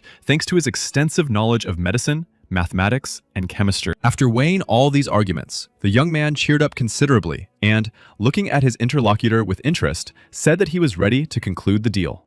The next morning in Hong Kong, Harry Lawrence reported to Leo Stewart that their borrower, Chan Ti-san, had withdrawn all the money. Harry Lawrence reported that he had withdrawn all funds from the corporate account, and the director asked if he could not track where the money had gone. He shrugged his shoulders and replied that the director knew that when an account was closed, all information about it was deleted. The account had been used and immediately closed. The director understood this perfectly well, but the situation was so incomprehensible and unbelievable that he still couldn't believe it. Harry Lawrence looked at the director with horror and said that despite his age, Chung Tae-san understood perfectly well what he was doing. Harry Lawrence reported that the balance of the Korean account was growing very quickly, and the director asked where the 400 million from their account had been invested. In response, he heard that they were probably used to buy Noogle shares, which currently have a return of about 1%. The director began to wonder if these were Noogle shares. It seemed that the guy was going to make a long-term investment, or simply wanted to take a break. He growled that their manager, Steven, had to win Chan Tae-san's trust and not lose contact with him under any circumstances. He stood looking at the city and thought he had no idea what was going on, but it seemed like the guy knew a secret, and who knew what surprises he had in store for them. At that moment, Chung Tae-san was driving his Porsche, listening to the news reporting a 20% drop in oil prices and rejoicing. This is what he called being able to manipulate the market. He made a profit of about $280 million with a 20% return. A few days earlier, he had earned $400 million plus $200 million from his initial loan, bringing his balance to $600 million. At the same time, he took great pleasure and confidence in the fact that his funds were kept in a secret checkbook. He acknowledged that thanks to Casanova, his understanding of the market had improved significantly, and he was now much better at assessing the business situation. As he shifted gears, the guy also thought about how he had gained the incredible ability to turn even sadness into a wonderful memory. Racing through the city in his Porsche, he also thought about how he had learned a technique that allowed him to completely control his emotions. Now he understood that, strange or incomprehensible as it might seem, even breakups required special skills. With these thoughts in mind, he drove out of the city and, deciding to speed up, wished himself a happy new year and thanked Casanova for his lessons. He sped toward the mansion, in front of which several cars were parked, with mountains in the background. Looking around, the guy thought that money was a great thing after all. Getting out of his Porsche with lots of gift bags, the guy looked at the mansion in front of him and said it was his new home. The house had been renovated. The old tiles had been replaced with new ones with a black sheen, and the clay walls had been redone using red brick. When the guy first saw the renovated house, he froze in admiration, then laughed and said that the place looked better than ever. They had a dog that greeted him at the gate. The dog looked great, and the guy thought that the better the owner lived, the better his pet lived. Changtae-san put the bags on the ground and bent down to pet the dog when he suddenly heard voices coming from the house. Someone was asking to borrow money, promising to help. Now, many people were turning to him and his family for money. And only the dog didn't care how much money he had. He loved him just the way he was. Listening to these conversations, the guy thought how shameless people were. But the dog, wasting no time, took advantage of his distraction and licked him actively. Apparently, his father's numerous uncles and aunts had come to visit and were asking him for money, and his parents were doing their best to fend them off. The guy stood near the entrance for a while, listening to their conversations and hearing how politely his parents responded. Then he decided that it was time for him, as the eldest son, to do his part and turn the situation around. Standing in front of the door, he shouted to his parents, "Mom, Dad, come out. Your eldest son is here." At that moment, the dog sank its teeth into the bag and growled. The boy's mother, hearing someone shouting outside, came out and, seeing that their son had arrived, was taken aback, afraid that he had heard everything. She looked confused, but the boy had heard what had happened before he arrived and asked her what was wrong, why she was sad. The guests, hearing that someone had arrived, called him into the house, telling him not to interfere because the adults were talking about important matters. One of the men sitting on the sofa shouted at the boy's father,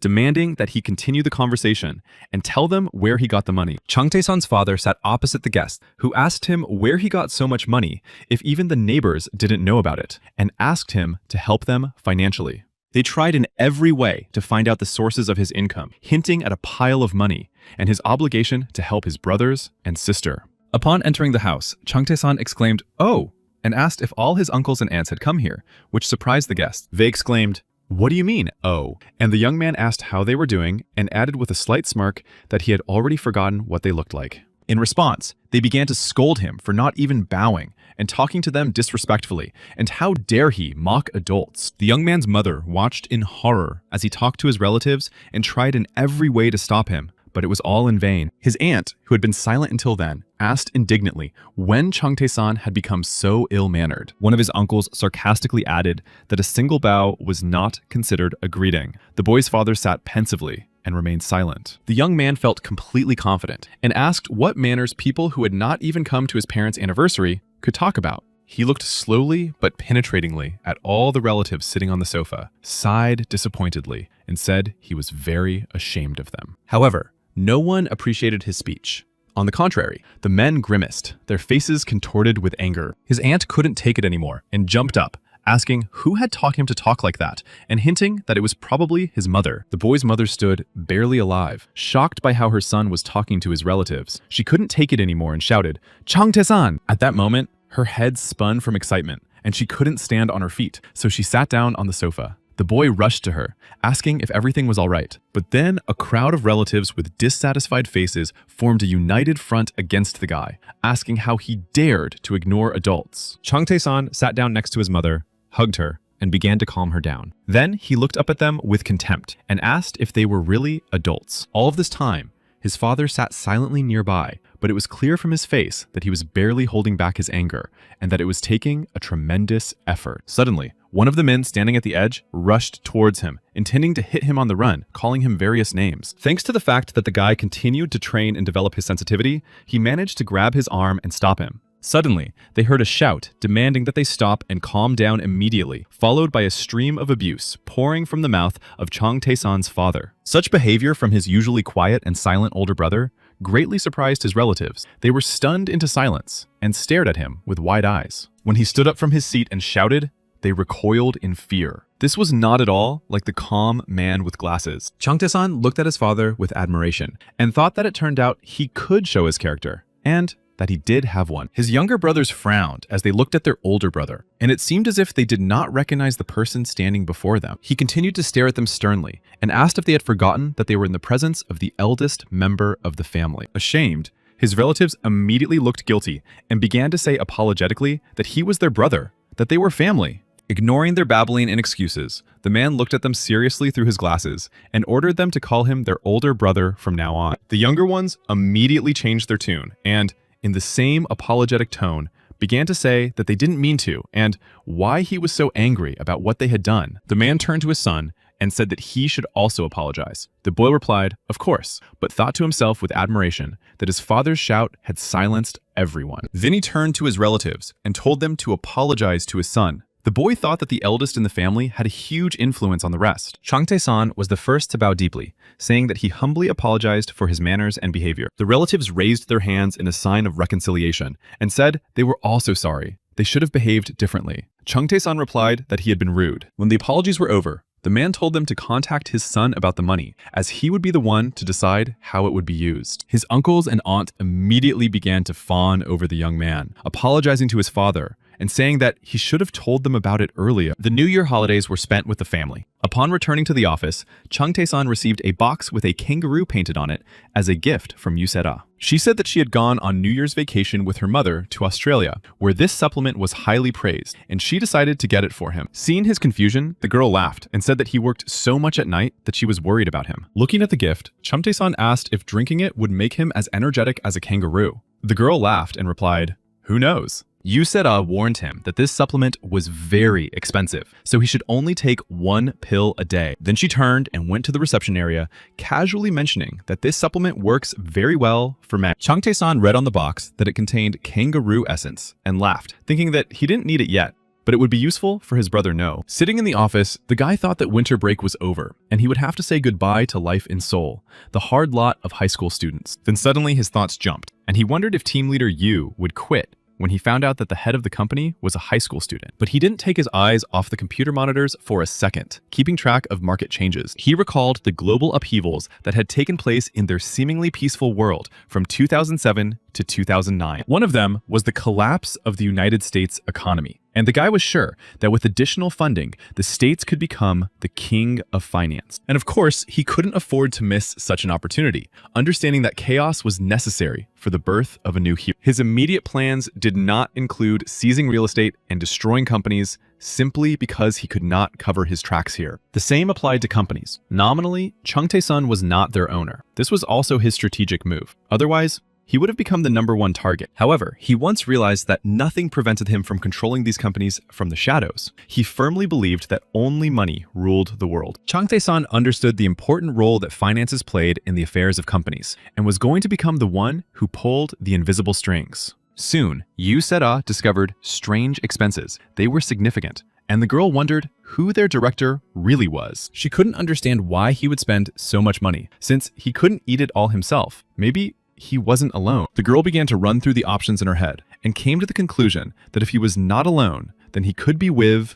a girl. But she immediately dismissed this idea and decided that it was too much money to spend on a normal date. Only someone with a bottomless stomach could eat that much food. Lawyer Cho caught her thinking about this, and she shared her observations with him. He listened to her, laughed, but did not comment. Unlike the girl, he knew that their director was still a high school student. Cho left, and the girl didn't see the director for a whole month. She thought angrily that she hoped he was living his happy life without a woman. That same evening, Changtae-san sat at home in front of 6 monitors and was angry. He also saw his expenses for the pizzeria and other establishments. He deliberately invested his money in various establishments, and now he found it hard to believe that pizza helped him relieve stress. The guy thought that his friends who went out with him ate like crazy, and no one cared that he had already spent 5 million won on snacks. An important event was supposed to happen that evening, and he knew the time had come. So he kept a close eye on the charts on the monitors. With 5 minutes to go before the hour, Changtae-san was ready for action. The total amount in his savings accounts was $1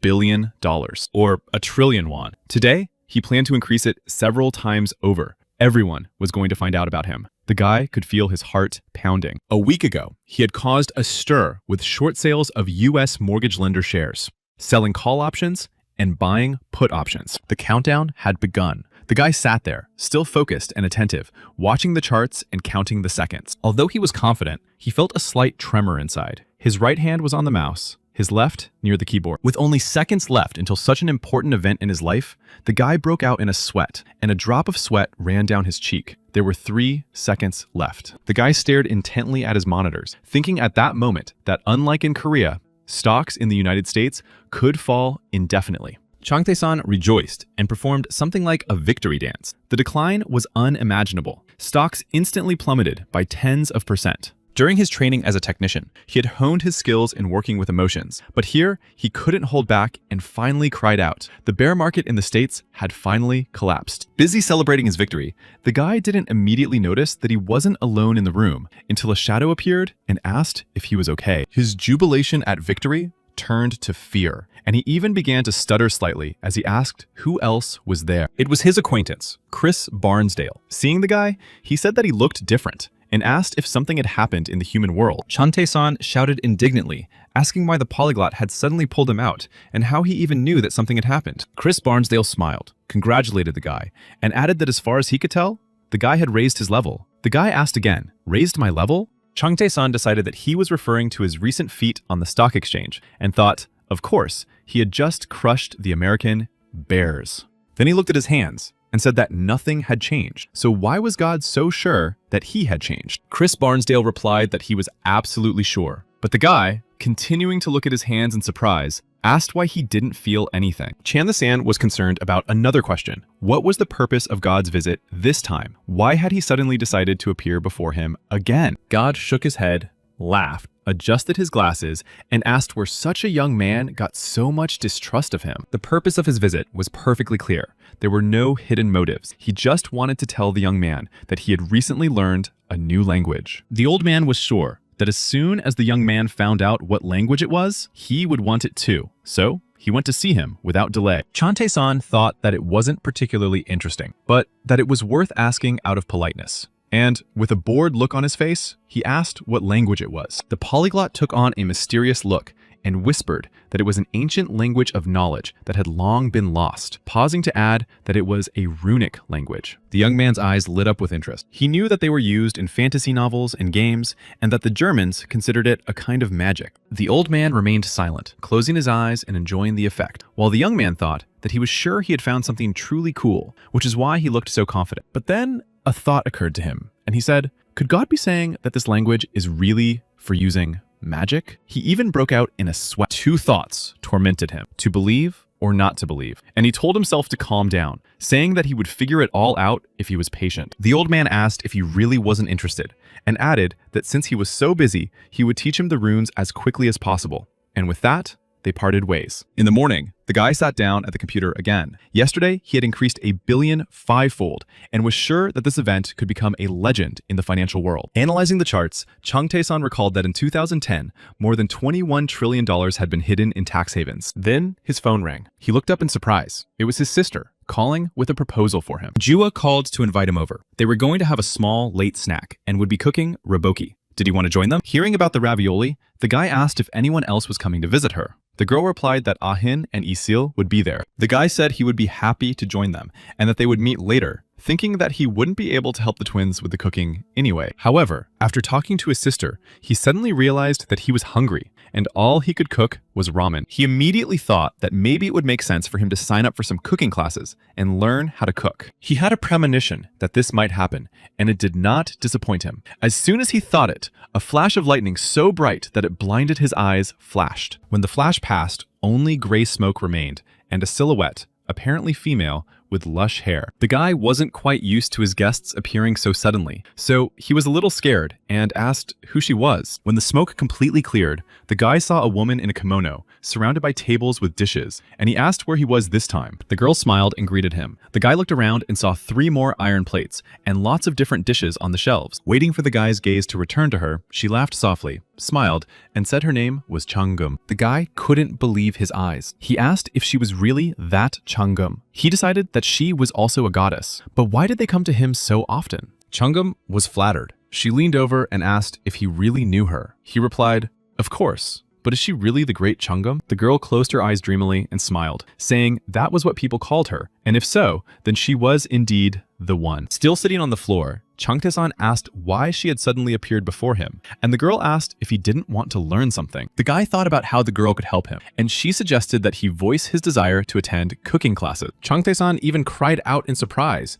and asked if she had heard about it, and if it meant that the gods could really hear him. Bowing her head, Changum replied that the gods know everything. They rule the world in which the guy lives, and they will definitely hear him. She immediately added, especially those who need karma points like her, and admitted that she had been watching him for a long time. The guy asked again about karma points. Looking at the girl, he thought that even the great Changum needed his karma points. He wondered why everyone needed them so much. Changum replied that the karma points he had earned were highly valued by the gods. She earned points by cooking, but that was nothing compared to human karma. She added that this was why they needed his karma points. The guy thought that the girl seemed to know what was going on in his head, since she had kindly told him everything. Her words made him think. He didn't know that his karma was so valuable to the gods, and that was why they were so eager to get close to people. The girl smiled at how hurried he was, and said he would find out everything in the next world. The guy thought that he had actually already been there. Changum said something unusual, that he could communicate with the gods, even though he was not their follower, that there were only gods in the world that he had never heard of. Suddenly, her voice became cold and sharp, and she warned him to be careful, because just because they are gods does not mean they can be trusted. She added that gods are extremely cold-blooded when it comes to mentoring anyone other than their own descendants. She smiled at him with her beautiful smile, and said that in this regard, ancestors have great power. And the guy thought, she's not his ancestor, is she? He said, a worthless man asks her to take care of him, and thought, enough talking, let's get down to business. The girl replied that she wished him well. The guy forgot that she could read his thoughts, and when the girl said he was right to get straight to the point, he was embarrassed and bowed. They started with cooking to create medicine to heal the ailments of the body and mind, and the guy grabbed his head and growled again at the instructions. In a very short time, the goddess taught him all the culinary wisdom she knew, and the guy went to his sisters. Before the eyes of the astonished audience, he deftly chopped the ingredients, entertaining them with interesting conversation. When all the ingredients were ready, the guy started cooking, and the way he handled the frying pan, like a pro, caused wild excitement. One of the amazed friends asked Ju, maybe her brother is a chef? But she hesitated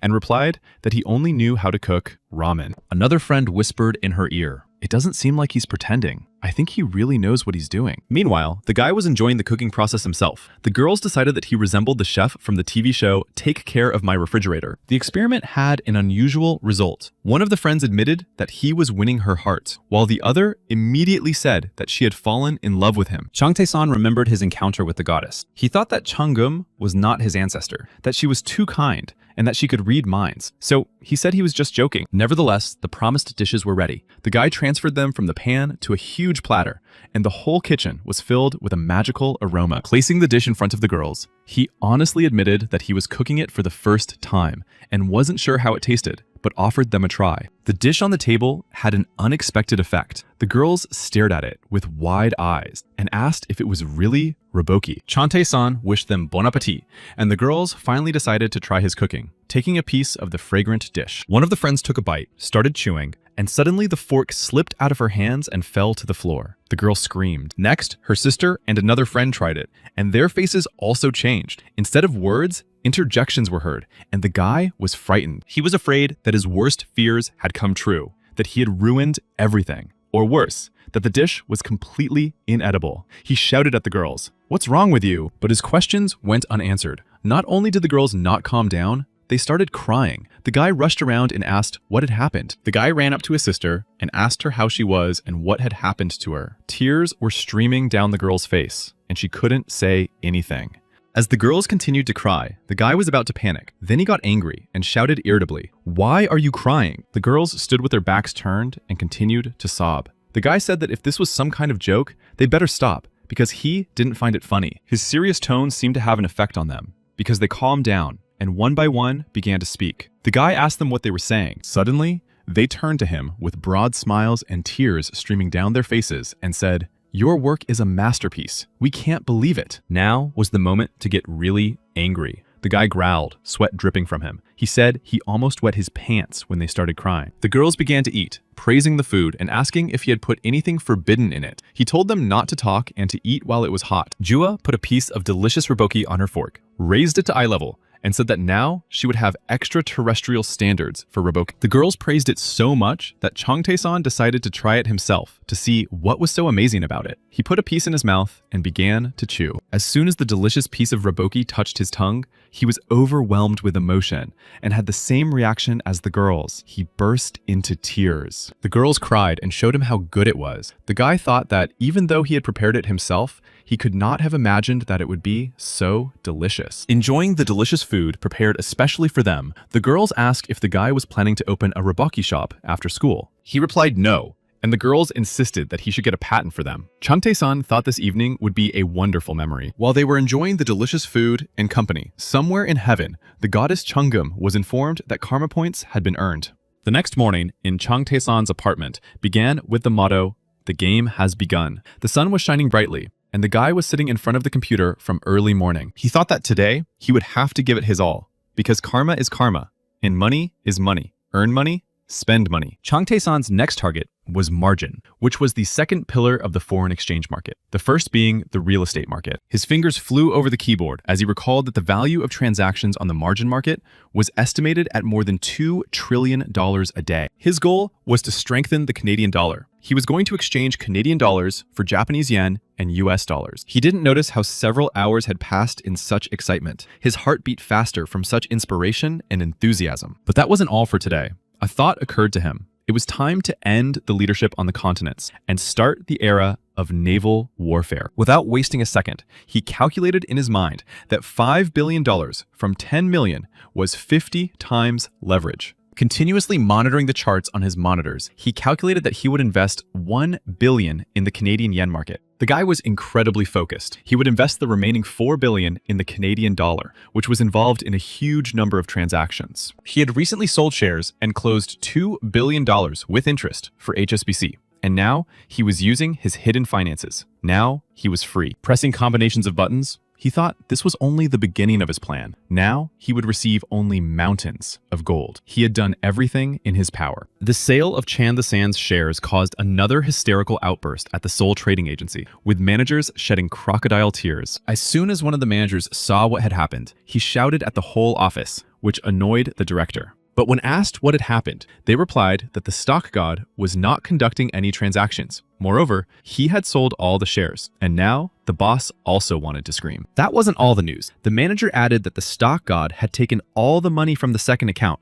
leaving only 10,000 won. The director turned black with anger and helplessness in a second, sweat pouring down his face. He thought that this man had disappeared as suddenly as he had appeared. The boss yelled that the guy couldn't just disappear and had to be found immediately. The manager suggested that the guy had moved to the foreign currency exchange. He added that one of his friends in the field had called him yesterday and told him in secret that hundreds of billions of won had been deposited into one of his personal accounts. The director was surprised, but asked if it was a casino. The manager replied that, in his opinion, no one but this guy could have invested so much money. While they were discussing this, the managers on the sidelines shared their opinions that the guy doesn't even work, but they already call him the god of stocks. Standing behind his manager, the man remembered that they also had the LOR Corporation and asked how things were going with it. The manager checked and reported that there had been no activity in the corporation's investment accounts for a long time. The boss was extremely angry and said it would be good to start working for this guy.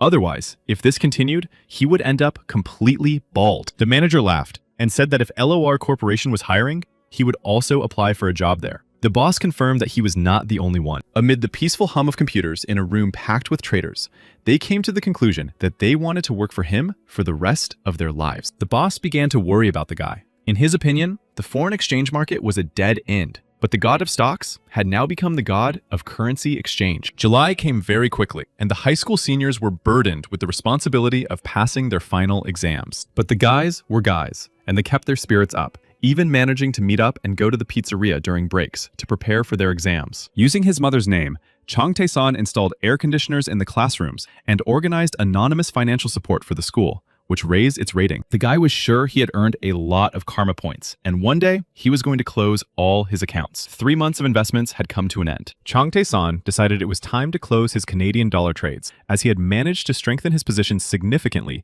against the yen during that time. He thought about all this while sitting at his desk during recess, staring intently at one spot. His friends couldn't understand why he was so tense. This change in their friend frightened them greatly because he was the only one who saw a ray of light even in the pitch darkness. One of them declared himself a prophet, and seeing the boy's state, predicted that when he made that face, something bad was about to happen. They watched him closely, standing in a row behind him, when suddenly a phone rang from the backpack hanging on his desk. The guy picked up the phone and said hello, and the receiver blared. "Hello, Daniel." The guy was startled. Who could be calling him by his English name? Hearing his confusion, the voice on the other end asked if he really didn't recognize her. And then the guy realized it was Clara Lee. When he said the girl's name, a picture appeared before his eyes of when they were walking in Hong Kong, and he saved her from a moped. He had already forgotten, but now he remembered. That night, the girl's breath, how they stood in the rain, his breath mingling with hers. That night was so short, but so important for Chung Tae-san.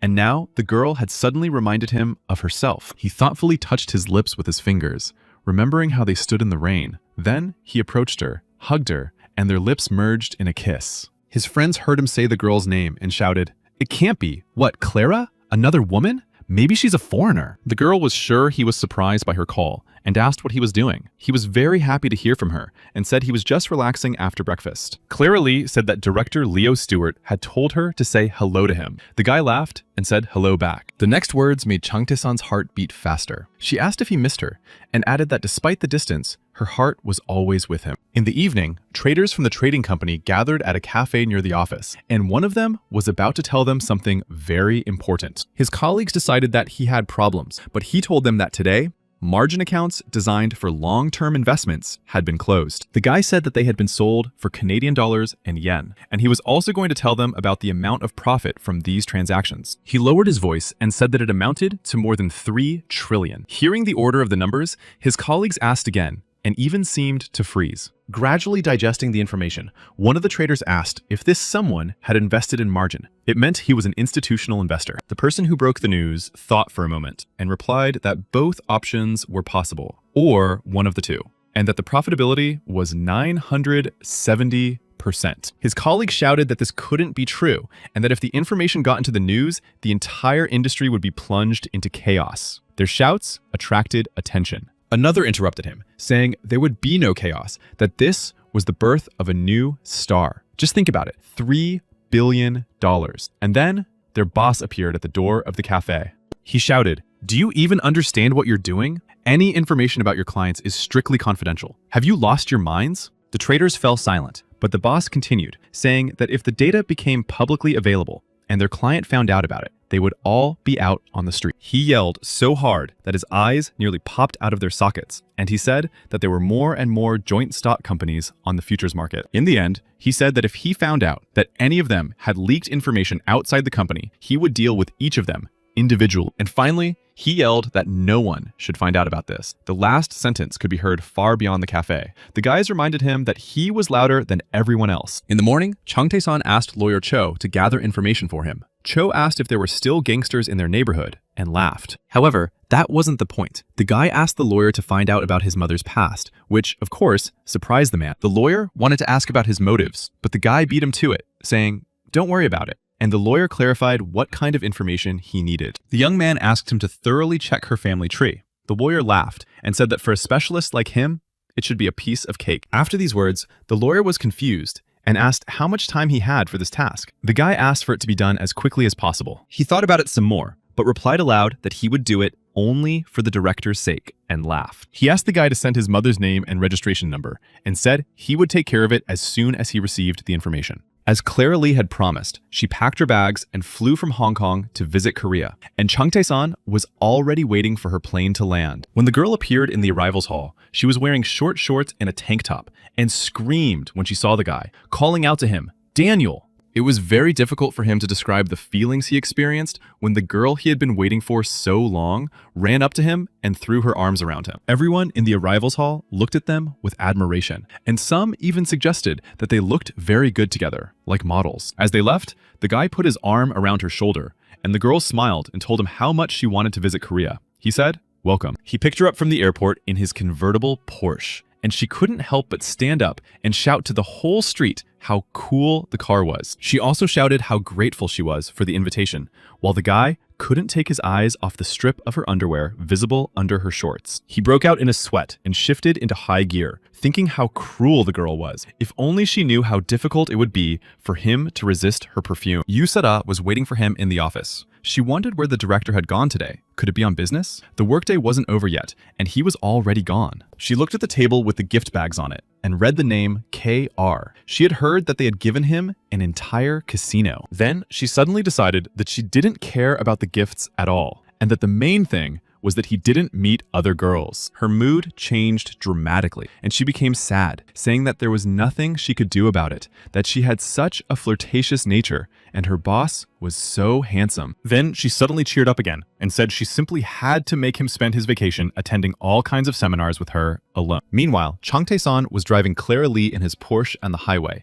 and the girl was admiring the Korean highways. She asked to stop somewhere, and they pulled into a rest area. The girl was admiring the rest areas, while the guy couldn't take his eyes off her rear end. As soon as they approached the rest area, the aroma of various dishes began to tickle the girl's nose, and she admitted that she was very hungry. When they went to the food court to get something to eat, the girl was equally delighted with the abundance of Korean dishes to choose from. Since she couldn't read Korean, she simply chose a picture, pointed at it with her finger, and said she also wanted coffee. When they sat down at a table, the guy offered her a dish he had chosen especially for her, saying it was called hotok. They sat under a huge umbrella on benches facing each other, and the guy warned her that the hotok was hot and she should blow on it before taking a bite. The same thing happened with the next dish. The girl pointed at it, and the guy asked her to wait and thought that her taste was much more Korean than his. The guy went to place the order and asked for it to be packed to go when it was ready, assuming the girl would get hungry again soon. And when he placed the order and stepped aside to wait for it to be prepared, he suddenly saw her, Lee Ye-in. The girl also noticed him, stopped, and asked if it was him. She had a new hairstyle,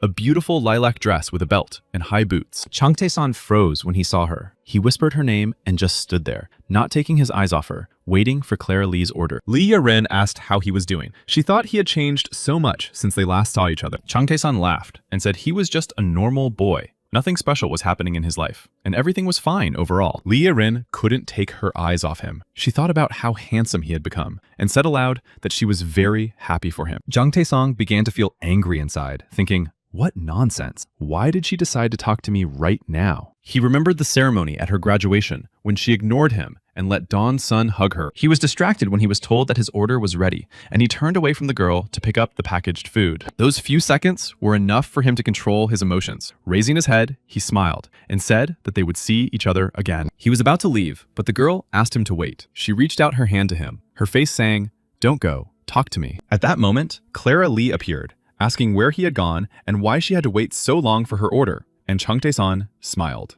He found himself caught between two fires. On his right was Clara Lee, who asked who the girl was and if he knew her, and on his left was his first love, Lee Ye-in. Without waiting for him to answer, Clara Lee smiled kindly at the girl and said why he shouldn't introduce them to each other. The guy stuttered a little and began to explain that Lee Ye-in was his sunbae, that they lived next door to each other, and that they had known each other for a long time. While he was talking, Lee Ye-in looked at him and thought that she was just his sunbae, and that they lived next door to each other. And the girl was surprised. Clara Lee, still smiling, winked at the girl, greeted her, and said she was very pleased to meet her, that she was Clara, Daniel's girlfriend. Lee Ye-in looked at the girl with her brown eyes, smiled back, introduced herself, and thought to herself that she was his girlfriend. Since Clara Lee didn't know what was going on between the young people, she acted very confidently, saying that they should definitely become friends. Lee Ye-in was not ready to meet Changtae-san and his girlfriend, and said that they would properly greet each other next time. Clara Lee missed the guy very much, and she also liked him very much, so she told them it was time to go,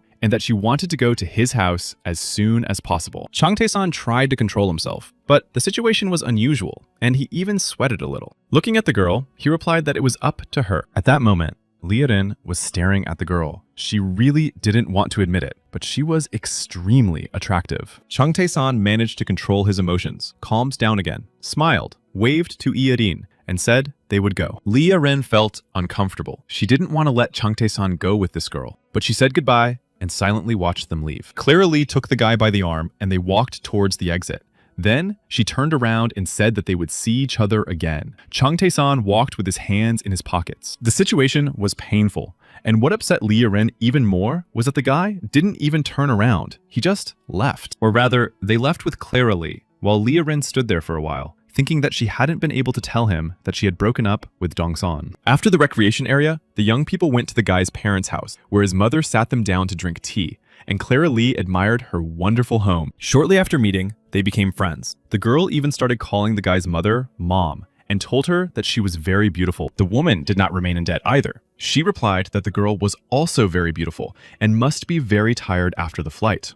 The girl did not respond. Instead, she and Chung Tae-san went to look at the house, and she stopped near one of the paintings hanging on the wall. After looking at the painting for a long time, the girl said admiringly that it was a real masterpiece and that she could feel the artist's emotions in it. Her words flattered the guy very much. He smiled and said that it was a painting by his mother, Clara Lee. Lee was surprised. Could she really have painted this picture? The woman replied, slightly embarrassed, that it was indeed her painting, that she had studied art at university, and then laughed. The girl decided to support her, and said that she also wanted to become an artist once, then took the woman's hands and said she was so cool. When they sat down to drink tea again, the mother asked Chung Tae-san to tell her how they met, and winked, asking if they were really dating. There was a slight awkward pause, and then Clara Lee winked at the guy and replied that they had met in Hong Kong and that she was a good friend of her son's. The guy listened to the girl, laughed sincerely, gestured with his hand in confirmation of her words, and said that she was indeed a good friend. After listening to both young people, the woman had doubts about whether they were telling the truth, and she looked sternly at her son and asked, "Come on."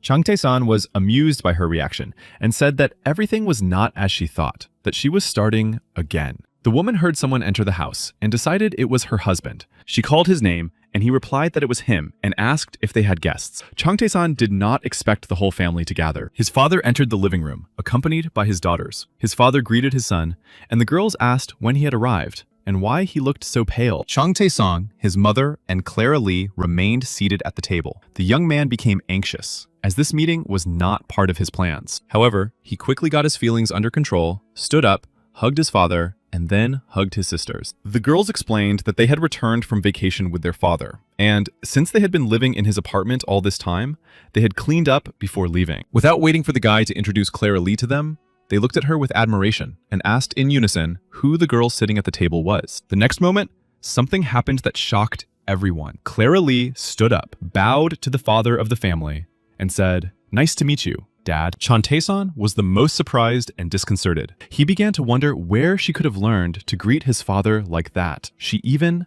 bowed. But what surprised the guy's father and sisters even more was not that the girl bowed to him, but that she called him Dad. All three of them were stunned. Clara Lee smiled her most charming smile and said that her name was Clara Lee, that she was Daniel's friend, and that she asked them to love and cherish her. The young people stayed at the boy's parents' house for the night, and after everyone had left after dinner, the father decided it was time to talk to his son. The boy's mother was still with them, and the father said it was time for them to talk, man to man, about today. The father was serious. He looked at his son and said that in the era of globalization, nationality was not a problem. The mother smiled, and the guy asked what he meant. Without thinking twice, his father blurted out that he fully approved of his marriage to Clara Lee, but the boy folded his arms across his chest and laughed. Then he heard that he had earned karma points. The guy thought, what do karma points have to do with it? And said that they had misunderstood, that he and Clara Lee were just friends. Before he could finish, his father told him to stop talking and go get ready. The guy stopped understanding anything and stared at his parents. They were both looking at him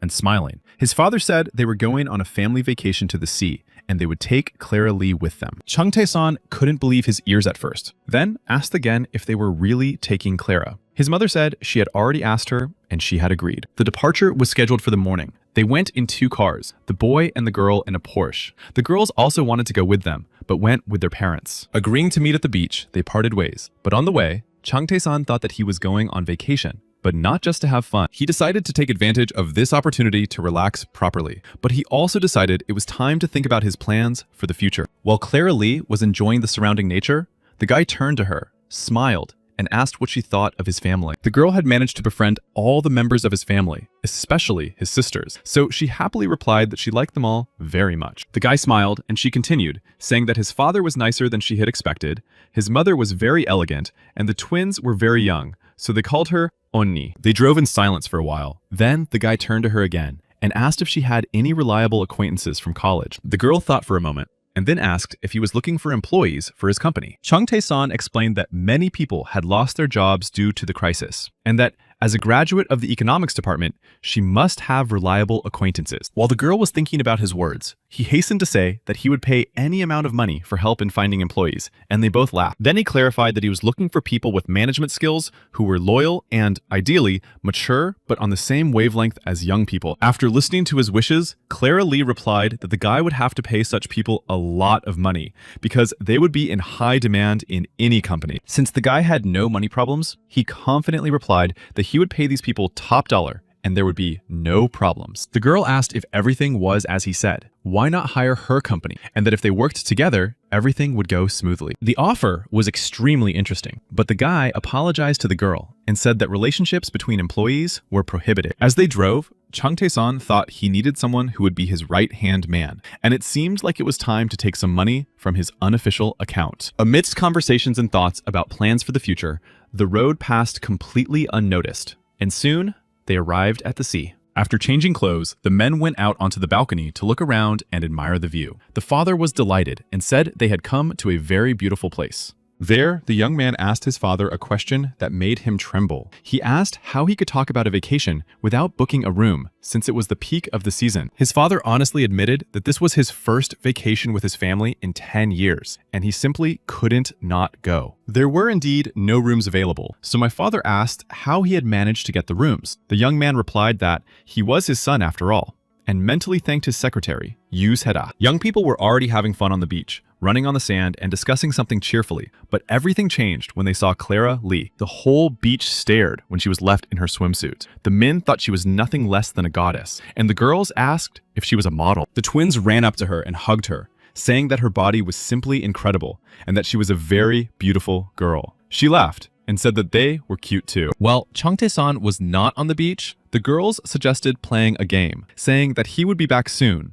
and ran off to swim. On the roof of the hotel where Chung Tae-san and his family were staying, 3 young people were relaxing in deck chairs, admiring the stunning sea. The guys were discussing girls, and one of them, a long-haired guy, asked his friend Don Sok if he had prepared some pickup lines for meeting girls. At that moment, Don Sok, watching the beach through binoculars, saw Clara Lee in the company of twins. The girls were having fun and discussing something very animatedly. Adjusting his binoculars to get a better look at the girl he was interested in, the guy indifferently replied that he didn't need such trick. He even got up from his deck chair to get a better view, adjusted his binoculars, and looked at the girl again, thinking she was incredibly beautiful. The same long-haired guy distracted him from enjoying the view and asked how things were going with that girl. He waved him off, asking which one he meant. The guy was lying down at first, then sat up and laughed, saying, "Which one?" It's like he doesn't know who he's talking about. He's talking about that girl from his school. The long-haired guy's name was Bon Tae-sik. He was Don-san's best friend and the grandson of the owner of the media company Cho Guk Ilbo. Don-san still held the binoculars in his hands, but stopped watching the girls, smiled,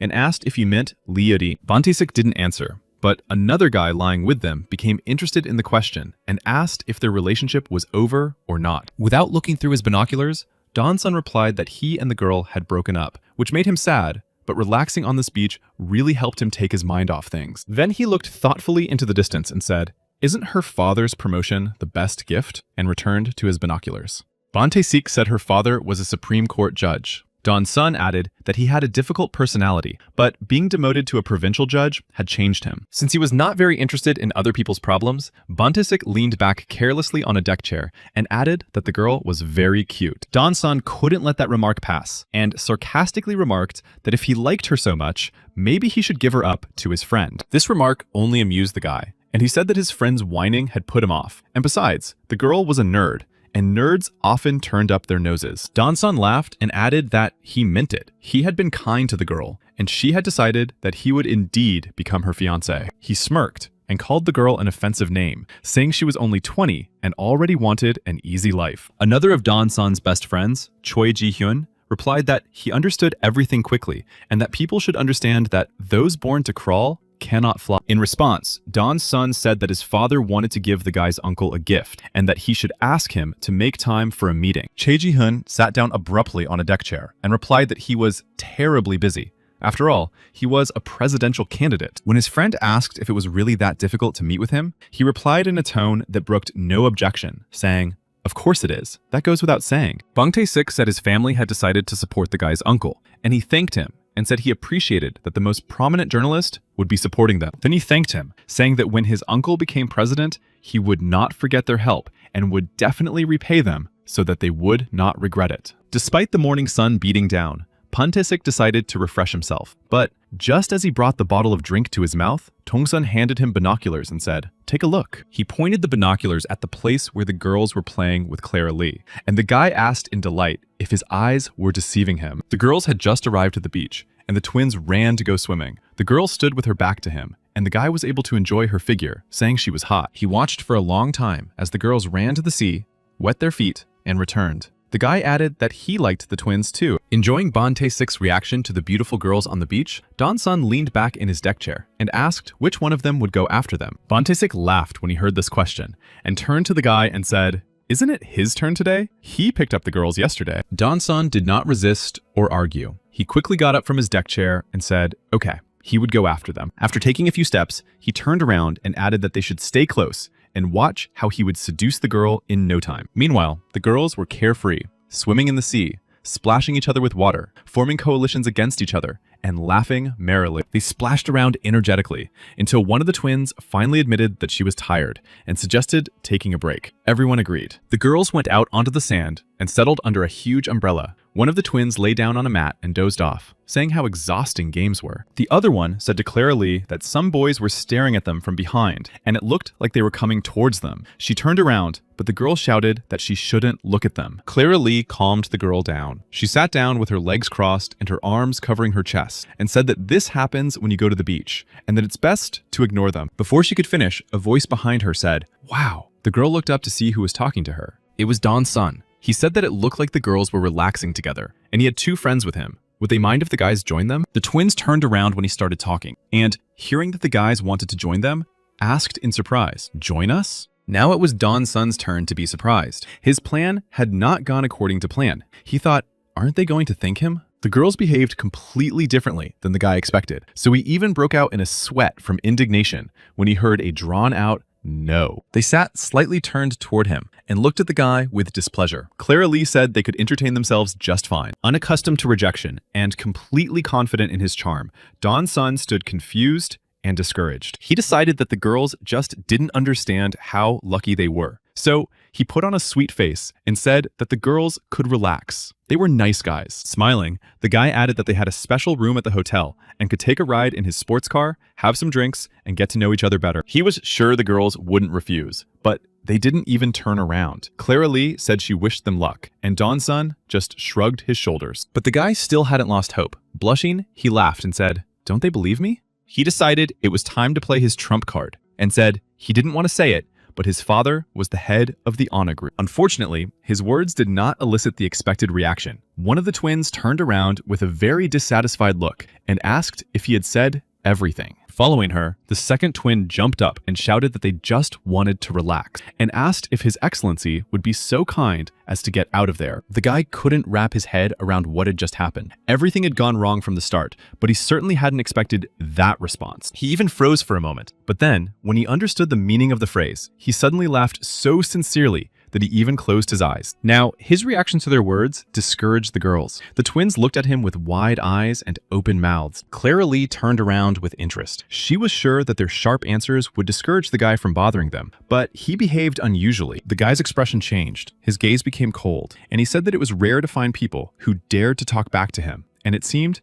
that he wasn't convincing enough. One of the twins shouted that if he thought that just because he was the son of the head of a corporation, he could do whatever he wanted, he was just crazy, standing there and bothering them. Of her entire tirade, the only word that caught the guy's attention was crazy. He was taken aback. No one had ever dared to call him that before, and it made him furious. Calling the girl an indecent word, he rushed at her, raising his hand to hit her. But the second twin stood next to her sister. He was already close to the girl and ready to do what he had set out to do, when someone powerfully grabbed his arm, preventing him from finishing what he had started. The guy screamed in rage and turned his head to see who dared to interfere with him, cursing loudly, but someone continued to hold his arm tightly. It was Chan Tae-san, who had arrived just in time. When Dong-san asked who he was, he replied that he was an equal opponent and called him trash. The girls greeted the guy happily. He waved at them and said they were probably scared, apologizing for not warning them that there was a bunch of trash hanging around here. Dong-sun snorted aggressively, thinking that maybe the guy would let him go.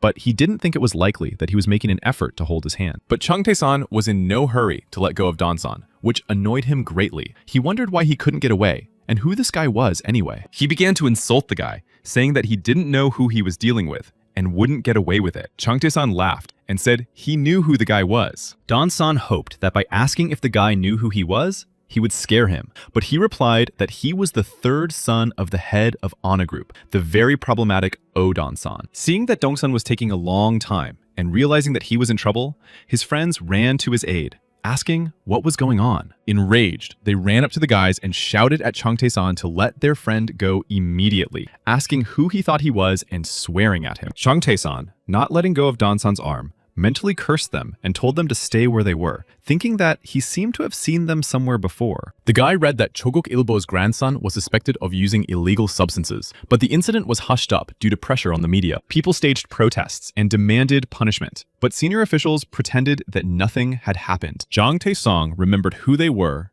and what their names were. The guys demanded that he let their friend go and not pretend that he couldn't hear them. Instead, the guy turned to them with a smile, addressed Dong-san, saying that they seemed to be close friends, and squeezed his hand slightly. The guys were surprised to learn that the guy knew Dong-san and asked if he knew the guy, and once again, cursed him. But Don-san could barely tolerate the pain in his hand. Even the veins on his face bulged, and he replied that he didn't know the guy, and asked him who he was. As soon as he asked, Chunka-san let go of his hand and pushed him back, causing him to fall. And the guy replied that he was a man who got rid of trash like him.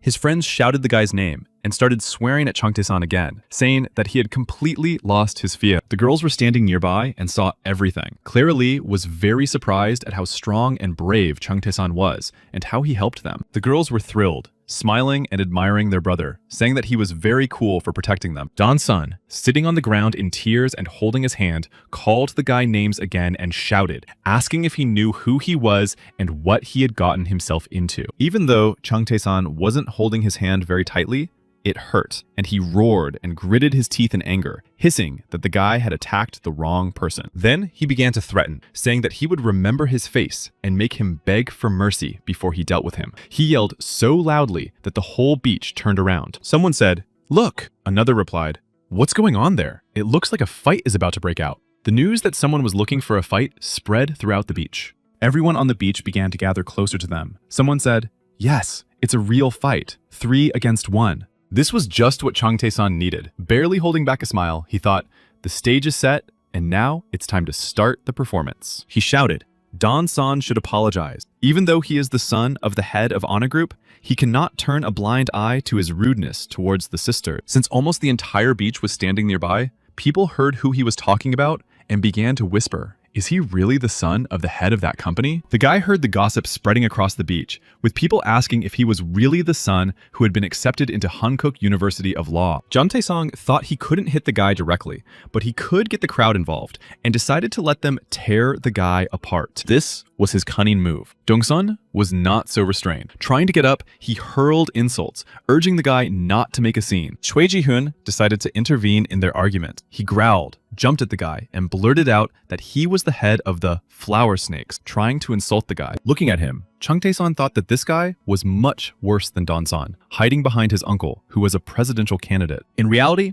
he was just a common crook who evaded taxes and easily pulled off illegal deals as if it were nothing. The guy decided to fight him differently and asked if his uncle would like to know what they were doing here. And he wondered how he knew about his uncle. Don-sun wondered how he knew about Jung Ji-hyun, while the guy continued to say that the girls were underage and the guys were asking for trouble, hoping to get them drunk. Don-sun didn't believe it and asked what he meant by minors, saying it was some kind of setup. And again, a stream of choice insults burst from his mouth. The people gathered on the beach took out their phones and started filming everything with their cameras, accompanying the footage with unflattering comments about the 3 guys. The girls standing behind them said the guys seemed normal, but in reality, They were real trash. They tried to justify themselves, saying it wasn't what they thought. The guys tried to cover their faces with their hands. Camera flashes were going off from all sides, and insults were being hurled at them. Don's son was furious. People shouted scum, and someone suggested posting the video online to show how the son of the conglomerate's head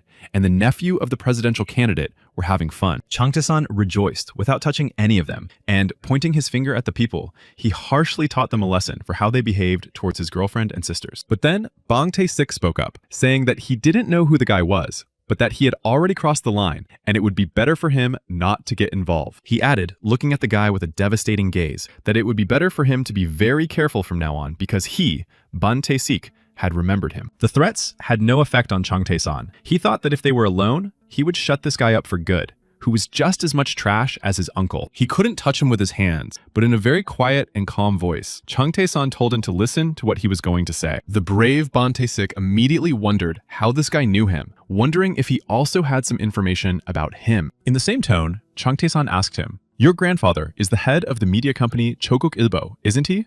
The guy's eyes nearly popped out of his head, and his jaw dropped.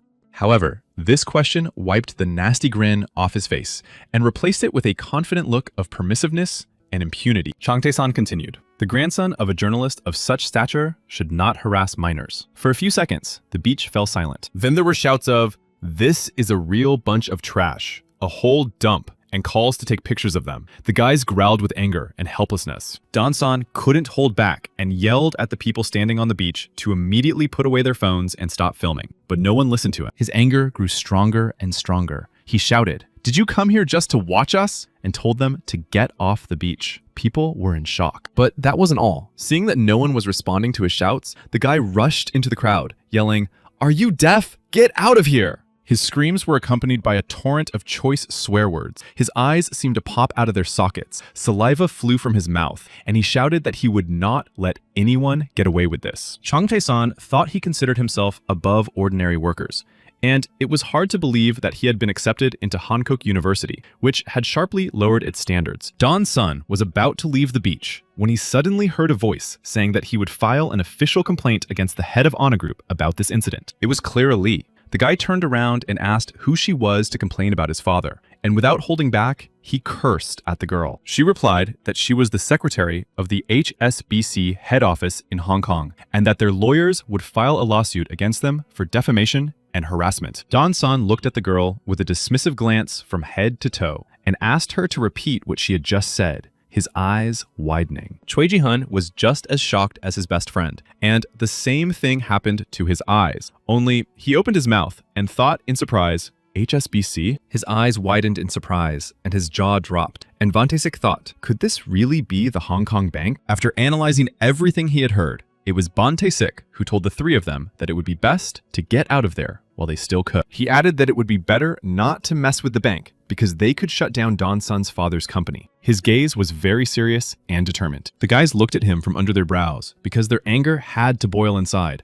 and they could only grit their teeth, curse, and glare. Before leaving, Bang Tae-sik, without turning around, addressed Changtae-san through clenched teeth. Changtae-san, putting on an innocent face, listened to him attentively. The guy smiled unpleasantly and said that they were leaving now, but this was not the end, as he had said, and that the guy should now be careful because he remembered him. They stood together, Dongshan in front, his friends behind him, and were about to leave the beach. Bang Tae-sik thought angrily that he would make the guy regret it, but he didn't see the look on Changtae-san's face, who thought that no one had given them permission to leave, and didn't want it to end so easily. Putting his hands in his shorts pockets, he called them trash, and added that they had forgotten to apologize to the girls they had insulted with their behavior and words. Don-san howled, ready to pounce on Changtae-san. His friends asked him to control himself, saying that the guy was just provoking them on purpose, but he didn't calm down. Now, he addressed Don-san personally and asked him with obvious mockery if he wanted the guy to tell him a secret. The guys turned around. Changtae-san said with a slight smile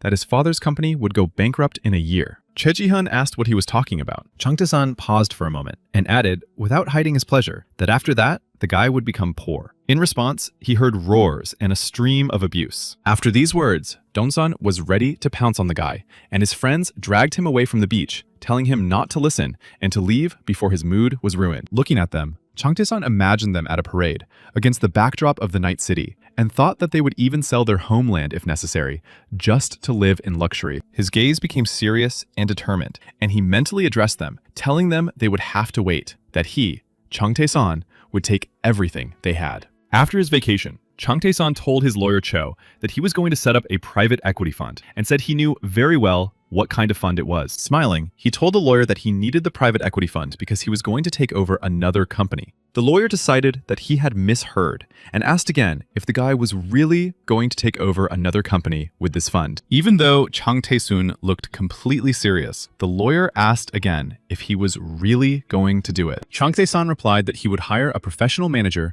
for a failing company in order to use its funds for the benefit of society. Don's son didn't understand what he was doing, but he understood perfectly well that the pieces on the chessboard of business were already in motion. The lawyer wondered who he was. He also didn't understand what the guy had in mind, but the guy spread his arms and said that having a successful business and making a lot of money was the best thing ever. The lawyer tried to reason with the guy, saying that setting up a direct investment fund was not as easy as he thought, and that there could be complications. For Chang Tae-san, when he wanted something, there were no obstacles. He was sure that money could solve everything and asked the lawyer why he said that. The lawyer explains that there were many restrictions on setting up such a fund in Korea and other countries, and that Landstar, known for fraud, was such a fund. He also added that if their reputation in the eyes of the public declined, they would have to resort to the help of politicians. The guy knew this and said he was planning to make small investments in the fund and thought the fund would be a trap and a big surprise for Ana Group. He wanted the fund to be established and operate in the shadows. The lawyer clarified whether it was about investments and how much the guy planned to invest. Chang Tae-san replied in a calm, everyday tone, naming a sum of 100 billion. The lawyer's jaw dropped and his eyes widened. Seeing his reaction, the guy asked again if he thought it was too little and whether it was worth investing 200 billion. The lawyer's gaze said, "In your opinion, is that too little?" The guy laughed and asked why he was so worried, since he had brought his car on his private plane and could pay him in full. The lawyer laughed hysterically and broke out in a sweat. He stammered, "Thank you very much," but thought to himself that he was done for. After that, the guy asked about his assignment. The lawyer said he had done everything. Did he really not know about his mother's ancestry? This was indeed the case. Hearing the question, the guy became noticeably sad. His mother had not told him anything about his relatives, and he replied that he knew nothing at all. The lawyer looked at him closely and said that he had the blood of successful entrepreneurs running through his veins. He was surprised that the guy didn't know this. The lawyer confirmed this and asked if he had heard anything about the Donryong group, adding that he was absolutely sure that the guy had heard something about them. The young man began to think. He asked if it was the company that owned a number of subsidiaries, listed them, and asked how they were connected. It seemed he had guessed. He put all the facts together and said, "Don't tell me." The lawyer finished his sentence for him, saying that his family was connected to this company. Now, Chang Tae-san broke out in a sweat. His eyes widened and rounded. His mouth opened helplessly, and all he could do in this state was ask, what? He thought his mother had been raised in a wealthy family. The lawyer continued that his grandfather had died 20 years ago, and now his uncle ran the company. The guy simply couldn't believe his ears. He began to go over everything he had just heard from the lawyer in his mind, and was even more shocked. And suddenly he realized that the company he had been working for since graduating from college also belonged to his grandfather's company. It was one of its branches. He remembered his colleagues whispering and calling him a crook. He didn't understand why, but now he understood. The company didn't hire graduates from ordinary universities. None of his colleagues could understand how he had passed the interview. They were openly jealous of him, and his friends said he had some kind of incredible talent. The lawyer placed a large sealed envelope on the table, saying that it contained all the information, while the young man was still trying to recover from the shock. The man looked seriously at Chang Tae-san and said sympathetically that the guy's mother had it very easy considering her background. The guy sat there, lost in thought, still trying to make sense of it all and piece the information together into a coherent picture. So he just said thank you. The man laughed and said there was no need to thank him, adding that it was time for him to leave, as it would take several days to complete the task regarding the fund. The lawyer left, and Chang Tae-san took out the documents. He couldn't wrap his head around how people from such a family could be farmers, and live on credit. He thought that relatives usually help each other out with at least some money, even if they have different last names. By the time he sat down to study them, it was already night. The guy stayed up late, but the information in the envelope was very interesting. His mother was the daughter of the chairman's third wife. The guy thought that his grandfather was quite the womanizer, and how lucky it was that his grandmother was not the main wife. Studying the documents, the guy thought with some pleasure that his grandfather turned out to be quite a rogue, while his mother was the youngest daughter. Then came the real drama. The children of the other wives couldn't stand his mother and grandmother, and they labeled his grandmother as the main wife, even though she wasn't. His mother had a real talent for art, and even though her brothers and sisters teased her, she still grew up to be a beautiful woman. And yet, she was lucky in life. Even though she lived in such circumstances as a child, she was able to meet his father, and they fell deeply in love. His grandfather, his mother's father, was very ill at the time, and this serious illness confined him to bed. His mother's brother, Uncle Chang Tae-san, was the vice chairman of their company, and he was against his parents' marriage. He wanted to marry her off for money. However, his parents loved each other very much, and his mother risked everything, refusing the marriage of convenience and the money, and ran away with his father. His grandfather passed away in a semi-conscious state, and his son did not allow his sister to say goodbye to her father. His mother learned of his departure many years later. His grandmother's fate was no less difficult. After his grandfather passed away, there was no one to protect her, and she was expelled from the family. The woman had a kind heart and was never greedy, so she had no influence that would allow her to gain power in their family. Very soon after the escape, the boy's mother became pregnant with him, and around that time, under mysterious circumstances, his grandmother was involved in a car accident. The boy finished reading the last pages in tears. His mother had to file a lawsuit for the right to inherit, but her relatives made it a real nightmare for her. So his mother lost her parents, the relatives declared the will to be fake, and after that incident, his mother separated from her family. All this made a huge impression on him. He suddenly realized how much he missed his mother, called her, and breathed a sigh of relief when he heard her voice. Chang Tae-san could only say, "Mom," and burst into tears. She asked him what was wrong and if he wanted her to come over, thinking that he must be having a hard time studying. He went to the window and thought that for his mother's sake, he would turn everything upside down and find out the real reason for his grandmother's death. These people would pay for all her suffering. Soon, the young man was to meet one of the candidates for a job at his company, Mr. Robert Lyon, whom Clara Lee had found. Shortly before that, two men met in Chicago. The gray-haired one was older. He said, "My friend, you don't look well lately. Is everything okay?" His companion, Robert, replied, "Wall Street is a place where there are no rules." The old man was surprised. Robert continued, saying that he had never liked the struggle for high positions.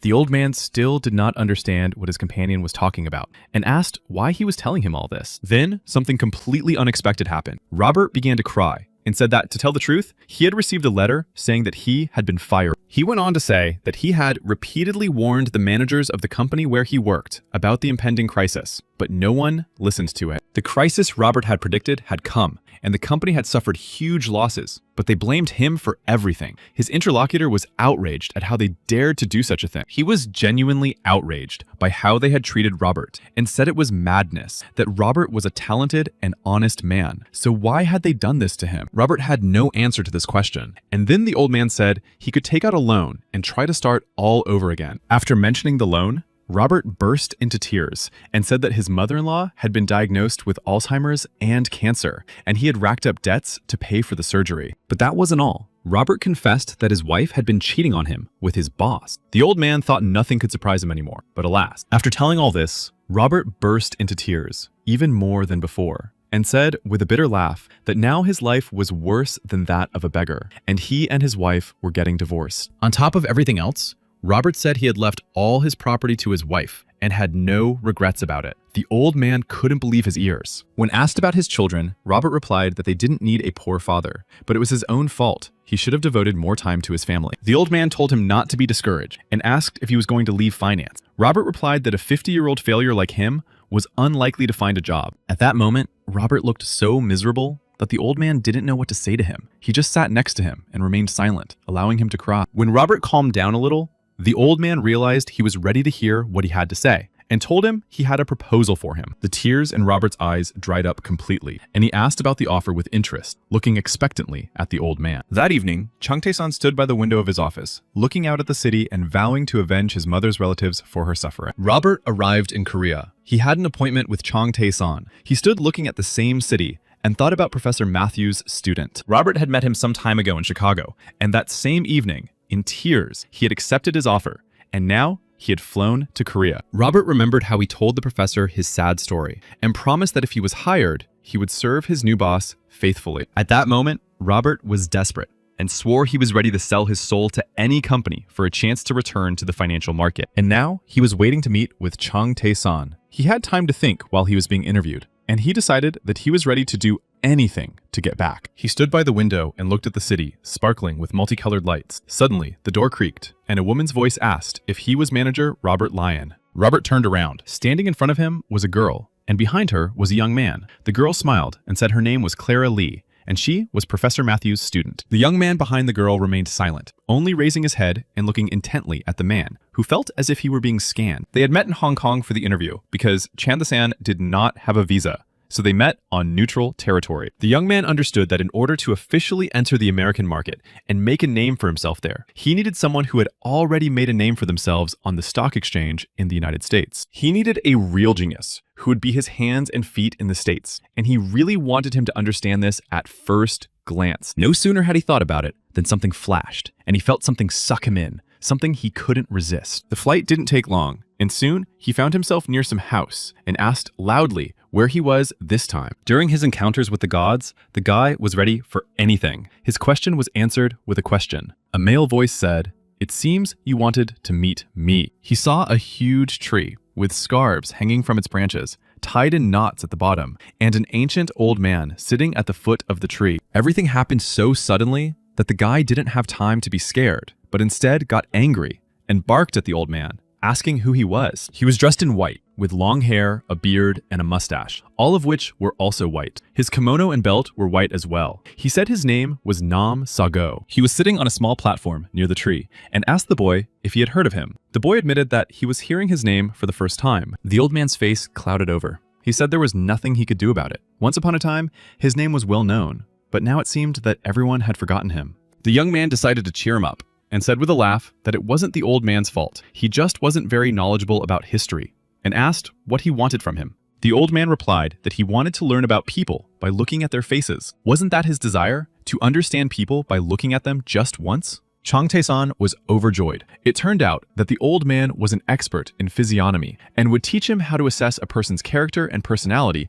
by looking at their face. The old man said that he could predict the start of the Imjin War, and the young man rejoiced that he would be able to learn physiognomy from Nam Sago himself. The old man looked sternly at the young man and said that he did not have enough karma points from previous visits by the gods. The young man remembered that this was extremely important to them, but he really wanted to learn how to read faces, so he smiled and asked for a discount, promising to pay the old man in full next time. As soon as he said this, there was a flash, and a man in green clothes with a green cap appeared behind him and said that the old man could not do that. One of this gentleman's eyes was covered with a bandage. He looked seriously at the old man and said that this was not what they had agreed upon. Chung Tae-san was seriously frightened. He was worried that his attempts to bargain with the old man might have caused him unnecessary problems. Nam Sago was clearly unhappy with the visit of the gentleman in green. He asked why he had come, but the gentleman demanded that he not play the fool. The old man told him to watch his language, and that it was his fault for responding to the call for help. Chung Tae-san thought that this was the first time he had seen these two in one place. The men argued about the importance of honoring traditions and laws. The man in green threatened to report the old man to his superiors. Apologizing, the young man asked who the gentleman in green was. The old man was indignant, asking if he really did not know him, but waving his hand, he said it was not surprising. The man decided to introduce himself. His name was Park Yu-bon. The young man had never heard of the great artist who saw in Kojon, the son of Hyun-sun, the future king. He was a physiognomist who had blinded himself in order to become an official, and he had achieved this thanks to his skills. Chung Tae-san thought he was not on good terms with the head, and said aloud that his skills seemed to be at a high level, while smiling and trying not to reveal his thoughts. The old man couldn't keep quiet, and asked what else he would say. Let him tell how he couldn't predict his own death and therefore died by drinking poison. Stroking his beard and catching his breath, Namsago said that true specialists like him could even predict the time of their own death. The argument began again about what rank each of them should achieve. One refused to be a poison taster, the other a normal person. This was a long-standing dispute between them, and if it wasn't stopped, the guy would have stood there for a long time. So he took a deep breath and told them to shut up. Surprised, they fell silent. Changtae-san laughed and said that it seemed that neither of them really needed his karma points. The old man replied, "We do, sir," and added, "Very much so." The guy promised that whoever answered his question correctly would get the points. The gentlemen were surprised, but there was nothing they could do. The karma glasses were very necessary, and the guy said that first they should take a good look at him. Changtae-san repeated that the karma glasses would go to whoever answered the question correctly, but first they needed to look at his physiognomy. The men thought about it. On the one hand, they were the greatest experts in their field, but on the other hand, something about the guy bothered them. They looked at the guy long and hard, trying to read his facial expressions, until the guy asked if they were having trouble. Park Yubon shouted indignantly that he had a past, but at the same time, he didn't have a present that was not quite real. And then it dawned on him. He even opened his mouth in surprise and shouted, "Don't you dare say you're a god!" Namsago remained silent, and the guy thought, how can that be? He's human. Finally, Namsago decided to speak up. With the help of physiognomy, one can learn about the past, present, and future. But his physiognomy tells him nothing. After a short pause, the old man continued, and the last part of his speech greatly surprised Changtae-san. Namsago said that the guy had lived too little. They failed the test. Park Yubon asked to ask something else. Namsago replied that there was no point in lying about his physiognomy. In the end, the guy got a discount. After returning from his meeting with the physiognomists, Changtae-san went to an interview. Clara Lee introduced him to Robert, who looked him over. After they greeted each other, the guy immediately said that Robert seemed to be in turmoil after losing his dream. Robert was not prepared for such a direct question and began to stammer, thinking to himself, is this young man really the head of the company? Clara Lee was as surprised by this question as Robert was. So Changtae-san said that perhaps it was a rather strange start to the interview. He began to list Robert's problems. His family had left him. He was now financially strapped, and many of his acquaintances were pretending not to know him. Robert was surprised and asked how he knew all this. Changtae-san replied that he had not done any research, but had learned it through physiognomy courses. Robert had heard of them, nodded his head, and said he knew about them. Changtae-san looked at him and thought he had a talent like the giants of Wall Street. Clara Lee suggested continuing their conversation over a cup of coffee and got up to go make some. Robert thanked the girl and said that he would finally try the coffee that Professor Matthew had praised so highly. Now, Clara Lee laughed and said not to believe the professor's words, as this coffee was quite cheap. Deciding that she was distracting attention, the girl turned to Changtae-san and asked him to continue the interview, and he replied that Robert was accepted. His answer surprised both the girl and Robert himself. They stared at the guy with uncomprehending looks, expressing an unspoken question. How is that possible? Changtae-san looked at them, laughed, and said yes, he was accepted. Just like that, without a bunch of clarifying questions and long conversations. He looked defiantly at Robert, still smiling, and asked if something was wrong, continuing to stare at him, waiting for an answer. The man was beside himself with joy, but still realized what had happened and replied, "No, everything is fine." But he didn't even have time to introduce himself. Changtae-san said he was counting on mutually beneficial cooperation and called him Director Robert. Robert and Clara Lee's jaws dropped. Robert asked again in a trembling voice, and the director thought that maybe the man wanted a higher position, but Robert said he was quite satisfied. Robert realized that this was the chance he had been asking for, and he was right to agree. He looked at the guy gratefully and said, "Thank you." He was beside himself with joy, but as a professional, he quickly pulled himself together and promised Changtae-san that he would do his best. Clara Lee sat next to the guy and watched him with admiration, and he heard a voice saying that he had earned karma points. The next day, the guy met with Robert, who again called him director and shared that he had his own special investment method. Robert prepared to listen carefully. Changtae-san said that they receive all the profits at once, and that he could view this as the company's philosophy. He also asked Robert to pay attention to what he was about to tell him, and added with a smile that they did not resort to illegal methods. Walking over to the window, the guy pointed to the city and asked if he had ever heard that all bugs are attracted to flowers with a lot of nectar. Then his expression changed, and he asked Robert to open the company's hedge funds on each continent with a capital of $3 billion.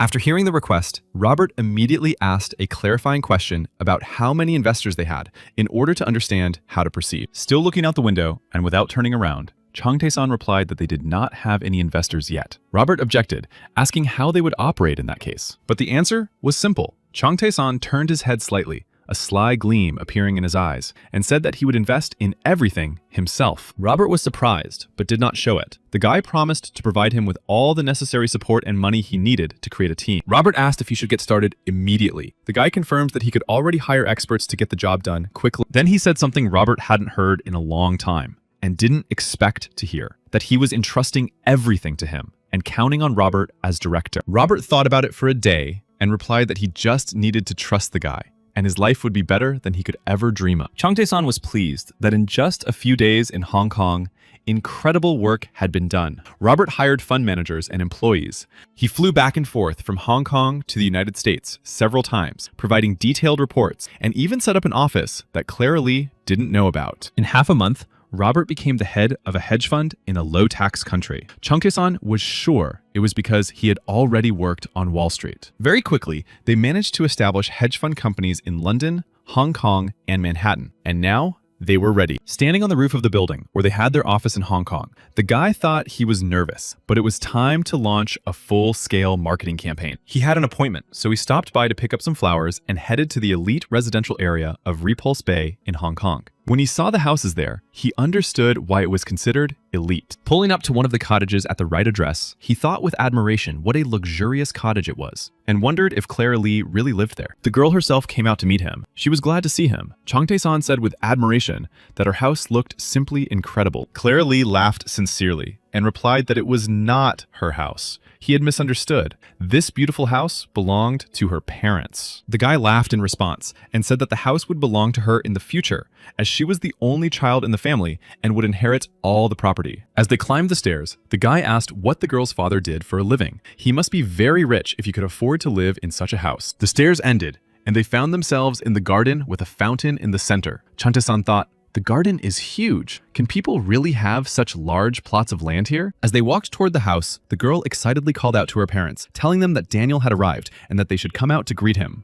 His mother appeared first. She was a very beautiful, slender, red-haired woman. She said her name was Emmanuel Pierre, and she was happy to welcome him. The young man was charmed by his girlfriend's beautiful mother. He bowed low and thanked the woman for inviting him to visit their home. Deciding to charm her completely, he put his hand on his heart and said in French that he thanked her for her hospitality, which was more beautiful than any roses. He did not notice, but a man in a red kimono, standing in the shadow of the window, was watching him closely at that moment and thinking about something. The woman laughed admiringly and asked if he really knew how to speak French. The man in the red kimono approached her. Chang Tae-san bowed again, saying that it was a great honor for him to meet Clara Lee's parents, and introduced himself as Chang Tae-san. Since his mother had already greeted him, it was his father's turn. He extended his hand, saying, "Welcome to our home," and introduced himself as Lee Jung-chong. The men shook hands, and when they did, Chang Tae-san even broke out in a sweat because the girl's father's handshake was unusually strong. He looked at the man in surprise, wondering what was going on. He did not expect such a strong handshake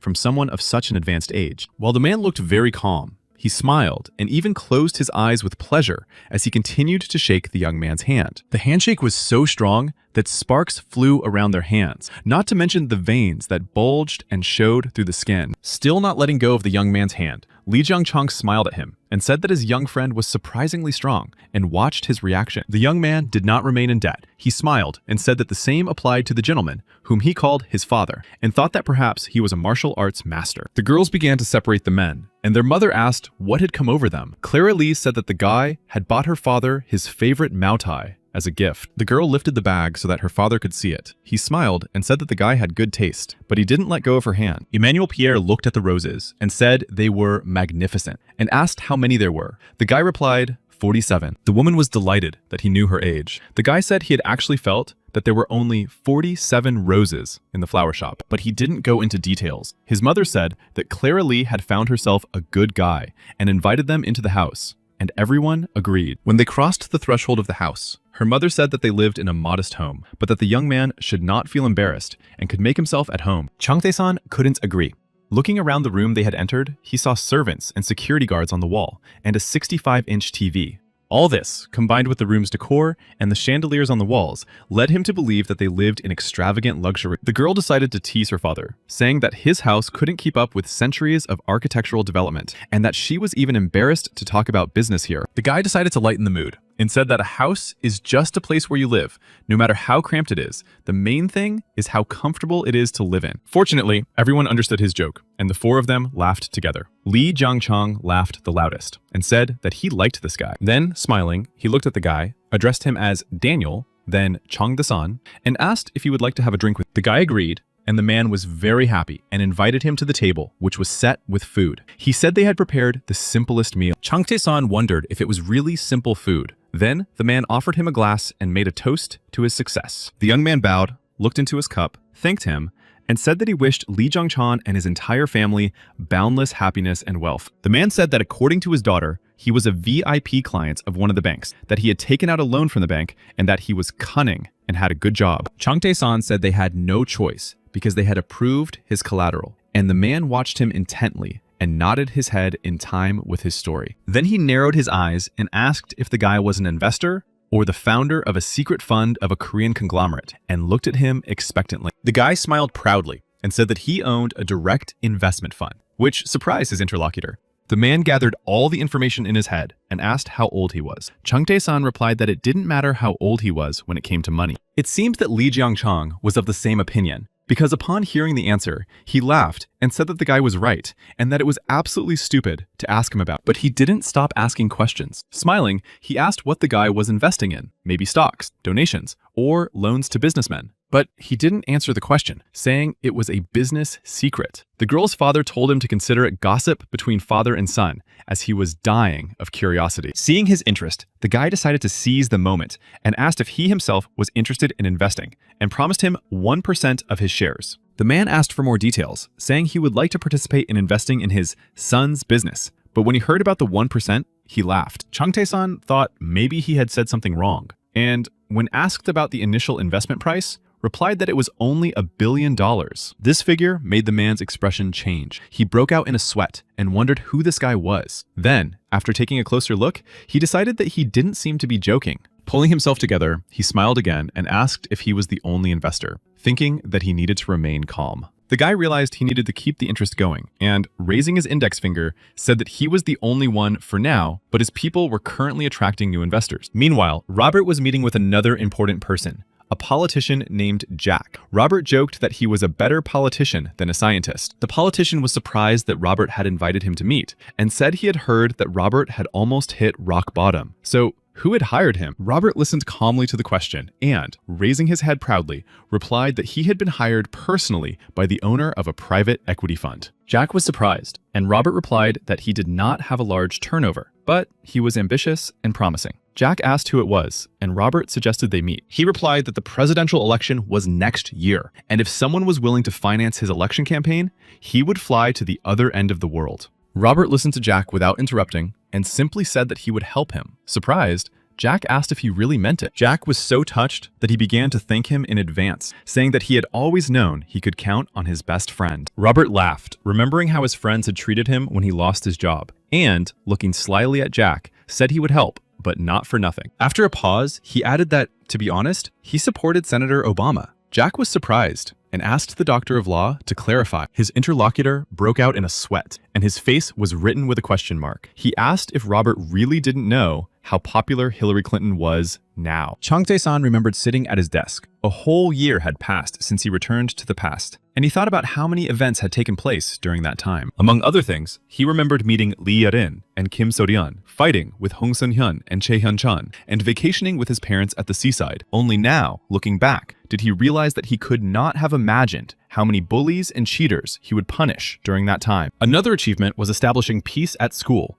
thanks to which the school children's nutrition improved significantly, and the school received a donation. There was also a vacation in Hong Kong when he stayed with Clara Lee and her family, although unfortunately he was unable to invest in the Lee Chong Hotel. Sitting at his desk, he thought that the last semester of his third year of high school would soon be over, and heard his friends talking about Hyunsuk. Bong-suk approached them and said that Hyunsuk was going through a very difficult time, which surprised everyone. The boys looked at each other in surprise and asked why he was going through such a period, what had happened to him, and why no one was telling them anything. Chung Tae-san also listened as Bong-seok told them that their friend had been raised in an orphanage, and he was sure that his friends didn't know about it. Everyone gasped. They couldn't believe that their Hyunsuk had really been raised in an orphanage. For Chung Tae-san, this news was also shocking. The guy thought that the orphanage was probably having a hard time now. His friends even cried with grief because the news was so unexpected for them. Bong-seok continued that previously, the rent for the land was low, and the orphanage was able to stay afloat.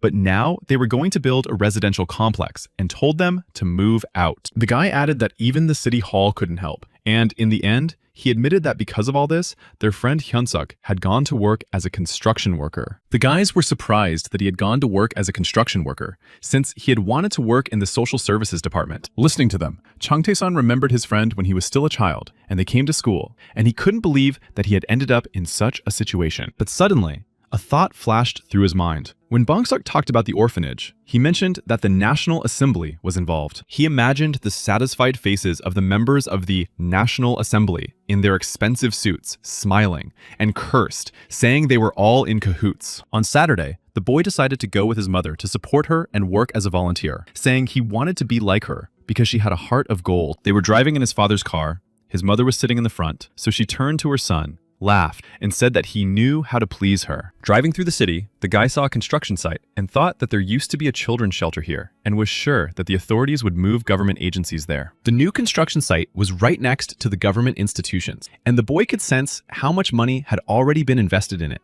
and found it disgusting. That same Saturday evening, Hyunsuk was returning home from the construction site. He took the bus to a stop and then walked the rest of the way. The guy had been working from morning until late evening. His whole body ached, and he struggled to throw his sports bag over his shoulder, so he walked slowly and groaned. He opened the envelope he had been given and counted the money. There was 60,000 won. He thought he had earned nothing for the whole day. He walked with the envelope in his hands, almost crying, thinking that money was hard to earn and that he didn't even have enough to go to school. As he approached the shelter, the boy smelled something delicious. He inhaled with such pleasure.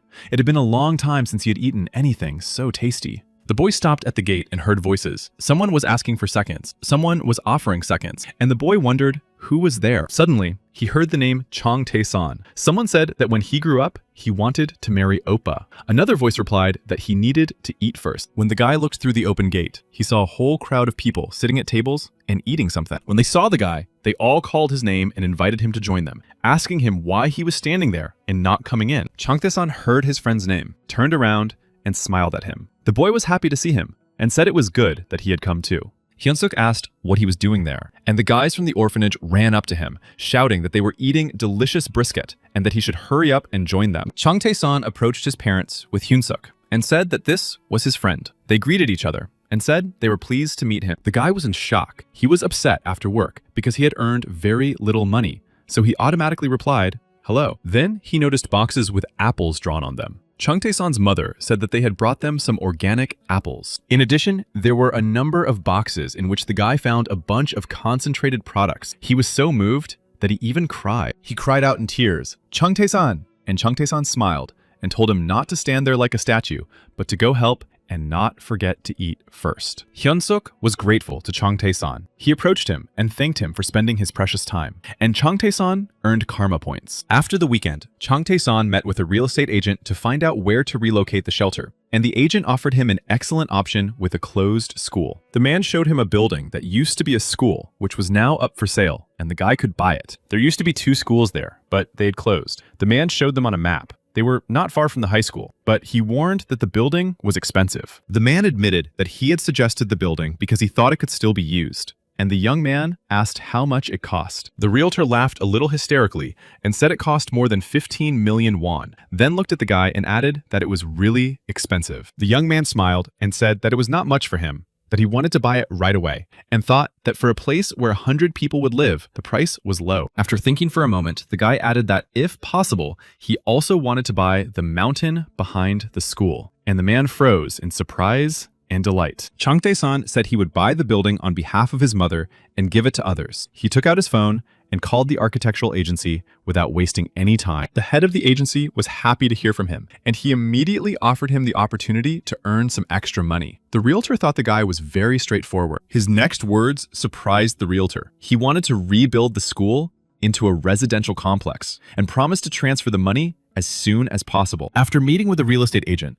Chang Tae-san called lawyer Cho, who asked what the perpetually busy Mr. Chong wanted. The guy responded by calling him a grouch. Chang Tae-san said he wanted the lawyer to file a lawsuit. The lawyer was surprised and asked what kind of trouble the guy had gotten himself into again. The guy laughed and said that last time it was just a coincidence, but this time he wanted to be the one to restore justice in the world. He told him about a friend who lived in an orphanage that was going to be demolished to make way for the city hall, without providing the orphans with new housing. He added that high-ranking officials and the mayor were involved in the case and that pressure needed to be applied. The lawyer listened and thought the guy would not want to take the case to court. In response, the guy laughed and said that this could be done under the guise of providing free legal services to the orphanage, simply to help them set up a new orphanage. After listening to all of the client's wishes, the lawyer said that he could handle it, and the guy said that he would be in constant contact if anything happened. Hanging up the phone, he thought that he had already contacted all the necessary people, and now his friend would be able to return to school. The case was related to the margin market that collapsed last spring, and the guy decided it was time to end his involvement with American and Canadian dollars.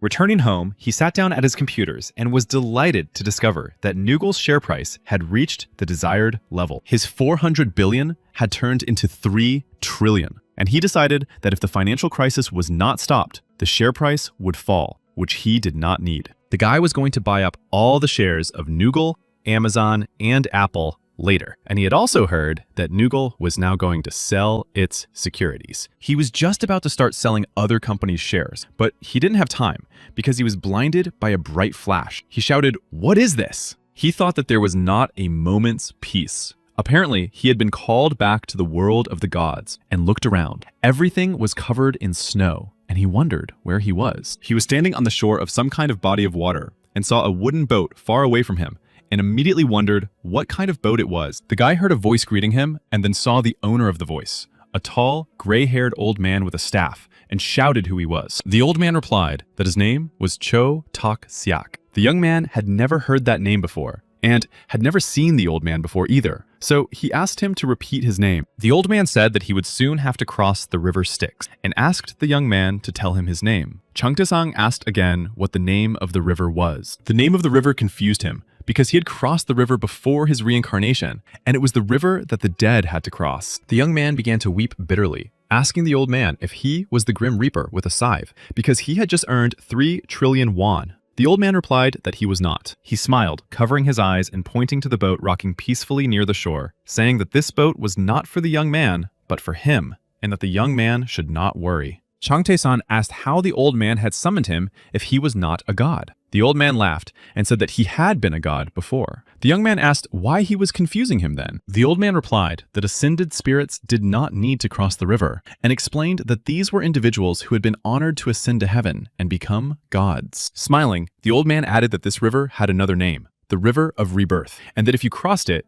you could be reborn. After listening to him, the young man suggested that they would never see the old man again. The old man, still smiling, replied that this was most likely the case. Chang Tae-san asked why the old man had called him, not understanding why he was going to show him how to cross the river. Tears welled up in the old man's eyes. He smiled at the young man and said he wanted to thank him from the bottom of his heart. Chang Tae-san asked in surprise, what for? The old man did not have time to answer when a tall young man with long dark hair appeared. He said his name was Richard Kang and that he was a ferryman. He added that the gentleman was about to cross the river and that no one had crossed the river Styx from here in a long time. The old man turned to Chang Tae-san and said that thanks to him, his descendants' future had changed, and he would definitely thank him for it. He turned and walked with the soul transporter to the river, and, without turning back, asked the young man to remain as kind as he was and to look after the children. The young man knew 2 people with the surname Cho, a lawyer and his friend Hyun-sok. Remembering what the old man had said about children, the young man decided that this was his friend's ancestor. The young man remained on the shore while the boat with the old man set off to cross the river. The ferryman felt that he had met the young man somewhere before. There was a real commotion at the Central Bank of Canada. Managers reported to their boss that they were receiving margins purchased for dollars. The director did not have time to respond, as he was repeatedly informed about the arrival of margins from the UK, Hong Kong, the US, and other countries. The director understood that large margin packages would affect the currency market, and when asked what to do, he shouted that they needed to protect their economy. It all happened suddenly, and the director was in a panic, but he understood perfectly well that if this continued, it would be the end for them. Unlike the futures market, margin transactions were carried out in real time, so the currency department team called their clients. Since Chung Tae-san was being relieved of 3 billion won, there was a lot of work to do. So several departments were brought in, and it was a real nightmare. Meanwhile, Robert looked at the leaflets prepared for the election campaign. The main slogans were change and hope, and he appreciated their design. The man laughed. He was curious about what his boss was going to do next. His phone rang, and the screen showed that the call was from his boss. He was sitting in his office in front of his computers. He pressed the call button and heard his boss's voice asking how he was doing. Chung Tae-san was interested in whether he had contacted the dealers, and the man replied that he was in the office and would be able to meet with them, all thanks to his boss. Chung Tae-san replied that it was Robert who deserved the thanks, as he had made his boss's life easier. His boss was embarrassed and thanked him for his trust. The boss added that he would manage his requests every day and that the dealers should start working, and said goodbye to him until the winter holidays. But Chung Tae-san said he was joking and asked how things were going with the politicians. Robert replied that everything in this area was in accordance with the boss's instructions. Chung Tae-san told him to keep an eye on the politicians, and he promised to do everything in his power. The guy said goodbye until winter, promising to meet in Hong Kong. After finishing the conversation, Robert put down the phone and thought that even though everything was going well, he got very nervous every time his boss called. Chung Tae-san sent him the first investment application to form an investment reserve of $20 billion. Robert couldn't believe his eyes when he saw the documents. He couldn't wrap his head around how his boss could trust him with such a large sum of money. After analyzing Chung Tae-san's strategy, the man decided that only God, who possesses all knowledge, could adhere to it. After reviewing the applications, he came to the conclusion that they worked not only with global companies, but also with Korean ones. He needed to prepare requests for the mergers department, and suddenly, among the companies, he discovered the Dong Ryong Group and became interested in what it was. Chung Tae-san sat thinking that this was his last vacation, and that he had only just begun to enjoy his life as a high school senior. There was very little time left before graduation from high school and the entrance exam, and the guy never regretted how he spent that time. He was especially proud of the fact that he owned $70 billion, and sometimes pinched himself to make sure he wasn't dreaming. He lived like a normal high school student, had his own apartment and car, and wondered if he should buy something else. Chung Tae-san decided it was time to play big. But he knew he had to finish school first. Lawyer Cho called him to inform him that the city hall had been unable to conduct an investigation and that all the documents and agreements were ready. The guy noted that everything went well thanks to the lawyer's efforts and asked if the mayor was very famous. The lawyer replied that it seemed so. The lawyer added that the mayor had initially resisted until he saw the documents confirming his crime. The guy also called the lawyer an elite member of the legal profession and said he was going to buy a stake in the law firm, which surprised the lawyer. The lawyer promised that if he was paid, he would do any job, and the guy asked him to buy 30% of the law firm's shares. The lawyer assured him that this was entirely possible, and that even with 30%, the young man would be as important a figure as the head of the company. Chung Tae-san asked how much it would cost, and the lawyer replied that it would not be cheap, as Samwoo was one of the 3 largest companies in Korea. Chung Tae-san asked if 100 billion won would be enough to complete the task, and said that if he didn't believe him, maybe he would believe his bank account.